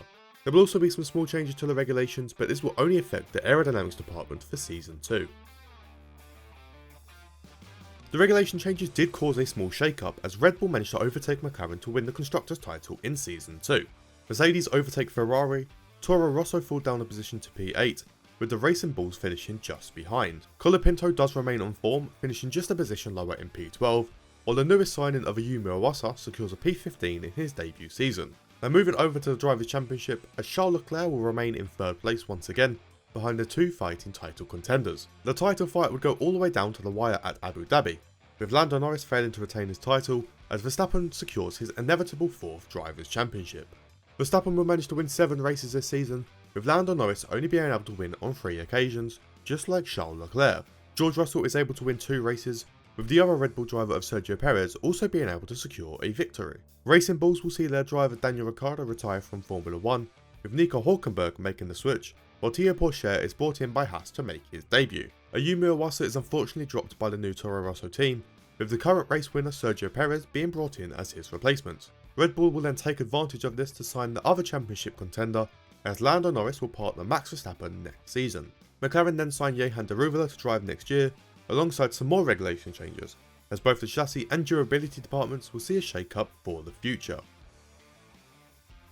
McLaren really suffer with the loss of Lando Norris as they fall all the way down to P4, being overtaken by Mercedes and Ferrari after Red Bull remain at the top of the standings. Toro Rosso managed to improve on their results as they rise up to P6, while the Racing Bulls team remain down in 8th place. Franco Colapinto is beaten by his teammate for the first time in this simulation, as his P11 finish is bested by Sergio Perez, who finishes in P10 with just a 2-point gap between the pair. Previous 3rd place Charles Leclerc falls all the way down to P6, with the newest Red Bull driver of Lando Norris himself falling down to 3rd place. After returning to winning races last season, George Russell was able to take the runner-up spot this year, with Max Verstappen remaining at the very top of the standings to win a 5th driver's title. Lando Norris would actually finish this season with the most race wins after he took 4, while his teammate Verstappen took 3. Both Mercedes drivers of Russell and Hamilton would win 2 races each, just like Charles Leclerc, and the newest race winner as Alex Albon is able to drag his Williams to the top step. Oscar Piastri would then round out the season with just a single race win. There is a big domino effect occurs after the retirement of Aston Martin driver Fernando Alonso, who is replaced by Nico Hülkenberg. Dennis Hauger then makes a move to the Racing Bulls, with Daruvala moving over to Haas. McLaren brings Sergio Perez to the team, with Toro Rosso signing former Red Bull Jr. of Pierre Gasly. Valtteri Bottas jumps over to Alpine, with the Kick Sauber team bringing in Enzo Fittipaldi, who makes his debut next year. Red Bull continue to remain on top of the Constructors' Championship and take a 3rd consecutive title during this simulation. Ferrari start to fall down the order, being overtaken by McLaren and the Williams teams. Toro Rosso remain in P6, but have the Racing Bulls just behind to keep them company. Colapinto shows insane consistency to stay in P11, with Pierre Gasly putting in a strong debut season to finish in P9 just behind the driver he replaced. Runner-up last season George Russell falls to 3rd place, with Lando Norris falling even further to P5. The reigning champion of Max Verstappen is knocked off at the top of the standings with a crazy twist as Alex Albon takes his Williams car all the way to championship glory, earning the team their first title since Jacques Villeneuve in 1997. He was able to take another 8 race wins to finish ahead of Verstappen, who himself would just take 3. Oscar Piastri would also be able to take 3 race wins, while George Russell would just take 2. Just one driver moved this season, with Sergio Perez retiring from the sport, with Victor Martins being brought in as his replacement. The one department yet to change is the powertrain department, but that will be ticked off heading into Season 5. For the first time since that title win in 1997, Williams are once again at the top of the Constructors' Championship, which I personally love to see. Reigning champions Red Bull fall down to 3rd place, with Toro Rosso moving up to P5, while the Racing Bulls are still all the way down in P8. Colapinto once again comes in with a P11 finish, while Pierre Gasly moves up to P8, just behind Lewis Hamilton. Now Hamilton's teammate of George Russell keep his Mercedes car in 3rd place behind Oscar Piastri, who makes his first venture into the top 3 during this simulation. And to go along with the Williams Constructors title, Alex Albon is able to retain his Drivers' Championship after a whopping 13 race wins, which would have seen him win the Constructors all on his own. Oscar Piastri would then take his 3 race wins on his way to 2nd place. The Alpine driver Esteban Ocon has decided to call it a day in Formula 1, with Frederic Vesti being brought in as his replacement. A roundabout of driver moves then occurs after Victor Martins leaves McLaren. Pierre Gasly leaves Toro Rosso for McLaren, with Yuki Tsunoda leaving one RB team for another. Jehan Daruvala joins the Racing Bulls, allowing Victor Martins to move to Haas and remain in the sport. Heading into 10 race seasons now, and Williams continues to make the most of it as they once again win the Constructors' title, but this time they only finish 2 points ahead of McLaren. Red Bull remain in 3rd place, Toro Rosso remain in 5th place, and Racing Bulls also remain down in 8th place. For the 5th time in this simulation, Franco Colapinto takes his Toro Rosso to P11, with each new driver slowly gaining positions as Tsunoda finishes in P7. For the 3rd season in a row, George Russell remains in 3rd place, not being able to contend with the championship leaders. The driver's title is a lot closer this season, as Alex Albon falls just 7 points short, as Oscar Piastri would win the title on the final day of the season. Piastri would only win a total of 3 races this season, while his championship rival would win 50% of the time. Max Verstappen is able to return to winning a race, with Yuki Tsunoda winning his first ever Formula 1 race, and Toro Rosso's first race since that iconic Monza win in 2008. Now at the end of this season, George Russell has decided to leave the sport after unfortunately not getting anywhere near the Drivers' Championship. Lando Norris leaves the lackluster Red Bull team to join Mercedes, while Alex Albon leaves his championship winning car in favour of a return to Red Bull. Valtteri Bottas also makes a homecoming as he moves back to Williams, with Nico Hulkenberg moving to Alpine and Théo Pourchaire moving to Aston Martin. The last available seat is at Haas, in which Oliver Behrman is brought in to make his debut. There will also be some major regulation changes, with the aerodynamics, chassis and durability departments all being hit for next year. Even with the major changes to both drivers and cars, Williams are able to retain their Constructors' title, with another dominant season outscoring runners-up McLaren by more points than Toro Rosso scored all season. Now speaking of Toro Rosso, they managed to move up to P4 ahead of the senior Red Bull Racing team, who fall to P5, with the Racing Bulls team still down in P8.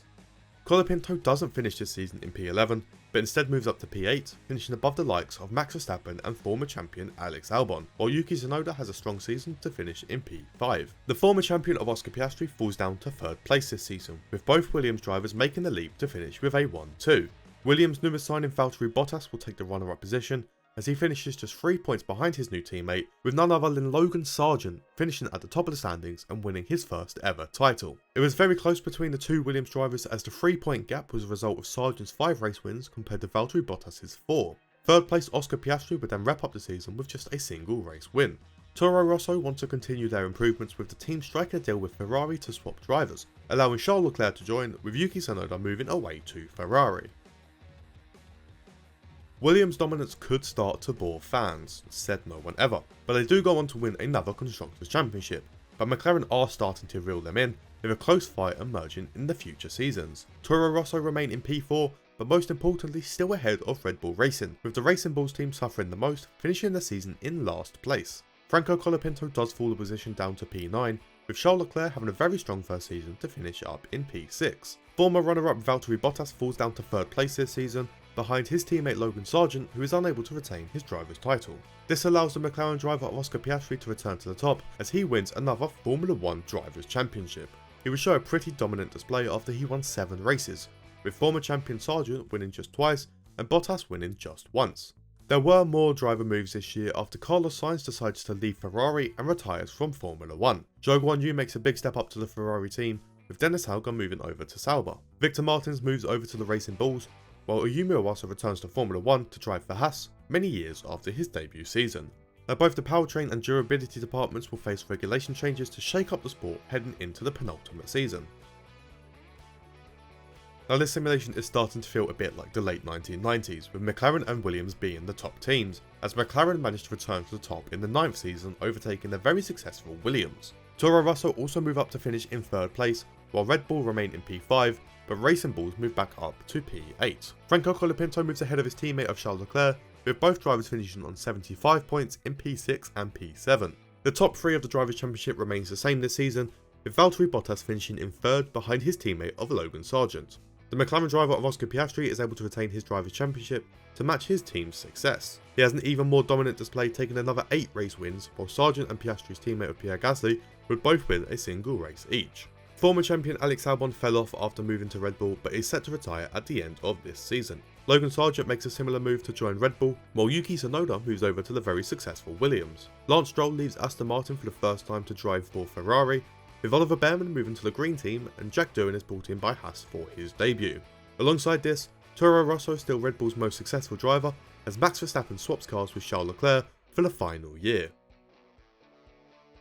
The final season of this simulation will see McLaren remain at the very top of the sport, with Toro Rosso getting ever so close to championship glory. They finished the final season as runners-up, but could have put up a real fight if there was just one more year. This result is helped by Franco Colapinto having a very strong season to record his highest finish of P5. Toro Rosso's newest signing of Max Verstappen would record the team's highest finish, as he managed to push his way up to 3rd place, just ahead of his former teammate and rival of Lando Norris. The runner-up this season would be awarded to the new Williams driver of Yuki Tsunoda, who proves the car still had very strong performance. The driver's title would then be once again topped by Oscar Piastri, after his 4 race wins gave him a 30-point lead in the standings. Yuki Tsunoda had a strong showing with 3 race wins, while Lando Norris took 2 wins, and Max Verstappen was able to give Toro Rosso yet another race win.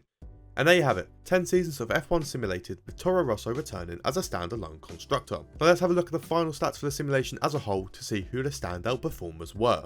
Firstly, there were 3 teams who were successful in winning the Constructors' Championship, with both Red Bull Racing and McLaren winning 3 titles each, being overshadowed by the resurgence of the Williams team, who managed to win the title on 4 occasions. Across the 10 seasons, there was also a total of 5 different drivers' champions, with both Norris and Sargent winning once, Albon and Verstappen winning twice, while Oscar Piastri had a very strong career, becoming a 4-time world champion. Moving over to race wins, and there were 12 different drivers who managed to stand on the top step of the podium. Sergio Perez and Pierre Gasly would both win once, Lewis Hamilton would take 2 race wins, while Tsunoda ended with 4 race wins. Valtteri Bottas took 5, George Russell took 6, and Charles Leclerc would win 7. Logan Sargent surprisingly took 8 race wins alongside his driver's title, with Lando Norris next taking 18 race wins. Max Verstappen managed 20 wins, Alex Albon managed to take 28, but just behind Oscar Piastri, who ends the simulation with 30 Formula 1 race wins. But that is going to wrap up today's video, and I hope you enjoyed. Now if you did, make sure you drop a like and subscribe if you haven't already. I really want to try and hit 10,000 subscribers at some point this year, so if you're not already, please press the subscribe button to show your support. There'll be plenty of links in the descriptions to all my various social media platforms, including my Discord server, which is the best way to receive updates about uploads and possible future streams, but also to talk to me and other fans of the channel. But that is going to be all from me today, so I hope you have a good day, evening or night, wherever you are, and goodbye. Porsche are an incredibly notable name in the world of racing, having major success in many different classes of motorsport, but more specifically in long-distance endurance racing. Some of their major victories and championships include 3 World Endurance Championship manufacturer titles, 8 24 Hours of Spa wins, 19 24 Hours of Le Mans wins, and most recently the 24 Hours of Daytona, winning the 20th time in 2025.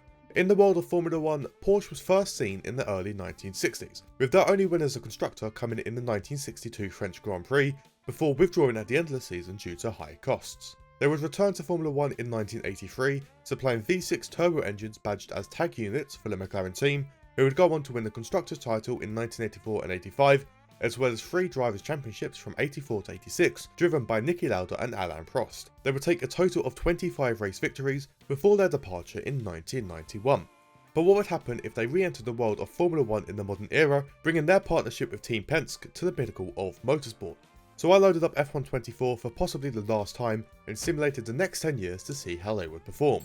Now the first season will see Nick Tandy swap his incredible IMSA season for an F1 car, with Théo Pourchaire also being brought in to provide some Formula racing experience. Before we begin, I want to give a quick shout out to the channel members, and by simply clicking the join button below, you'll get special emotes, a special role on my Discord, and early access to my videos, and don't forget to subscribe while you're at it. Heading into the first season with the 2024 driver lineups, we see McLaren rise to the top of the Constructors' Championship, much like real life, with Ferrari finishing in 2nd and Mercedes finishing in 3rd ahead of Red Bull. The Porsche team have a pretty decent first season as they managed to finish P5 in the championship, but there was quite a gap between the 2 drivers, with Nick Tandy using his experience to finish P9, while Pourchaire finishes down in P15.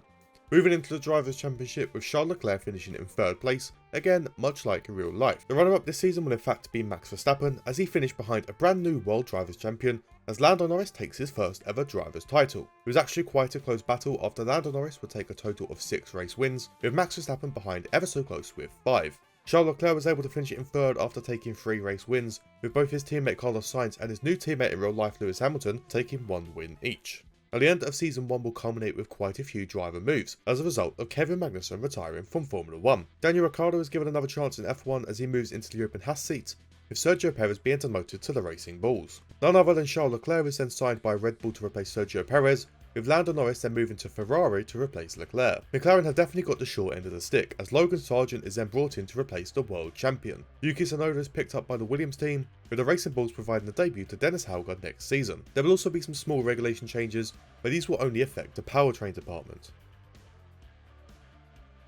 The Constructors' Championship in the 2nd season feels a big shake-up, with champions McLaren falling down to 4th, while Mercedes jump ahead to win the title. The Porsche team drop a few places, finishing this season down in P7. Both drivers also drop a position, with Tandy falling to P10 and Porsche moving down to P17. Last season's champion of Lando Norris will fall down to 3rd place this season, finishing behind his former teammate as Oscar Piastri rises to finish as runner-up. This results in a brand new Drivers' Champion, with the Mercedes driver of George Russell taking the title with a 50-point gap ahead of Piastri. Russell would win a total of 8 races this season, with Piastri winning half of that with 4. Lando Norris would then take 2 race wins in his new Ferrari, with Lewis Hamilton also taking 2 race wins at Mercedes. The newest Haas driver of Daniel Ricciardo will be the latest driver to retire from the sport, with Enzo Fittipaldi being brought in as his replacement. Kick Sauber and Mercedes will swap drivers, with Zhou Guanyu moving to Mercedes and the reigning champion going the other way. Porsche's number 1 driver so far, Nick Tandy, has decided his F1 career is coming to an end and is replaced by Franco Colapinto.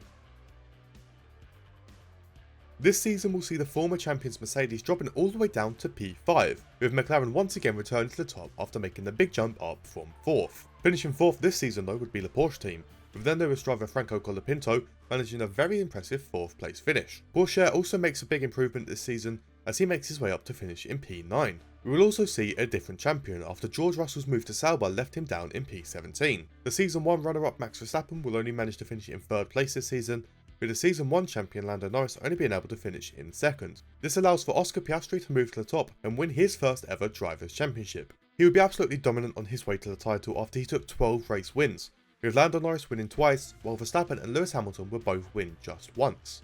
This season ends with the oldest driver on the grid of Fernando Alonso deciding to retire from F1. Aston Martin replace him with Nico Hülkenberg, with Haas signing Theo Pourchaire away from the Porsche team. They go on to sign Esteban Ocon from Alpine, with Enzo Fittipaldi then filling the seat he left. Victor Martins is then brought in by Haas to make his debut. Charles Leclerc will also be retiring from the sport at a very young age, with Frederic Vesti being brought in by Red Bull. Both the chassis and durability departments will then be affected by regulation changes going into next year.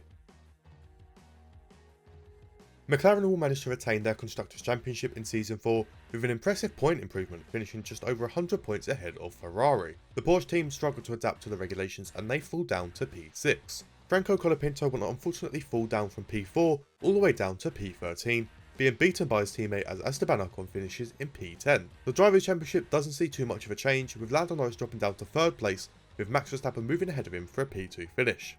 Once again, the Drivers' Championship will be won by the McLaren driver of Oscar Piastri, after he completely decimated the competition.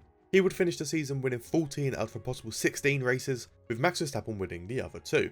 Now, the driver market after this season gets a little bit crazy after Sergio Perez leaves Formula 1. Yuki Tsunoda returns to the Racing Bulls team, with Zayn Maloney making his debut at Williams. Now, a lot of drivers were outright dropped by their teams, with Max Verstappen, Carlos Sainz, Valtteri Bottas, Enzo Fittipaldi and Zhou Guanyu all losing their seats. First, we see Charles Leclerc coming out of retirement to drive for Red Bull, Ayumi Iwasa driving for Kick Sauber, Jack Doohan joins Alpine, and Oliver Behrman joins Mercedes. Now, as a replacement for Sainz, Ferrari signed Logan Sargent, with Dennis Hauger moving to McLaren. Victor Martins then moves to the Racing Bulls, with Frederic Vesti moving to Haas, and Jehan Daruvala is brought in to drive for Red Bull. Now, alongside all these moves, the aerodynamics and powertrain departments will both be changed heading into Season 5. Now, before we go to the standings, there were some mid-season driver moves. Both Jehan Daruvala and Ayumi Iwasa were dropped, with Valtteri Bottas joining Red Bull. Jack Doohan moves to Sauber, Behrman moves to Alpine, and Enzo Fittipaldi returns to join Mercedes. Now, having a look at the constructor standings, we will see McLaren retain their title for a third season in a row, ahead of Mercedes, while Aston Martin improve to finish in third place. The Porsche team will power through the regulation changes to remain in P6. Their driver pairings finish together, with Esteban Ocon finishing P9, while Colapinto finishes in P10. Heading to the top of the Drivers' Championship, Lando Norris will once again finish in third place, this time finishing behind the Mercedes driver of Lewis Hamilton. With neither driver being anywhere near the reigning champion, Oscar Piastri continues to dominate the sport. He would only win 13 races this season, with Hamilton winning a single race and Norris winning twice. Despite the multitude of driver moves, there will be some more at the end of this season after Esteban Ocon retires and the Porsche team signed former champion of George Russell to give him a competitive car once again. Kick Sauber are prepared for this move and they signed Max Verstappen as his replacement. Both Enzo Fittipaldi and Logan Sargent are dropped by their teams, with Zhou Guanyu returning to Mercedes and Carlos Sainz returning to the Ferrari team. As we move over to 10 race seasons, we will see McLaren finally toppled by Aston Martin, with McLaren dropping down to third place behind the Porsche team also overtaking them to finish in second place. This was provided by the incredible performances from both drivers, with Franco Colapinto rising up to 5th place, while his new teammate George Russell managed to secure a very impressive 3rd place finish. The former 3-time world champion Oscar Piastri will fall a position to finish in 2nd place, with the best world champion ever in the form of Aston Martin driver Lance Stroll. He would score just an 18-point gap over Oscar Piastri despite him winning more races with 3, while Lance Stroll only won twice. His teammate of Nico Hulkenberg will secure his first ever podium, adding a win to the mix, with George Russell winning the most races this season after winning 4 times. After a successful season by George Russell, he decides to retire from Formula 1, with Max Verstappen moving teams to hopefully return to championship glory. Now, despite Nico Hulkenberg's success this season, he moves away from a championship winning car to drive the Kick Sauber, with Victor Martins moving to Aston Martin. There will also be some small changes, with both the powertrain and chassis departments being forced to change their regulations going into next season.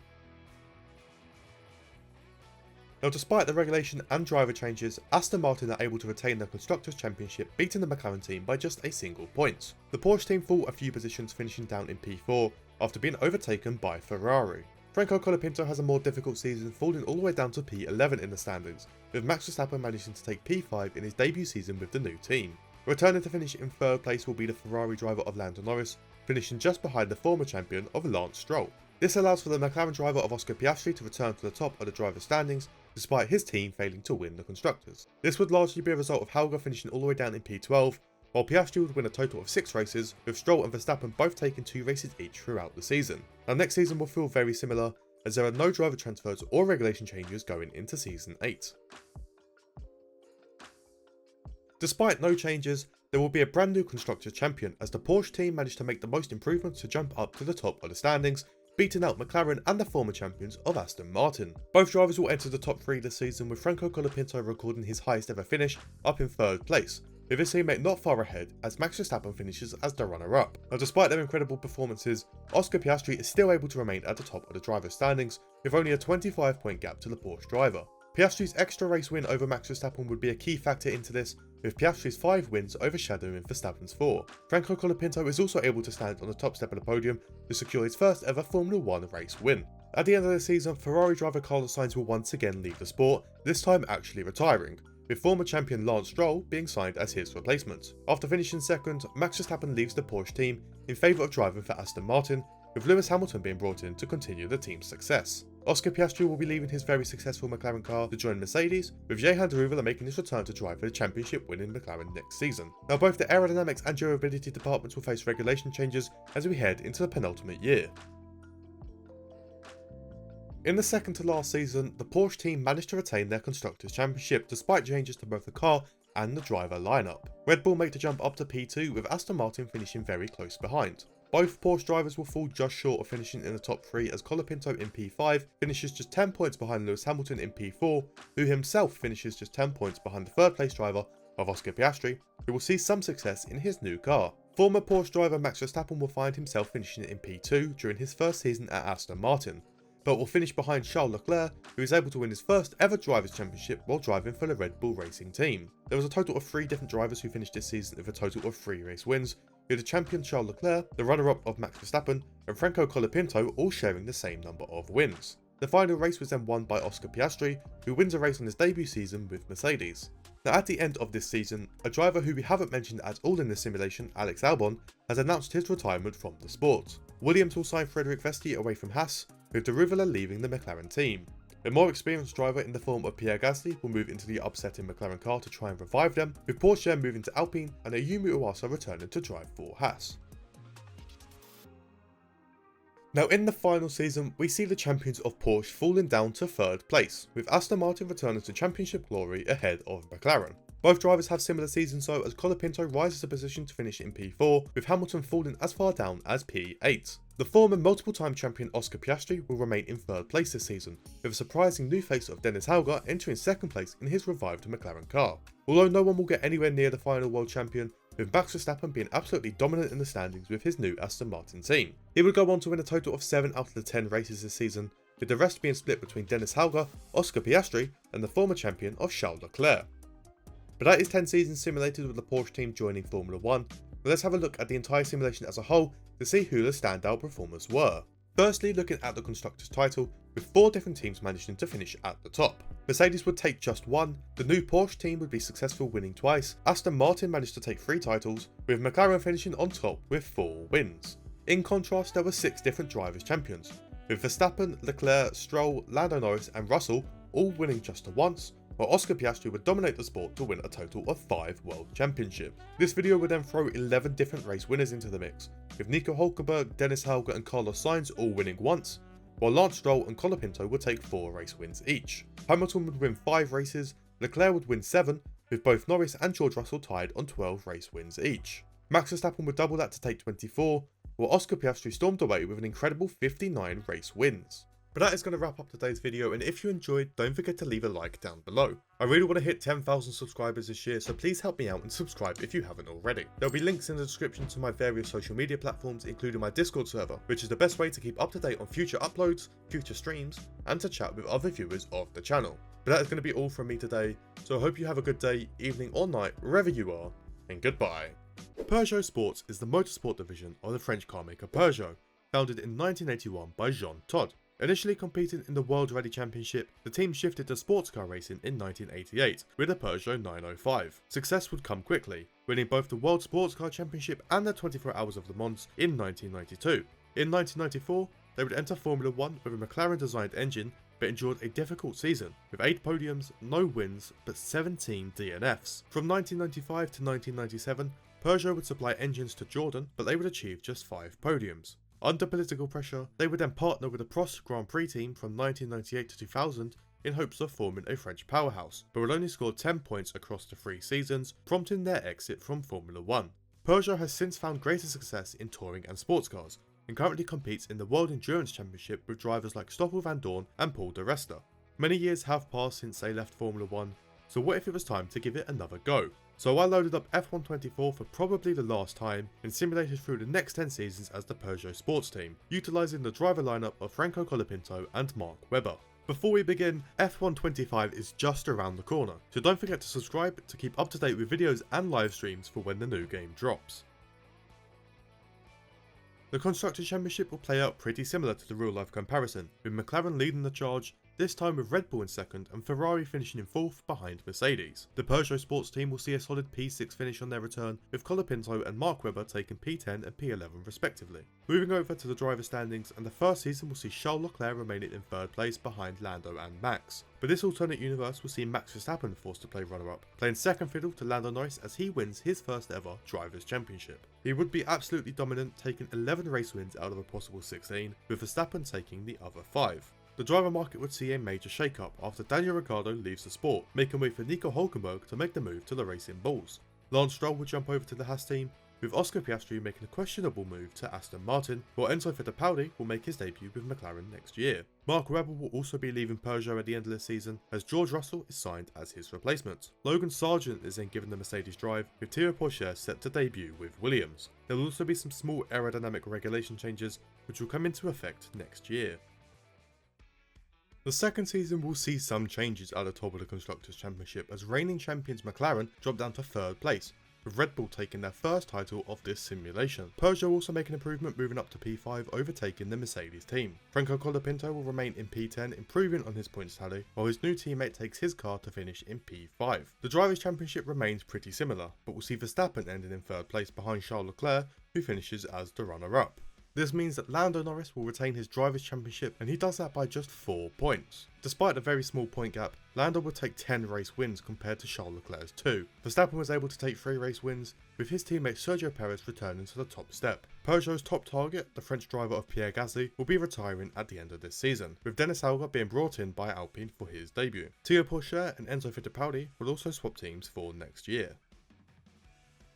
Red Bull will manage to stay on top of the Constructors' Championship, with McLaren rising above Ferrari, while Peugeot still sit down in P5. Colapinto is slowly improving his points tally, even if he does stay in P10, while George Russell struggles a little bit more, finishing down in P8. Charles Leclerc will fall out of the top 3 this season, with Sergio Perez rising to take the 3rd place position. Max Verstappen will beat his teammate, but will still fall short of the championship title, as Lando Norris continues to prove his dominance. He will go on to win a total of 9 races this year, with Max slowly catching after he won 5. With Sergio Perez improving to take 2 race wins himself. A few more driver moves this season, with Nico Hülkenberg retiring, and Victor Martins being brought in by the Racing Bulls for his debut. George Russell is unfortunately dropped by the Peugeot team, with Oscar Piastri being brought in as his replacement. Aston Martin will then bring in Frederic Vesti to make his debut. The rest of the departments, those being chassis, powertrain and durability, will now see their own changes for Season 4. There was a lot of mid-season driver moves this year, with Victor Martins being dropped just halfway through the season in favour of Oliver Behrman. Frederic Vesti, Dennis Hauger and Enzo Fittipaldi make a roundabout of moves for the rest of the season. The big regulation changes did cause a big shake-up in the constructors, as Red Bull maintain their position, but Aston Martin move up to P2, Peugeot move up to P4 and McLaren drop down to P5. Colapinto does finally move up from P10, even if it's only to P9, while his new teammate Oscar Piastri is able to finish up in P4. The reigning champion of Lando Norris has finally been toppled, as he falls down to 3rd place behind Max Verstappen, who wasn't able to capitalise and take another driver's title. Instead, it will be the Aston Martin driver of Fernando Alonso managing to take his illustrious 3rd Drivers' Championship. Alonso would have a 50% win rate this season, with Max Verstappen taking 4 race wins compared to Lando Norris and Oscar Piastri's 2 races each, which also scores the first race win for the Peugeot team. Just a couple driver moves this season, with Sergio Perez deciding to retire after falling down to P7, with Logan Sargent leaving Mercedes for Red Bull. George Russell also makes his return to Formula 1 and will once again drive for Mercedes next season. No regulation changes and limited driver moves causes huge changes in the standings, as the Peugeot team managed to move to the top and win their first ever Constructors' Championship. Ferrari move up to 2nd place, with the reigning champions Red Bull falling all the way down to P5. The reigning champion Fernando Alonso will fall down to P4, with Colapinto finishing just behind in P5. Max Verstappen once again falls short of a driver's title, falling to 3rd place this season, after being overtaken by the former champion of Lando Norris. This means we'll have another brand new champion, this time in the form of Peugeot driver Oscar Piastri, marking a double championship for his newest F1 team. His 6 race wins combined with Colapinto's first race win helped them to the top, while both Norris and Verstappen would win 3 times, Carlos Sainz wins twice, and Fernando Alonso can only take just 1 race win. More driver moves this season, with Carlos Sainz retiring after that double race win, with the champion Oscar Piastri being poached by Ferrari for next year. The Peugeot team returned to their French roots to sign Esteban Ocon, with Victor Martins being brought in to drive for Alpine. George Russell is having an absolute stinker, being dropped once again, while Mercedes bringing Ayumu Iwasa to debut alongside some more regulation changes, but this time only affecting the durability department. Unfortunately, Peugeot cannot remain at the top of the standings, with Ferrari making their return to the top for the first time since 2008, while Peugeot have to settle as runners-up.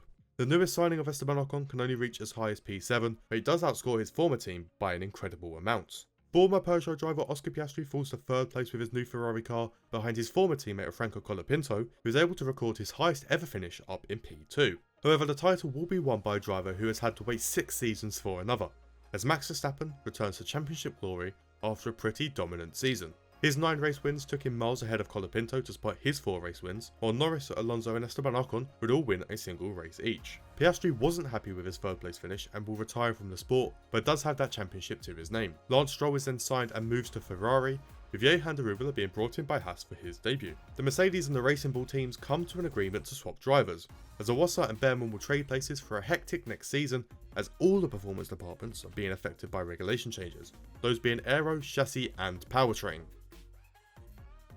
And it did have some major effects, as the previously mentioned Racing Bulls team would absolutely dominate the sport this year to take their first ever Constructors' Championship, while Williams will finish as runners-up and the Peugeot team drop down to P5. Esteban Ocon would really struggle and he falls down to P14, with Colapinto falling down to P7.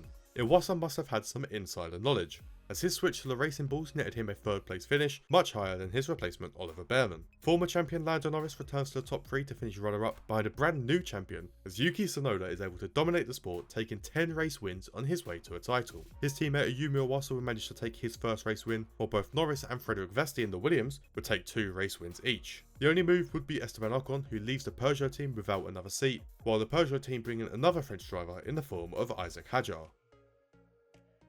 Season 8 will go back to normal, with McLaren returning to the top ahead of Ferrari and Red Bull, with the Racing Bulls falling all the way down to P8, while Peugeot dropped to P6. Isaac Hadjar doesn't improve on Ocon's performance last season, falling even further to P16, while Colapinto still has a strong season, finishing in P5. Former champion Max Verstappen won't be able to return back to the top, as he finishes only in 3rd place behind Charles Leclerc, who is the runner-up for Lando Norris, winning yet another World Drivers' title. The only race winners would come in the form of Lando Norris and Max Verstappen, with Norris scoring 15 race wins and leaving only one for Max. A big shake-up in the drivers' market this year is caused by the very late retirement of Kevin Magnussen, with Charles Leclerc leaving Ferrari in favour of Haas. Frederick Vesti has been pretty impressive this season and makes a strong move over to Ferrari, with Zane Maloney being brought in for his debut at Williams. Zhou Guanyu is then replaced by Dennis Hauger, with Jack Doohan eventually making his debut with Aston Martin next year. Behrman is also dropped by Mercedes, as they favour Jehan Tarubula, meaning Haas will need to sign another driver, so they sign the American Brad Benavides for his debut. Racing Bulls will also swap out their driver, as they prefer Arthur Leclerc over Ayumu Iwasa. Now, alongside those transfers, there'll be some more major regulation changes, affecting the aerodynamics, powertrain and durability departments going into the penultimate season. After just 8 races at Aston Martin, Jack Doohan is dropped, with the team signing Ayumu Iwasa as his replacement. The crazy moves and regulation changes didn't have much effect, with McLaren remaining on the top of the standings ahead of Red Bull and Aston Martin. Peugeot Sports will end the season in P6, just a single point ahead of Williams. Hadjar makes a very small improvement, actually scoring points this year for P15, while Colapinto continues to prove himself to finish in P7. Max Verstappen falls just short once again to finish in 3rd place, with a new face in the video, Porsche, making his first appearance to finish as runner-up. He finishes behind his teammate of Lando Norris, who is once again able to dominate for another driver's title. His 12 wins were nowhere near contested, as his teammate would win twice, while Verstappen and Vesti in his new car would both win once. Aston Martin will need to find another new driver, as the now 3-time champion Fernando Alonso decides to retire, with the team bringing back Esteban Ocon into the sport. Charles Leclerc also decides to retire and is replaced by Zhou Guanyu, with Isaac Hadjar unfortunately being replaced as George Russell once again drives for Peugeot. McLaren cannot be toppled in this final season, but the Peugeot team did get pretty close, only finishing around 70 points behind. Red Bull then finished 100 points behind them, with Aston Martin finishing just ahead of Ferrari. George Russell had a pretty impressive return season to finish in P5, just behind Toro Rosso. Now Franco Colapinto manages to make his way back into the top 3 with a 3rd place finish, behind the former drivers' champion, Lando Norris. This allows Max Verstappen to once again return to the top, despite not having the most race wins. Now his 5 race wins were beat by Lando Norris' 7, but no one else stood a chance after Russell would win twice, and Porsche and Colapinto would only win once. But that is 10 seasons simulated with the Peugeot team. Now let's have a look at the 10 seasons as a whole to see who the standout performers were. I think this simulation provided the most variety when it comes to championship winners, with 5 different teams topping the Constructors' Championship. Ferrari, Racing Bulls and the new Peugeot team were all able to take a single title, while Red Bull secured 3 and McLaren took the most with 4. There was also 5 different drivers' champions, with shock winners such as Tsunoda and Alonso securing a title, while Oscar Piastri might be disappointed to only win once. Max Verstappen was always near the top, but was only able to win the title on 2 occasions, while Lando Norris would finish his career as a 5-time world champion. 14 different drivers were able to take the checkered flag first, with Esteban Ocon and Ayumu Iwasa taking 1 race win each. George Russell, Charles Leclerc and Carlos Sainz would win twice, Porsche, Perez and Vesti would win 3 times, while Colapinto managed to win 6 races across the 10 seasons. Oscar Piastri would take 8 race wins alongside his title, while Yuki Tsunoda was able to take 10, being matched by Fernando Alonso. A huge jump up to Verstappen then with 36 race wins, and then double that to 72, where we find Lando Norris at the very top. And that is going to wrap up today's video. If you enjoyed this video, make sure you drop a like and subscribe if you haven't already, I really want to try and hit 10,000 subscribers at some point this year, so if you're not already, please press the subscribe button to show your support. There will be plenty of links in the description to all my various social medias, including my Discord server, which is the best way to receive updates about uploads, but also to talk to me and other fans of the channel. But that is going to be all from me today, so I hope you have a good day, evening or night, wherever you are, and goodbye. Back in 2012, the World Endurance Championship was reintroduced as a replacement for the International Le Mans Cup. It kept the spirit of global endurance racing alive, running 8 races across iconic circuits including Spa, Fuji, and of course Le Mans. With high-tech hypercars, factory-supported efforts from some of the biggest automotive brands in the world, and intense multi-class formats, the World Endurance Championship has become a true proving ground for both man and machine. Now I've stumbled on one of the coolest mods I've seen. It takes some teams I've already made videos with and fully overhauls the F124 grid with the World Endurance Championship contenders, creating a hybrid motorsport I'll be calling Formula WEC. Now here's what the new grid will look like. Porsche replaces Red Bull, Toyota takes over McLaren, BMW steps in for Mercedes, Cadillac replaces Haas, Team Jota swaps in for Racing Bulls, Peugeot returns to replace Williams, and Lamborghini takes the kick Sauber spot. And on top of that, Ferrari, Aston Martin and Alpine have all been converted to their WEC teams as well. Now to push it even further, I've added an 11th team of Ford just to see how they'd stack up in this crazy new world. So for the very last time, I loaded up F124 and simulated through the next 10 seasons of the newest hybrid motorsport to find some new race winners, wild new rivalries, and some unexpected champions. But before we begin, F125 is just around the corner, so make sure you're subscribed and turn the notifications on to be informed when the new videos on the brand new game will come out. The first Constructors' Championship sees the new Toyota team finishing on top, ahead of the reworked Ferrari and the Porsche team, going all the way down to Lamborghini, who will find themselves in last place. Now having a look at the Drivers' Championship, as George Russell finishes just shy of the top 3. The top 3 of the Drivers' Championship will see the same result as the 2024 F1 season, with Charles Leclerc taking his new Ferrari to 3rd place, Lando Norris drives his Toyota Gazoo racing car to runner-up, while Max Verstappen is able to take yet another Drivers' Championship while driving for the Porsche team. The standings were pretty close, with Verstappen winning 6 races, while Lando Norris would win 5, with a 20-point gap after 16 races. Charles Leclerc was able to win 3 races this year, with George Russell taking his BMW car to 2 race wins. Now just a single driver move at the end of the first season, as Kevin Magnussen makes his inevitable retirement, leaving the Cadillac team to bring in Théo Pourchaire for his debut. However, there will be some regulation changes, with both the chassis and powertrain departments being hit for next year. The second season doesn't see much change, with both Toyota and Ferrari remaining as the top 2 in the standings. The bottom half of the championship did see some more movement, with both Peugeot and Lamborghini teams moving up 2 places. The reigning champion of Max Verstappen wasn't able to retain his title and fell down to P5, while Charles Leclerc would manage to stay in 3rd place.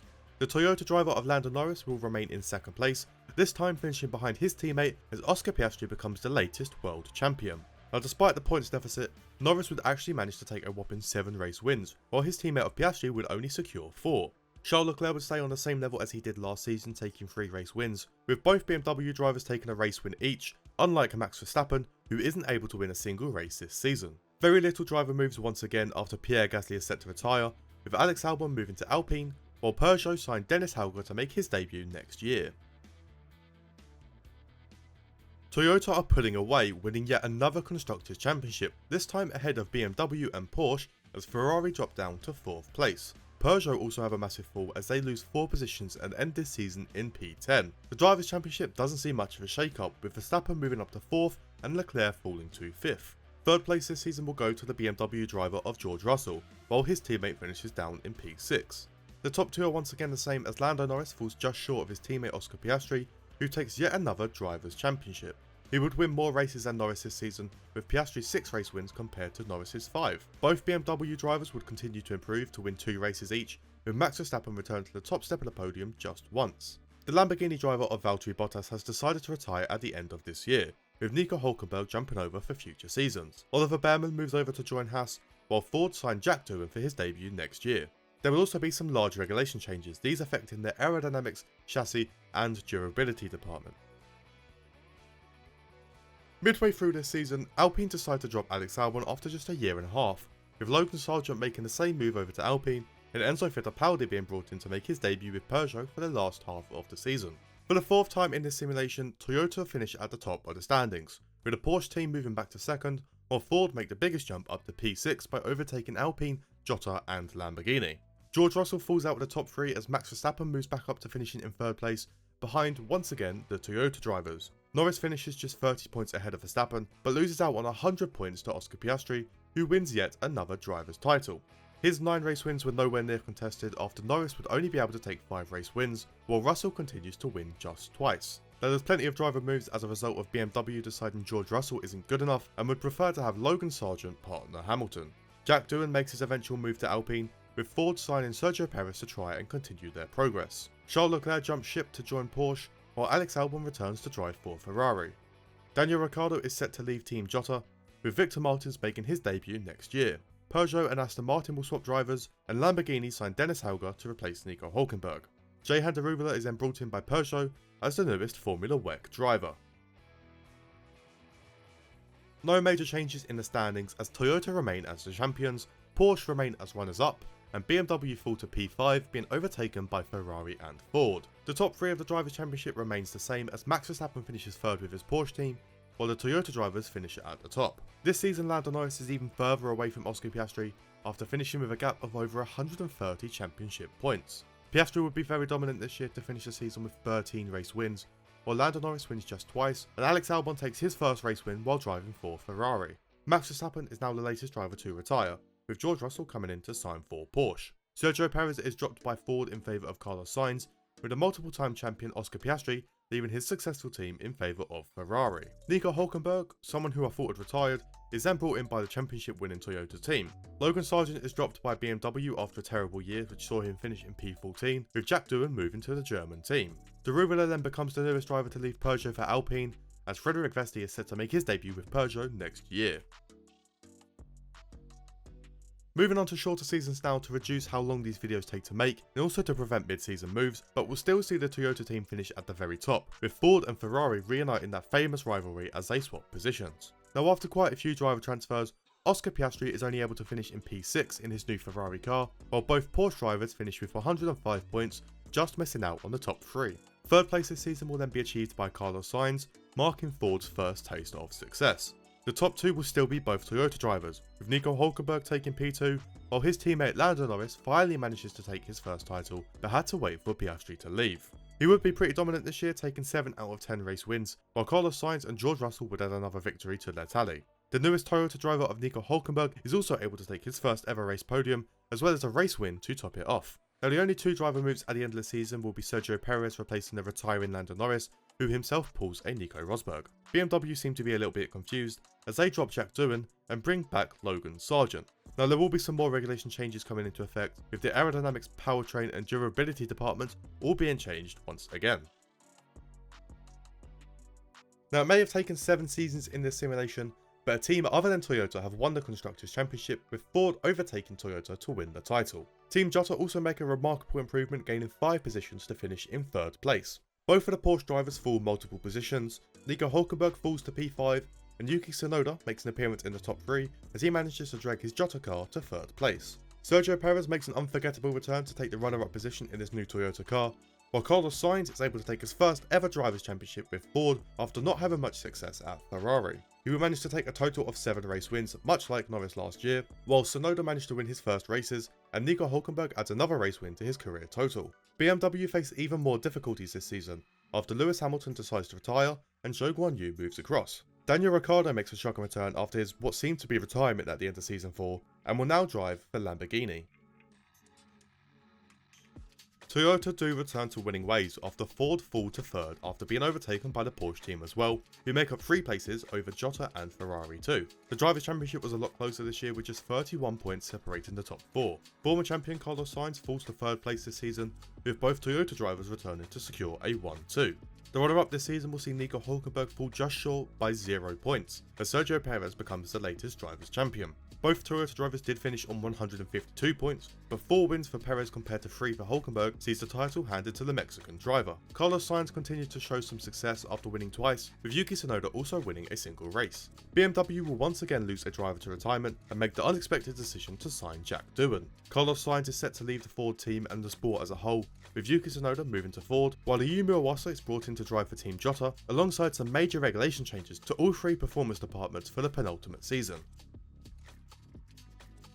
And those major changes did see the biggest shake-up in the Constructors' Championship, with Toyota falling down to 4th, while Ferrari gained 4 positions to take their first title since 2008. BMW make a big move up the standings, while Ford plummet down to finish in 7th place. The driver standings also see a major shake-up, with a Toyota driver falling as low as P9. Hulkenberg is only able to finish in P6, with George Russell returning to the top 3, finishing 3rd while driving for Porsche. His teammate Charles Leclerc is able to finish as the runner-up, behind his former team as Oscar Piastri once again returns to championship glory, this time driving in red. Piastri's title would be a result of 7 race wins, while Leclerc, Albon and Iwasa all secure a single race win each. Esteban Ocon has been quiet all video and decides to retire, with Jack Doohan returning to Alpine. BMW will once again need to sign a new driver, and they take Yuki Tsunoda away from Ford, who in turn signed Charles Leclerc away from Porsche. Former champion, former Ford driver, and former teammate of Leclerc, of Carlos Sainz, is then set to drive for Porsche in the final season. The final season will see the Toyota team returning to win another Constructors' Championship, after Ferrari fall down to 4th place. Team Giotto improved to P2, while Ford gained 4 positions to finish in 3rd. Now the former champion of Oscar Piastri falls to 4th place this season, with Ayumu Iwasa making his first appearance to take his Giotto car to 3rd place. Both Toyota drivers will once again finish with a 1-2, but Sergio Perez isn't able to add another title to his record, as his teammate Nico Hulkenberg has an incredible season to win his first ever Drivers' Championship. His 5 race wins produced a 49-point lead over Perez, who would only be able to win twice himself. Both Ford drivers of Charles Leclerc and Gabriel Bortoleto secure race wins, with Ayumu Iwasa also managing just a single race win. Now that brings to the end of 10 seasons of Formula WEC and also the end of F1 24. Before we have a look at the 10 seasons as a whole, I just want to say a huge thank you to everyone who supported the channel during this year, and I hope you stick around for F1 25. Now this simulation provided 3 different Constructors' Champions, with both Ferrari and Ford winning 1 each, while the Toyota team managed to dominate and win a total of 8 championships. There was a total of 6 different Drivers' Champions, with Verstappen, Norris, Carlos Sainz, Nico Hulkenberg and Sergio Perez all winning a Formula WEC World Drivers' Championship, and there would also be Oscar Piastri, who win a total of 5 titles to dominate the sport across the decade. Now a total of 13 different drivers will secure a race win, with Bortoleto being the only one to end with just 1. Ayumu Iwasa and Alex Albon were both able to win twice, Tsunoda and Hamilton won 3 times each, while Sergio Perez was able to win 6 times. Max Verstappen would only win 7 races, while George Russell and Charles Leclerc ended the simulation with 8 wins each. Hulkenberg and Carlos Sainz would both win 10 races, Norris would win 31, despite only winning 1 title, Piastri's dominance ending at 39 race wins. But that is going to wrap up today's video, and if you enjoyed this video, make sure to drop a like and subscribe if you haven't already. I do really want to try and hit 10,000 subscribers at some point this year, so if you're not already, please press the subscribe button to show your support. There will be links in the description for all my various social media, including my Discord server, which is the best way to receive updates about uploads, but also to talk to me and other viewers of the channel. But that's going to be all from me today, so I hope you have a good day, evening or night, and I'll see you in F1 25.